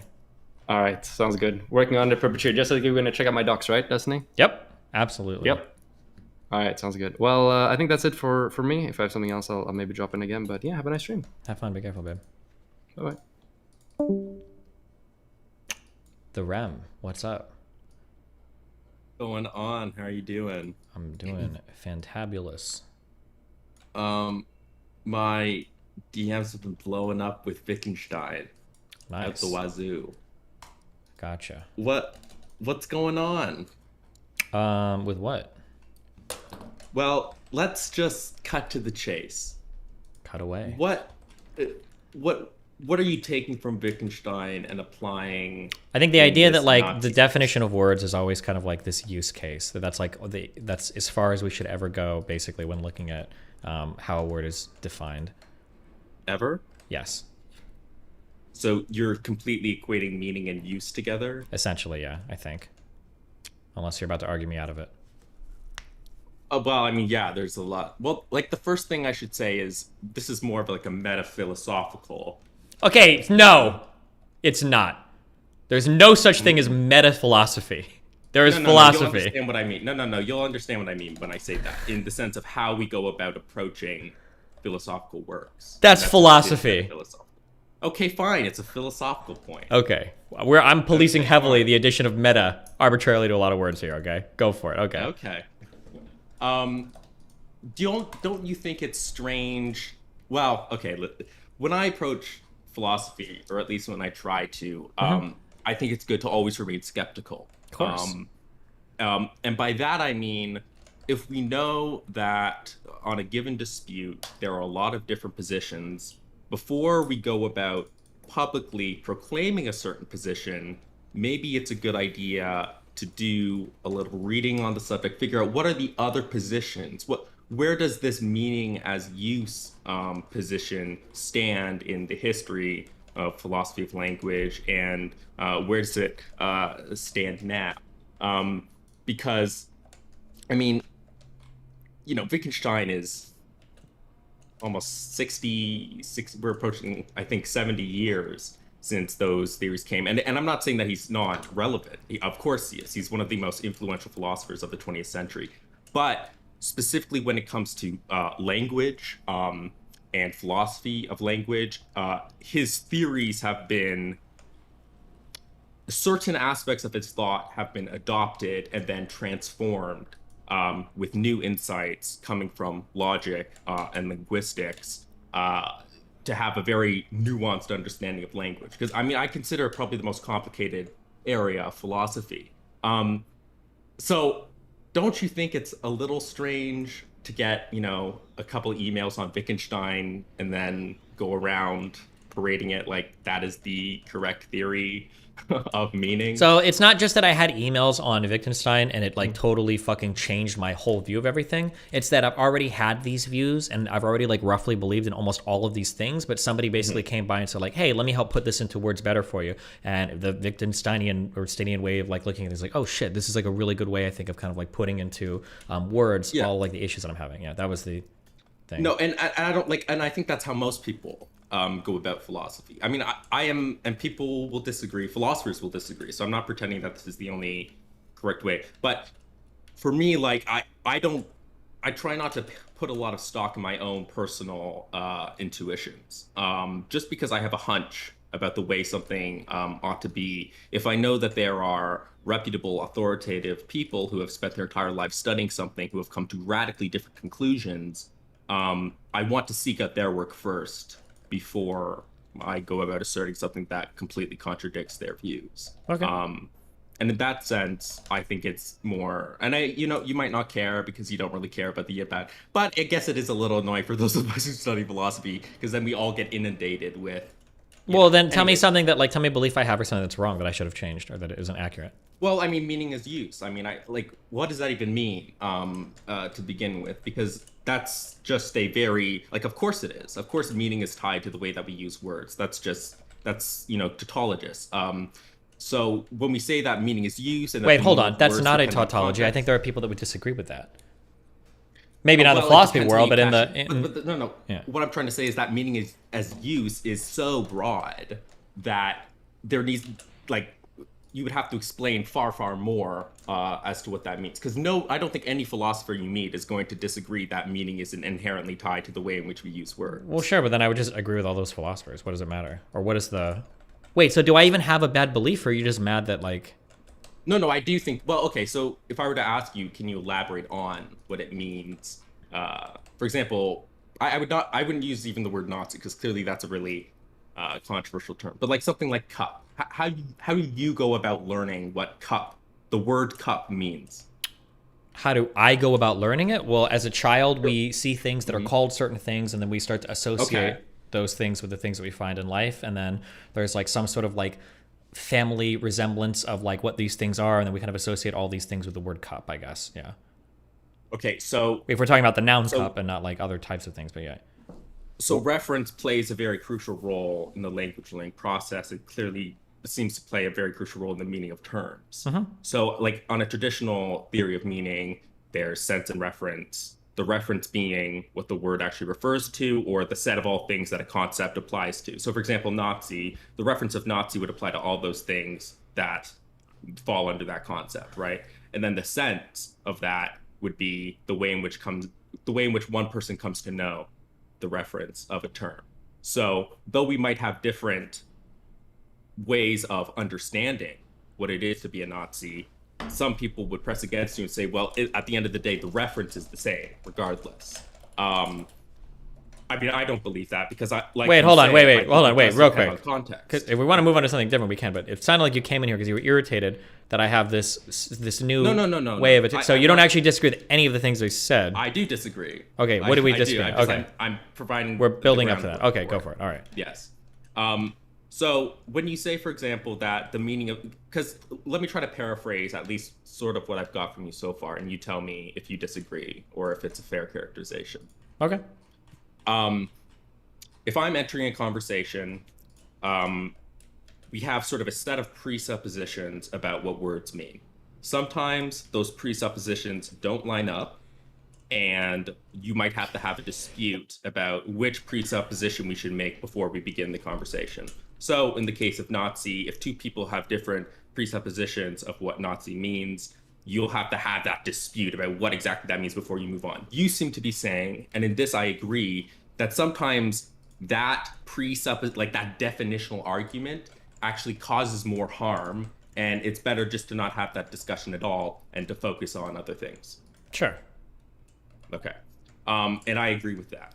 But that's a pragmatic argument. That's not really based in philosophy of language. That's just a purely practical argument about... Well, not all parts of that are pragmatic, no? Like the part where you say that like a word can mean a different thing. Like the prescription that you're drawing here is pragmatic, but like the analysis I don't think is just pragmatic. Okay, so you said, do you believe that meaning as use applies to every single statement? In every single term? I'm trying to think of weird grammatical escapes for that, but I would say what about, probably... like, Aristotle? What about it? Like Aristotle generally I think most people agree that that is not a context-sensitive term, and that Aristotle... Hold on, it must be, unless I'm missing something very obvious. No, most people tend to believe... I mean, there are people who want to argue everything is contextual, and maybe that's a... Well, let's say I make a popular video game, and the main character's name is Aristotle, and when I say Aristotle, that brings to mind two different... Yeah. Right? But clearly that's not the same type of instance as we're talking about with Nazi, where there's, like you said, it's a family resemblance concept, right? That just happens to be the same sound is produced, but they're homophones. But those are two separate definitions, two separate meanings. That's not what's going on in the Nazi. Well, how autistic can we be here? If I say to somebody, have you read Aristotle? And somebody says, well, no, I've never seen his body before. I'm like, well, hold on. When I say read Aristotle, what I mean is you've read books that are written by Aristotle. And then they're like, well, no, actually never. I don't know how to speak fucking Greek or whatever. I'm like, okay, I mean, have you read like a book that was written by him originally but was translated in public? It's like, oh yeah, I've read Aristotle. Like even at that, couldn't you argue that there's still a lot of like language stuff going on with that, or no? Is that not the same type of thing? That's not with Aristotle. Well, that's not what? That's the context definition of verbs like read. Well, sure, but it's still is saying that playing like a the word fixed meaning. originally you asked me like just for Aristotle himself. Like it seems like even in that case, then there is, or it would seem to be the case that there could like what Aristotle even means could be the subject to a debate. No. The actual like so the linguistic token, like the spoken word or the written word. Yes, there are homophones in the same way that when I say to you two and two and two, those all sound the same, but there are three different meanings which are assigned to three different expressions, right? And yes, context sensitivity help. It's the same thing with terms like I or this or that, demonstratives or indexicals. Like these are things that vary depending on context because of the very nature of those terms. But I'm just trying to press on you that not all words work that way. And I certainly don't think that proper names like Aristotle work that way. And I'm undecided on whether. Yeah, hold on. Fuck. Wait. Yeah, fuck. I was gonna say this. Another stupid fuck wrote it in chat. So now it sounds like I'm stealing it from her, but I'm not. Let's say, arguably, couldn't Aristotle refer to the person or the work? Like kind of what I said in the beginning. Have you read Aristotle? Or I just say, let's just say somebody says Aristotle, and I hold a gun to your head and ask you, what is Aristotle? And you're like, well, it's a person. Wrong. It's the work. Like when you say, if you read Wittgenstein, you mean the work of Wittgenstein, right? Or if you read Aristotle, the work of Aristotle. Couldn't that technically be two different things? Yeah. Okay. And that's even a proper noun, yes. So that's like as precise as.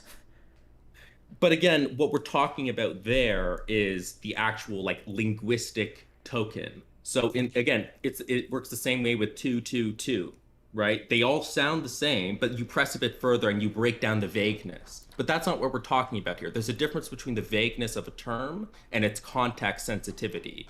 Meaning as use really has to do with context sensitivity as opposed to vagueness. It's just the nature of language that a lot of our sounds sound the same, and so we'll have to clarify it with further statements so that we're narrowing it down a bit more. But that's not. Could I not argue over definition?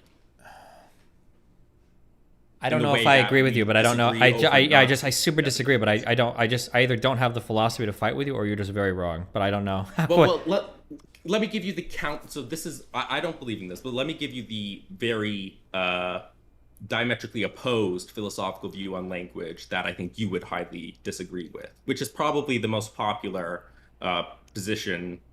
I'm not happy about it, but this is the most popular Wait, hold on. position. I don't care about the most popular position. Just if I'm saying something wrong or incorrect, do you think there's an understanding that I have that could be improved with some other position? Then tell me. Don't say, here's the most popular definition. You don't have to use it, and I don't even agree with it. I don't care about that. No, I'm just trying to present you the groundwork, because then I'm going. Okay, let me just speak first. Okay, go for it. There's a view that the meaning of a term like a proper name is linked to causation and the original cause of it. It's called like the baptism. And so that the term Aristotle, from the moment of his birth, when people started calling him Aristotle, he wrote all his books, he became the teacher of Plato. That has then carried over centuries and centuries and centuries to have the meaning that it has now. And so there's this belief that you can't divorce meaning from what is external in the world. And so this idea that meaning is use makes meaning completely tied to human thought and societal agreement. And there's no external friction. And that's a really troubling issue for a lot of people. Isn't that kind of true, though? Like, if every human died, wouldn't the meaning of Aristotle, like, disappear? Do you know the twin Earth? Like, here, I'm going to give you a thought experiment, which is used to kind of refute the view that you have. It's called the twin Earth experiment. Okay. You can imagine that there are two Earths. Yep. Earth 1 and Earth 2. And this is prior to any sort of chemical knowledge about the world. Sure. And imagine that these two worlds are completely identical, except for the fact that water on World 1 has a different chemical composition than water on World 2. But besides from that, they are completely identical worlds. All the events in the world have happened identically, etc. Because, you know, when you don't notice any difference, the only time you will notice a difference between these two worlds is when you go down to the chemical level and see that water is not composed of H2O, but some other chemical compound, XYZ.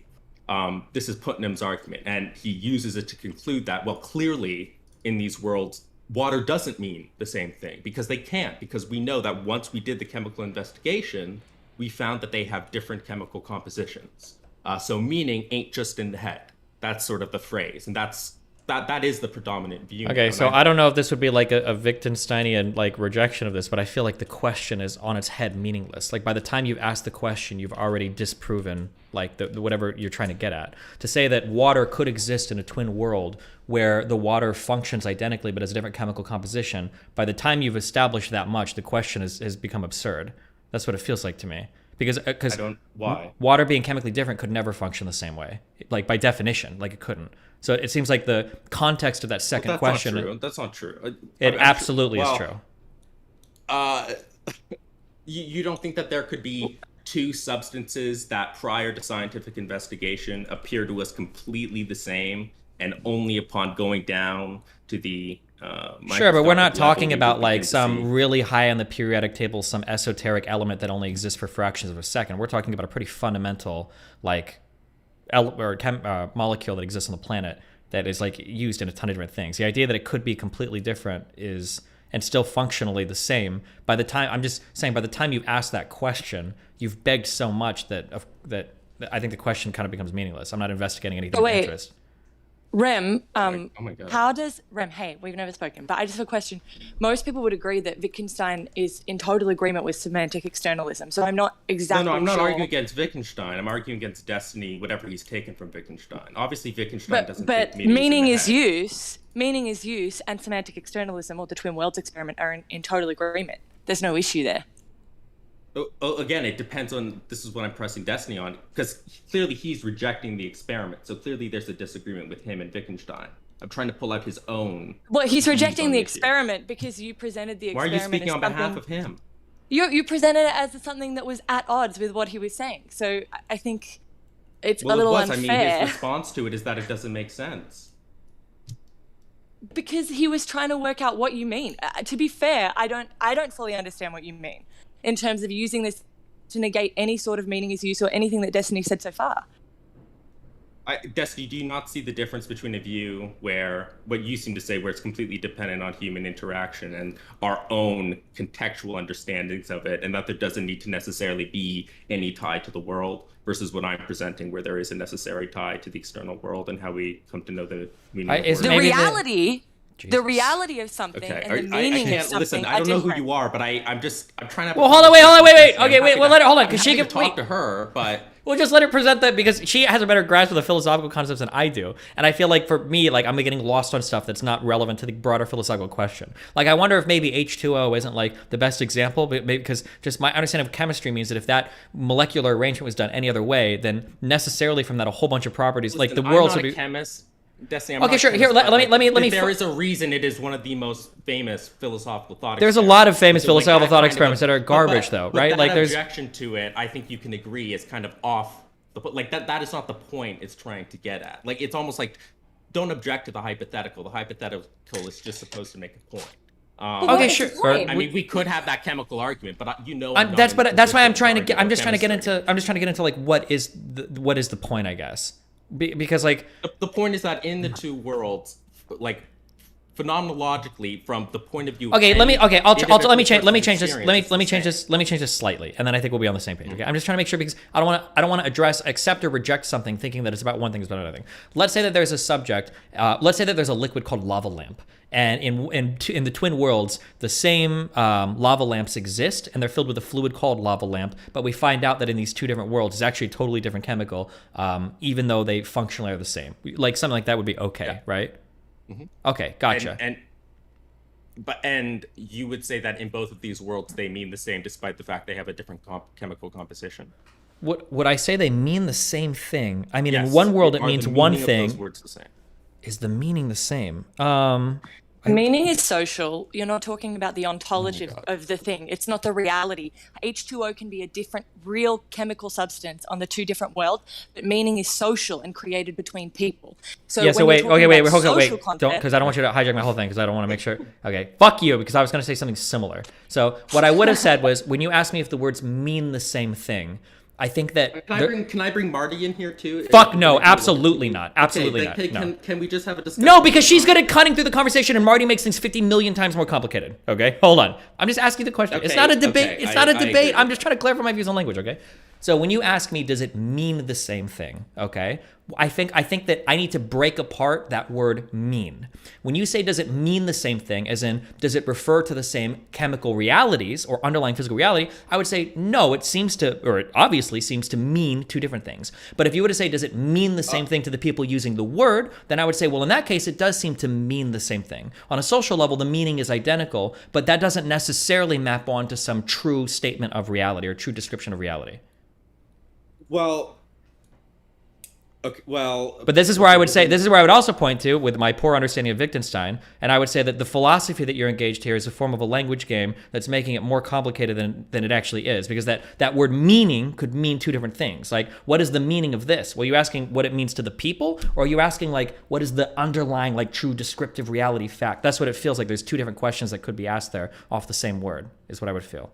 I mean, the fundamental issue here is that when we just want to say, well, it's just what we mean, even like socially or meaning as use, it starts to blend a very kind of hazy line between, philosophy of language and just like the study of pragmatics, which is the way that people use words, and like, speech act about whether we're asking a question or whether we have an implication. I'm talking about meaning in that a word has a meaning.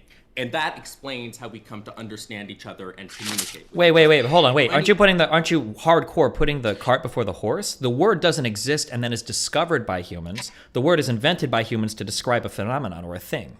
I think truth comes first and then meaning comes from truth. But wait, hold on. Wait. What do you explain that? That's a really loaded sentence. Like a phenomenon comes first, or like an object comes first and then the... I can describe my own view if you want. No, wait. You didn't even address me talking to your question. You keep branching off into other things. Let's just stay on one train of thought, okay? So let's even go back to the lava lamp thing. So I would say that when you say, does it mean the same thing? I would say to the people it means the same thing, but the physical underlying thing, obviously, they're both referring to two different things. So that was my answer to that. How do we come to know that? How do we come to know that the external thing? How do we come to know the external meaning of something without that having an impact on our soul? Like, language is just language, okay? There's not two different level of languages. If we've come to know that something externally is different than another thing, then that immediately changes the meaning of how we use those words, is what I would say to you. Wait, how does it might take time for that to permeate throughout the culture. Sure, but wait, how is this contradicting anything I'm saying? I never said it was. I was just answering your question. Wait, so then do you agree then that when you ask me what does the word mean, that in the social sense it means the same thing, but in terms of yeah. But when we're asking, like, meaning doesn't does meaning have different meanings? But well, it does. It literally does in this sense, right? Well, no, it can't. Meaning has to have one definition, or else it's completely circular. Wait, hold on. No, that's absolutely not true. If I ask somebody, I do this in debates even. We're even doing it right now. What do you mean when you say meaning? I'm not trying to have it like a debate. These are philosophical points. The task of philosophy of language, the primary task of philosophy of language, is to elucidate an understanding of what it means to mean something. And it's a very difficult question because you can't get circular definitions. That's the inherent fear. And so people try to define meaning by ascribing meaning to reference. There are completely reference theories of meaning, where the meaning of a term consists solely in what it refers to. Okay, then in that case, maybe I would say our issue before was the grammatical structure, not the word meaning. So when you said, do they mean the same thing, you should have added you should have added something in, like, does it mean the same thing to those people, or does it mean the same thing in reference to what the thing actually is? There should have been like more words added to clarify what we were talking about. I mean, yes, Sure. there's a very important difference between speaker meaning, because we Sure, I agree with probably what you were going to say, but then that's going to go into like me saying like, oh yeah, well, are we talking about the speaker meaning in the twin worlds, or are we talking about the actual thing itself that we just happen to have like words for? Yeah. But I don't believe that poses as big of an issue as I think you think it does. I'm happy to go down that line. Yeah, why doesn't it pose a huge issue? Well, because in both worlds we've got two people that are referring to the same thing using, or we got two people referring to different things with the same word. How is that not like a big problem? Because they don't understand what the word is. That's what that is. We will like. Who doesn't understand? No, that's not true. They both understand the word. It refers to lava lamp fluid. Let's lay out like a timeline here. Okay, on the very left side, it'll be time 1 and then time 2. Okay, before time 2, no one knows the chemical composition of the lava lamp, right? On both worlds, no one's got that. No one has developed the instruments to do that kind of chemical analysis. Okay, and then after time 2. Someone from World 1 goes to World 2, that's also part of the experiment, and discovers that the chemical compositions are different, and that becomes a huge sensation. Do you think that prior to time 2, that on both worlds, whenever they were saying the word lava, that they were all meaning the same thing? Yes. Okay, well then, that is not Wittgensteinian, that is... hold on, wait. I should have asked for clarification. When you say meaning the same thing, what do you mean there? That they meant the same thing insofar as they were both describing a similar thing for the function it served, or that they were meaning the same thing as in both referring to a descriptively real thing that was identical across worlds? Okay. Do you think that... Why can't you engage with that question? Why are you ready for that question? I'm trying to elucidate the question, which is namely, do you think that the word itself can have meaning independent of who is speaking it? No. Rem, can I just really? So if you were to come across a piece of paper, like for example, if a monkey accidentally typed out Shakespeare just by pure happenstance, none of those words would have meaning?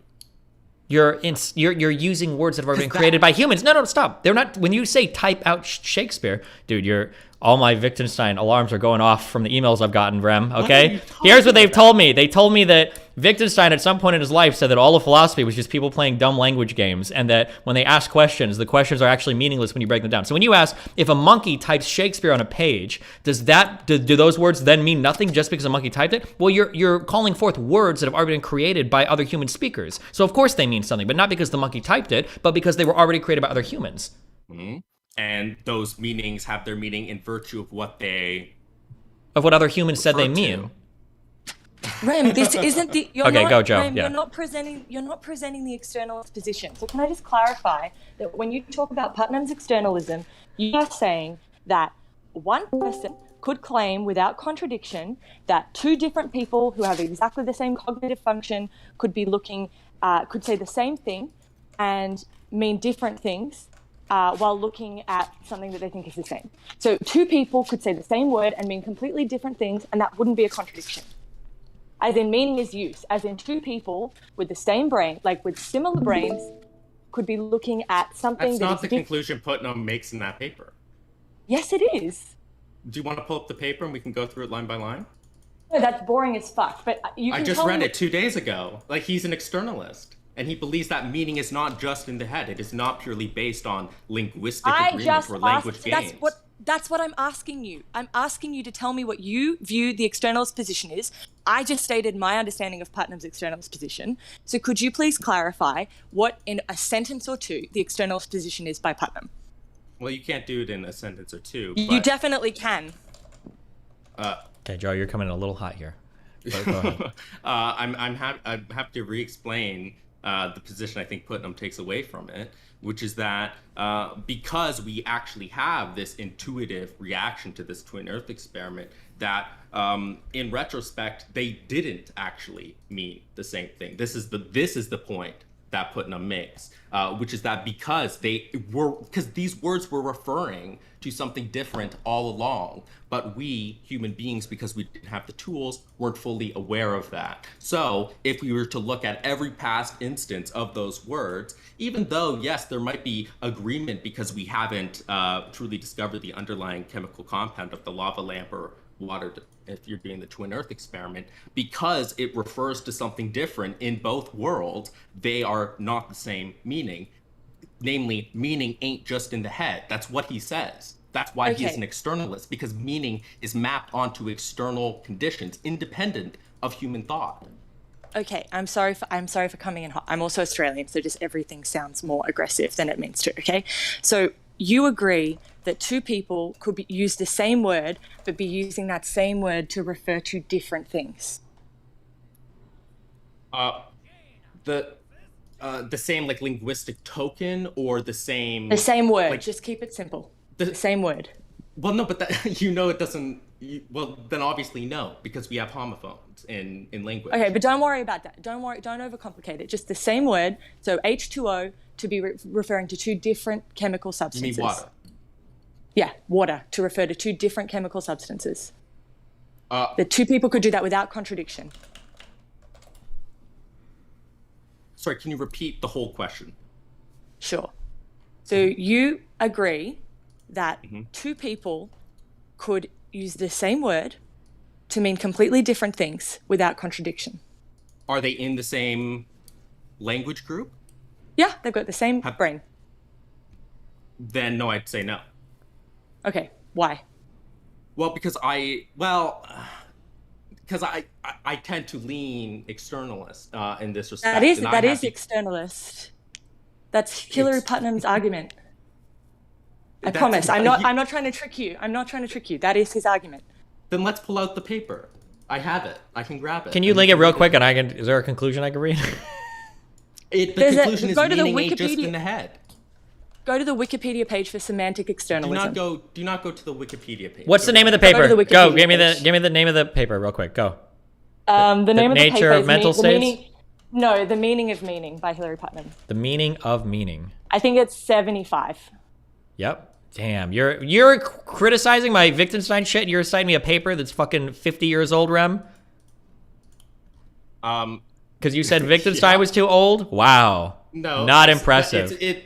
No, because Kripke and Putnam had what's your name? Joe. Joe, would you not agree that Kripke and Putnam's arguments have had a drastic effect on the supposed untouchability of ordinary language philosophy in contemporary I think definitely if you're looking at ordinary language philosophy, I do a lot of ordinary language. It's very out of vogue, but I don't think that meaning is use is ordinary language. I think that's like a foundational thing that Kripke and Putnam build on. So I think we are trained in two completely different areas because I do not do. You sound like a post-structuralist to me. I'm definitely not a post-structuralist. I would be like a Davidsonian. I believe meaning is true, and the meaning of sentences are determined by the truth values of those sentences and nothing more. Wait, this isn't a fucking paper. This is a fucking book. No, it's in that book. What page? I don't know. I thought you said you just read it 2 days ago. You don't have an estimate? Well, I could grab my... I don't know what book you're looking at. I'm looking at your book. I downloaded Rem's copy. What page was it in your book? Grab my copy. Oh my god, I've seen some of these things before. The triangle of reference or whatever. Is it called the semiotic triangle? Am I making this up? Yeah, just... Maybe that's for a different stream. Oh, also, no, I read meaning and reference, not meaning of meaning. Oh my god. It's the same experiment, though. Okay, well, I don't know what page to go to. I'm not reading 350 pages right now, so I'm sorry. Okay, I can read. Do you want to... Let's get to the very end here, if you want. Can I... Okay, hold on. I don't care about... Final paragraph. Okay. Yeah. Look, we have now seen that the extension of a term is not fixed by a concept that the individual speaker has in his head. And this is true both because extension is, in general, determined socially, and because extension is in part determined indexically. The extension of our term depends upon the actual nature of the particular things that serve as paradigms, and this actual nature is not, in general, fully known to the speaker. Traditional semantic theory leaves out two contributions to the determination of reference: the contribution of society and the contribution of the real world. A better semantic theory must encompass both. I don't know a better rejection of meaning as use than that, because it's saying it's not just meaning as use. What do you mean? He just says it can't just be social. It's a rejection. It also has to be tied to the real world. Yes, but meaning is use is tied to the real world. You're reacting to real things. Chairs are real. You're talking about chairs. That's not. That's not what he's talking about. He's referring specifically to the. Okay, He's rejecting private language. I'm reopening it again. I'm going to reread it. He's rejecting private language.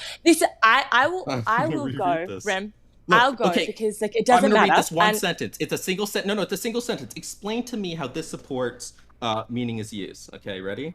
He says, is it the extension of our terms? The extension of our terms depends upon the actual nature of the particular things that serve as paradigms. And this actual nature is not, in general, fully known to the speaker. Yes, the extension of our terms. So as we develop our language, that is going to be impacted by things in the real world that we are forced to respond to. And we don't have full knowledge of that ahead of time, which is a rejection of definitional use of language. So the meaning is dependent on things not known to society and to the social users of that language. It's dependent also if we're going to talk about nature. things. And so that if we're the going to talk meaning about is tied things, not to social use, but also to the real world. And the meaning of lava, liquid, or water, okay. You just okay, hold on, stop. You guys are both tricking the fuck out of me. Stop, shut the fuck up. Wait, no, you don't disagree. You're not even having a fucking conversation right now. If you want to reply to each other, go one thing at a time. Stop. You're both talking over each other. You're not getting anywhere in this conversation. Or I'm going to start doing the argument for both of you, and I don't know anything about this, so. I don't know what to say. I mean, this specifically says that meaning is tied to the extension of our terms. And the extension of our terms, the actual nature, is not going to be known fully to the speaker. So okay, can I ask a question relating to this? Before we knew the chemical composition meant something different in both worlds. That's what his conclusion is, Joe. I don't even like. Oh, someone just messaged me. This is a PhD student who studies philosophy of language. Marty, just say Marty. Go ahead. It's not Marty. It's not Marty. I promise. Okay, I don't know what to tell you. I don't know what to tell you, Rem. I'm also a philosophy PhD student looking at philosophy of language using both Wittgenstein and Putnam in my PhD. So I'm not trying to trick you or say anything wrong. Yes, the external world... You are saying something wrong. You're reading Putnam wrong, and Putnam's texts go completely contrary to what you're signing to him. You have a misunderstanding of Putnam. I disagree. But I'll go, because it doesn't matter. I don't see, the only reason I came in was to say that I do not understand how semantic externalism contradicts meaning as use. You are now very clearly going through how you think that occurs. I still think that there's an error in that, but I do have to go to work anyway, so it's not an issue. I'm not trying to upset you or like argue, like get out of book. I'm not upset. It's fine. I just... okay, can I ask one question related to the sentence? If you have to go, Joe, fucking leave. I love you. Bye. Okay, bye. Can I ask this? So here's something I don't understand, just in this one sentence, then we don't have to do this too long. So when it says the extension of our terms depends upon the actual nature of the particular things they serve as paradigms, and this actual nature is not, in general, fully known to the speaker. Known to the speaker, yeah. What doesn't that imply then, that the definitions or the words that you use are in some ways like use-oriented, if you don't even know the actual nature of the thing that you're using words to describe, or no? Can you explain that? Well, so he's saying that there's two contributions. It's not one or the other, right? So not only is because we only come to invent terms based on the context that we're in, right? So from a very early stage in our language learning capacity, we start to understand water based on how it functions, right? And that, Putnam thinks, is determined by the real world, right? Because we usually learn things through a process called ostension, which is when you point to something and you say water, water, and you start to know what these words mean by repeated use, okay? But I don't know. Because water, hold on. Because water the nature of water doesn't change over time in the world, at least not for us humans, maybe over the course of millions of years, whatever. But because it's going to stay the same, it means that because water has a nature that we do not truly know, that the meaning of our words, we could have been using them falsely. How does that sentence make sense? We use a word falsely. Because, for example, if I said, for example, like if if a twin worlds, they both used water to refer to water, but they were referring to different things, why does it necessarily follow that one used the word incorrectly? The word was used. If someone in ancient Greece who understood the sun as being something that was circling the earth and acted like a planet, when they said that the sun is looking really bright today, they're not referring to something different than the sun that we're now referring to, just because they didn't have full knowledge about the nature of the sun. They're still referencing the actual sun in the real world. Wrong. We That's just not don't true. have Okay, full hold on. knowledge. I understand. I'm cutting through world all the is bullshit. changing? You're wrong. Yes, it is. You're actually incorrect. I think that is the case. That even if we use the same word sun, and even if we're referring to different phenomenon, I think as we gain more knowledge about the things themselves, I think they do. I have my headphones in. I'm just getting water, so keep talking. Okay, I feel like at some point they do kind of refer to different things, even if they're kind of sort of referring to the same thing, right? Like a person that's talking about the sun might have a totally different understanding of what a sun is. It's just like something that's maybe 200 yards long that's floating in the sky, and a scientist later on in life might be like they're referring to the same type of like phenomenon or sense data almost, but they could be referring to an entirely different thing in a way. No? I mean, I think this is my fault because this used to be my view, which is that across scientific paradigms, meaning shift. I have come to reject that view as being. Hold on. I mean, it's a very. I don't care about anything you just said. Talk about my argument. What I just said. Refute my argument. I don't know why you're loading it with so much random shit. Just refute that point. I don't think that languages. I think that there's just one language. Hold on. I don't care. I don't just. No, I'm explaining. No. Hold on. I am explaining. Okay. It sounds like you're about to go off on a whole other thing, and you're going to give an example that doesn't relate to anything we just said. But okay, go for it. All right. I hope that it comes back to this, to the sun thing. Because there's only one, like, for example, in ancient Greece versus now, we are still referring to the same things because when we point to something, what we're pointing at doesn't change across time, right? Do you agree with that? My my brain is destroyed. All I see are language games. That's what I'm seeing in everything you're saying. When you say what we're pointing at, you can point in the same general direction, but the actual thing you're pointing at is the understanding of that thing is going to be different across societies. So when you ask what we're pointing at doesn't change, kind of, but it kind of does. Points at, if listen, a socialist and a fascist both point at Nick, they see two different things. They're pointing at the same person, Destiny.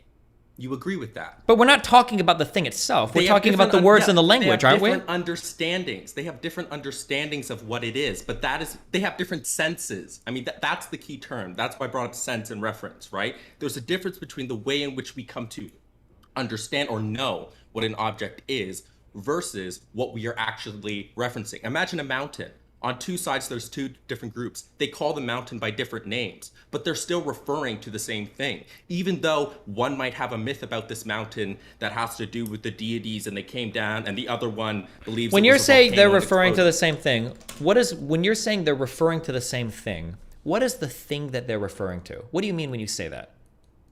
The mountain. What does that mean to you? Does that mean every rock? Does that mean full knowledge of it down to the chemical, down to the quark? Or what does it mean when you say the thing itself? The thing that I am pointing towards. No, hold on. That doesn't mean anything. That's a trick. Hold on. That's a trick of a sentence. When I'm asking you very specifically, what are they referring to? Like, what specifically are they referring to? It is referring to the actual mountain in the world. Okay, I disagree. Or the sun. Let's do the sun. Wait, no, let's stick with the mountain, okay? They're referring to the actual mountain. I don't think that's true. When I'm walking down the Thames River. Why another example? We can't solve anything. We move on from example to example, and we don't ever clarify. No, they're not, because examples only bring it out if we actually go through to the end of the example. But every time we're on an example, it's like, okay, well, let's do a new one and a new one and a new one, and then we never. Keep bringing up objections that are completely off base, and I wasn't expecting. So okay, now you're completely skeptical about the process of ostension. Okay, wait. No, I'm not skeptical. Okay, I'm gonna delete everything, and I'm gonna wipe my brain, and we're gonna start this part of the conversation over. We're gonna work in one example here, and we're not going to change. We're going to work in one. That's not possible. That's because language is not that simple. These are hard questions. You need more than one example for each facet of language. Language is an inordinately complex thing. Gotcha. If it was so simple, we could just easily learn it. Okay. So, if we were walking down a river and we both, do you not think we can point to the same thing just because we might be pointing to different atoms? I'd ask you, how are we successfully communicating? Clearly, we are referencing the same thing. Or, and this is my own view, by the way, because I actually don't believe in reference, we are saying true things about the same thing. We have matching understandings of the truth values of different sentences, and that's how we come to achieve agreement. But regardless of all this, my issue with the meaning as use view, and this is Putnam's issue, is that you're essentially spinning in a void. there's no contact that you're making with the world if it's all meaning as use. And also, it doesn't make sense about the way our language actually seems to reflect reality. The nature and structure of language seems to match the structure and nature of our thoughts, right? So the idea that it is just some social convention that just came out of the blue, to me, is something that's really, really, really misguided. I mean, that's the conclusion I would make towards all this. Gotcha. It is a lot, and I'm sorry, chat. It is a lot. I mean, this is what people spend their entire lifetime studying. I mean, it is just as complex as, the hardest math you can think of. People devise entire logics to try to understand the intricacies of these questions. And that's why I started off saying what I did, which is namely that I think it's not great to just get a few emails about a single philosopher that matches your intuitions. Because honestly, your intuitions are probably fucking wrong because you haven't studied it. My intuitions when I started studying philosophy were fucking wrong. I used to be an egoist. I used to be a psychological egoist, and now look what I am. So as I studied it, as I read an intro textbook to the subject, I thought, well, maybe my intuitions aren't so great. Maybe I should give the due respect to the people that spend their entire lives studying this subject and explore all the options, explore all the thought experiments, and see where that gets me. And that's what my recommendation would you to be. I sent you a couple of suggestions in your DMs. I'm happy to talk with you more about this again, and it might be easier over text, for example. But that's sort of what I'd say on the subject. I don't think meaning is use. I mean, meaning certainly involves use, of course. Of course it does. No one would reject that. But meaning is not just use, is what I would say. And I think that the Twin Earth experiment shows that. I mean, we can go back to we're not pointing at the same thing, but I still don't really understand what you mean by that. Has any language ever been created by a thing that doesn't exist? Or by a thing that we can't see or interact with in any way? I don't know. Really? Well, you can't ask me to go outside the human standpoint. What does that even mean? Assuming that only humans exist in the universe, have we given names or language to describe things that we've never interacted with and have no knowledge of?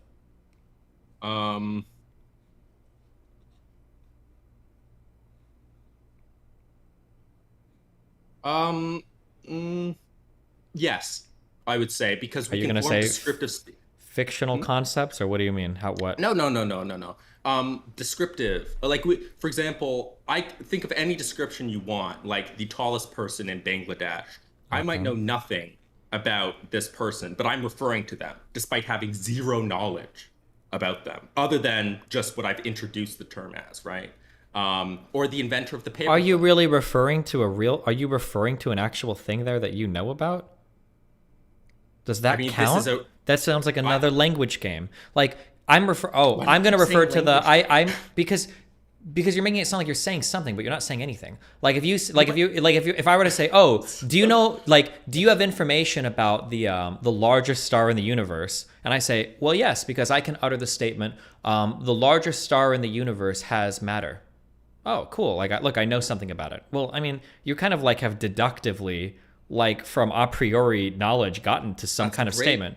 But you're not really. That's a great philosophical insight that proves this isn't just a language game. Because yes, you're pointing to an objection to that view, which is that we need acquaintance with the object in question, and that's a really hot and live dispute that people are studying right now. Entire tomes written on just. Hold on, I don't know why you waste so many words saying things like this.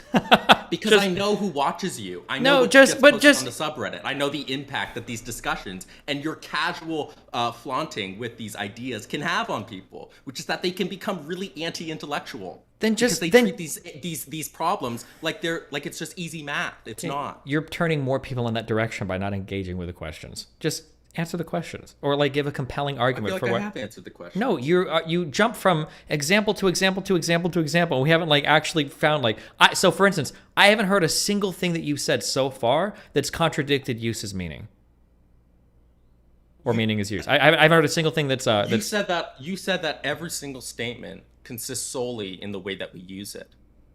I don't know if it has to be solely. Okay, that's a different position than what you said earlier. And if that's the case, I have achieved my goal, which is now you acknowledge that meaning isn't just use, it's something other than use as well. Well, so would somebody like Wittgenstein, or would use of meaning people, would they say that oh yeah, like when we utter words, they're not in reference to anything in the external world? Are those positions really Well, no, they incongruent? wouldn't. But the position as you, because you haven't read Wittgenstein, so you You're would not know. okay. All right, I love you. Anything else for us? No, but that's no, the stop! point, You is can't, that you can't, you you're can't give me asking questions refutations of about anything I'm Wittgenstein. saying. You're just saying that you haven't read this thing. That's why I'm asking you the question. If I read it, I would be asking you. But if you answer can't is answer my no. questions, then you're not equipped or prepared to your answer that. position was, No. that's what You your can't answer the position question. If you can't answer, that's fine. I don't care. just I'll just answered you can't. I just answered it. Okay, let's try this. I just said no. Okay, so there's no contradiction between between the meaning is use position and this external idea, is there? There doesn't have to be if you can articulate it. Wait, so then what is your problem with anything I've said or thought so far? Because earlier you said that the meaning of any term consists solely in its use. That is what you said. I don't know if I would say solely in its use. Like if Well, you were to that's ask what you me, said. okay, I don't know if I said that or if that was your formation of what I said. Like if you're floating in a void of nothingness, I don't know if you can have a language because you can't interact with anything. I don't know if that's, does that sound like a position that I would take? That like, oh yeah, even floating in a void of nothingness where you can't communicate with anything or see or hear or have any sense data, you would still have a language? I don't know if you would have a language there. I don't even know if one person alone in the world would have a language. I'm not sure. In response to the Twin Earth experiment, you said that they would mean the same thing. No, I asked you what you meant by meaning. Would they right. mean the same Okay. thing to And you each said that people, there'd or would they be social referring? Yes. And so if you acknowledge that meaning is not just use, okay, and that Wait, the we meaning haven't. of words You're also trying to depends on the move. reference. We didn't even define what meaning meant, and you want to move on to the next part of the argument. You can't do that. What do you mean by meaning? Do they mean the same thing? Expand on that. What do you mean by that? What do I mean by meaning? Yes. When you say do they mean the same thing, what are you saying?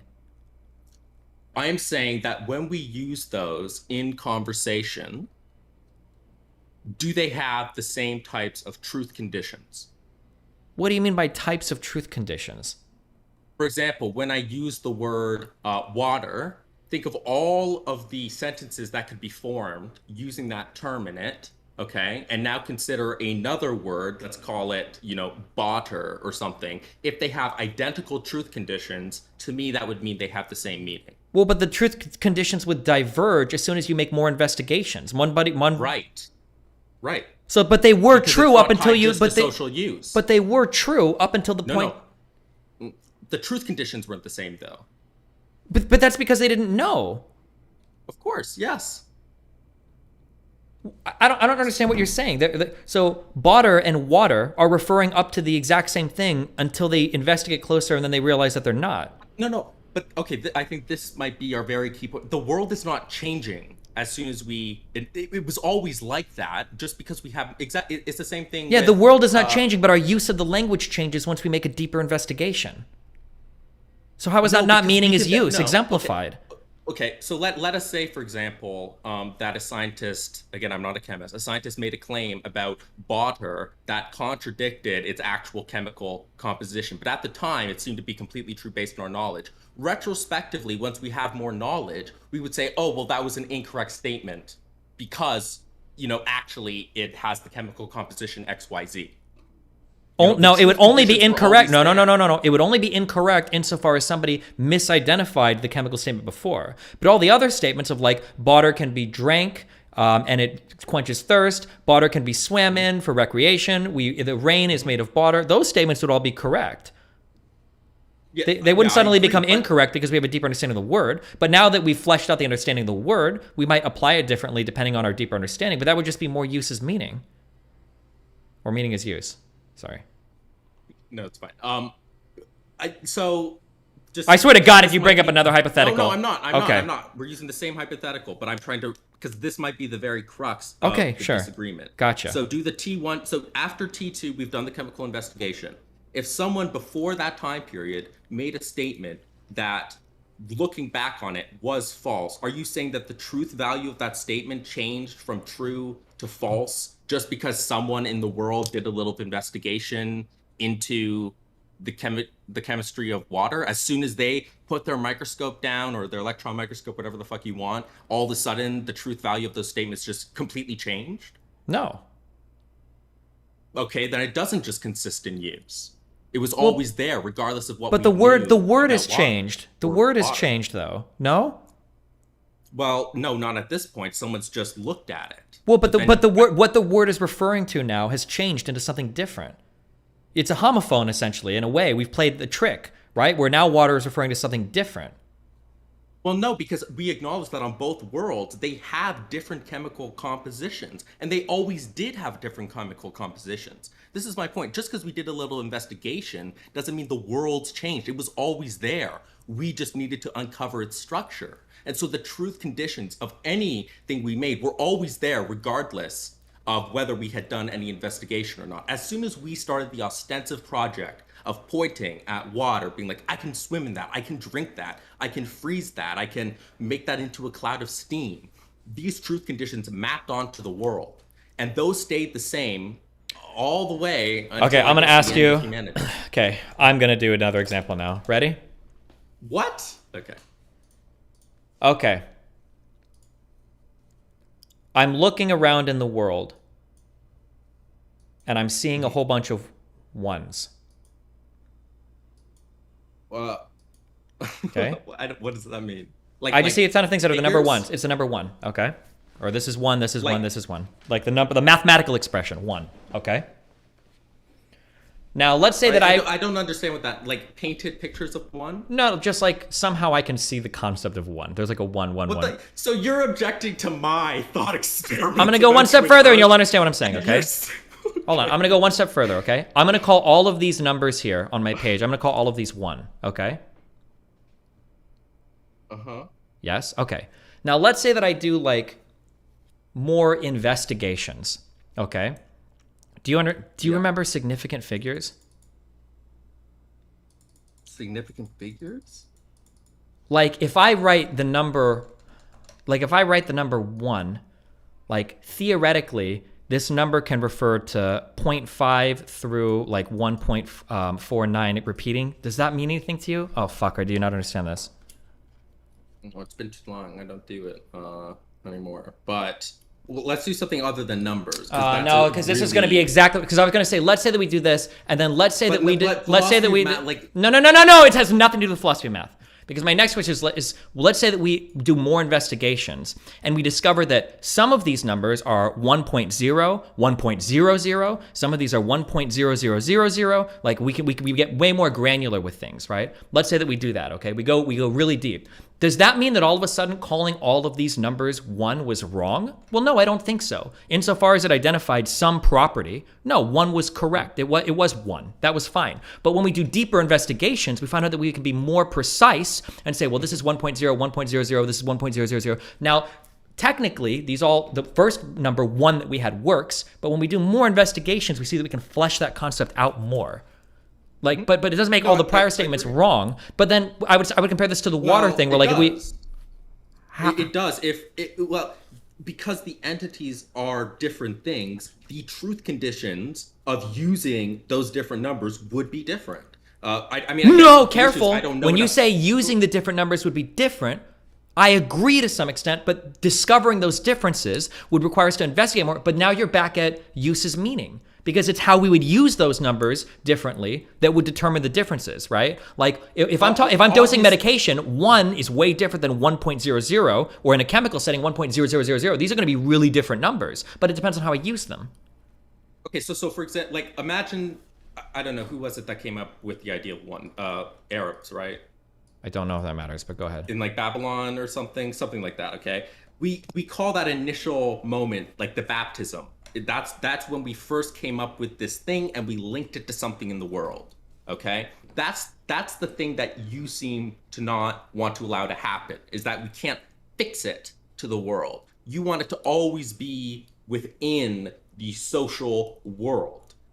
My point is that, and again, I don't really understand exactly what the difference between 1.00 and 1.00 is. I don't know what the differences like that would be, which is why I was wary of the example. But I would say that for each of these, like 1.0, 1.00, I assume that there are mathematical statements that would be true using one of those and false using another.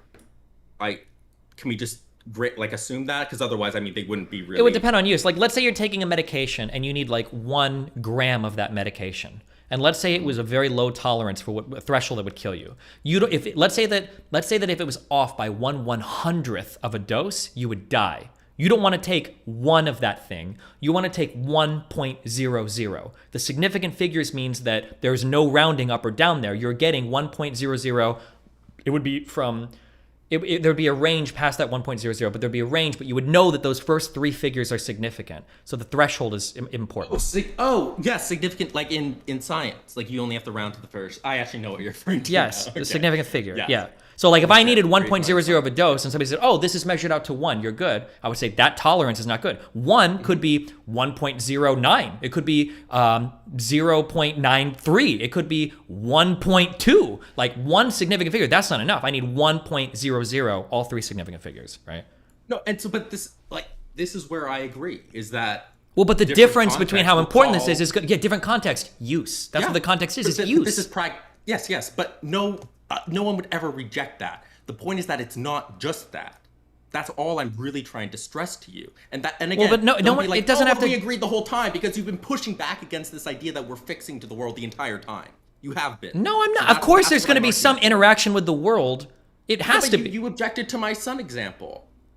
Because you're saying, are they both? To the water example. Because you're saying they're both pointing to and referring to the same thing, but the thing that we're the truth about. Hold on, the thing is different, right? Like the thing that when we talk about the sun today, we mean something meaningfully different than when they referred to the sun 10,000 years ago. But you played a trick when you said, well, we're pointing to the same thing, right? Yeah, sure, we're pointing to the same thing, but what we mean when we say sun today is actually way different. It might be the same word, but if anything, it's a homophone. It's a totally different thing when we talk about the sun today versus the sun 10,000 years ago. The fact that you can say it is like a homophone, like I completely disagree with that. That doesn't make any sense. So when I say sun today, I'm referring to the same thing as a Greek person saying sun or 10,000 years earlier, whatever those. Okay, I think I disagree. I think I totally disagree. The thing itself never changed, but the language. Sense. Yes, okay. Exactly. So this is what I said. The sense. So that's the traditional understanding of meaning is sense and reference. It's a combination of these two things. Okay, and reference is whatever the actual object is. And the sense is all of those social conditions, like our linguistic upbringing of how we came to get to the reference, okay? So the ancient Greeks absolutely had a different sense of the word sun. I mean, they had a different word for sun, right? It didn't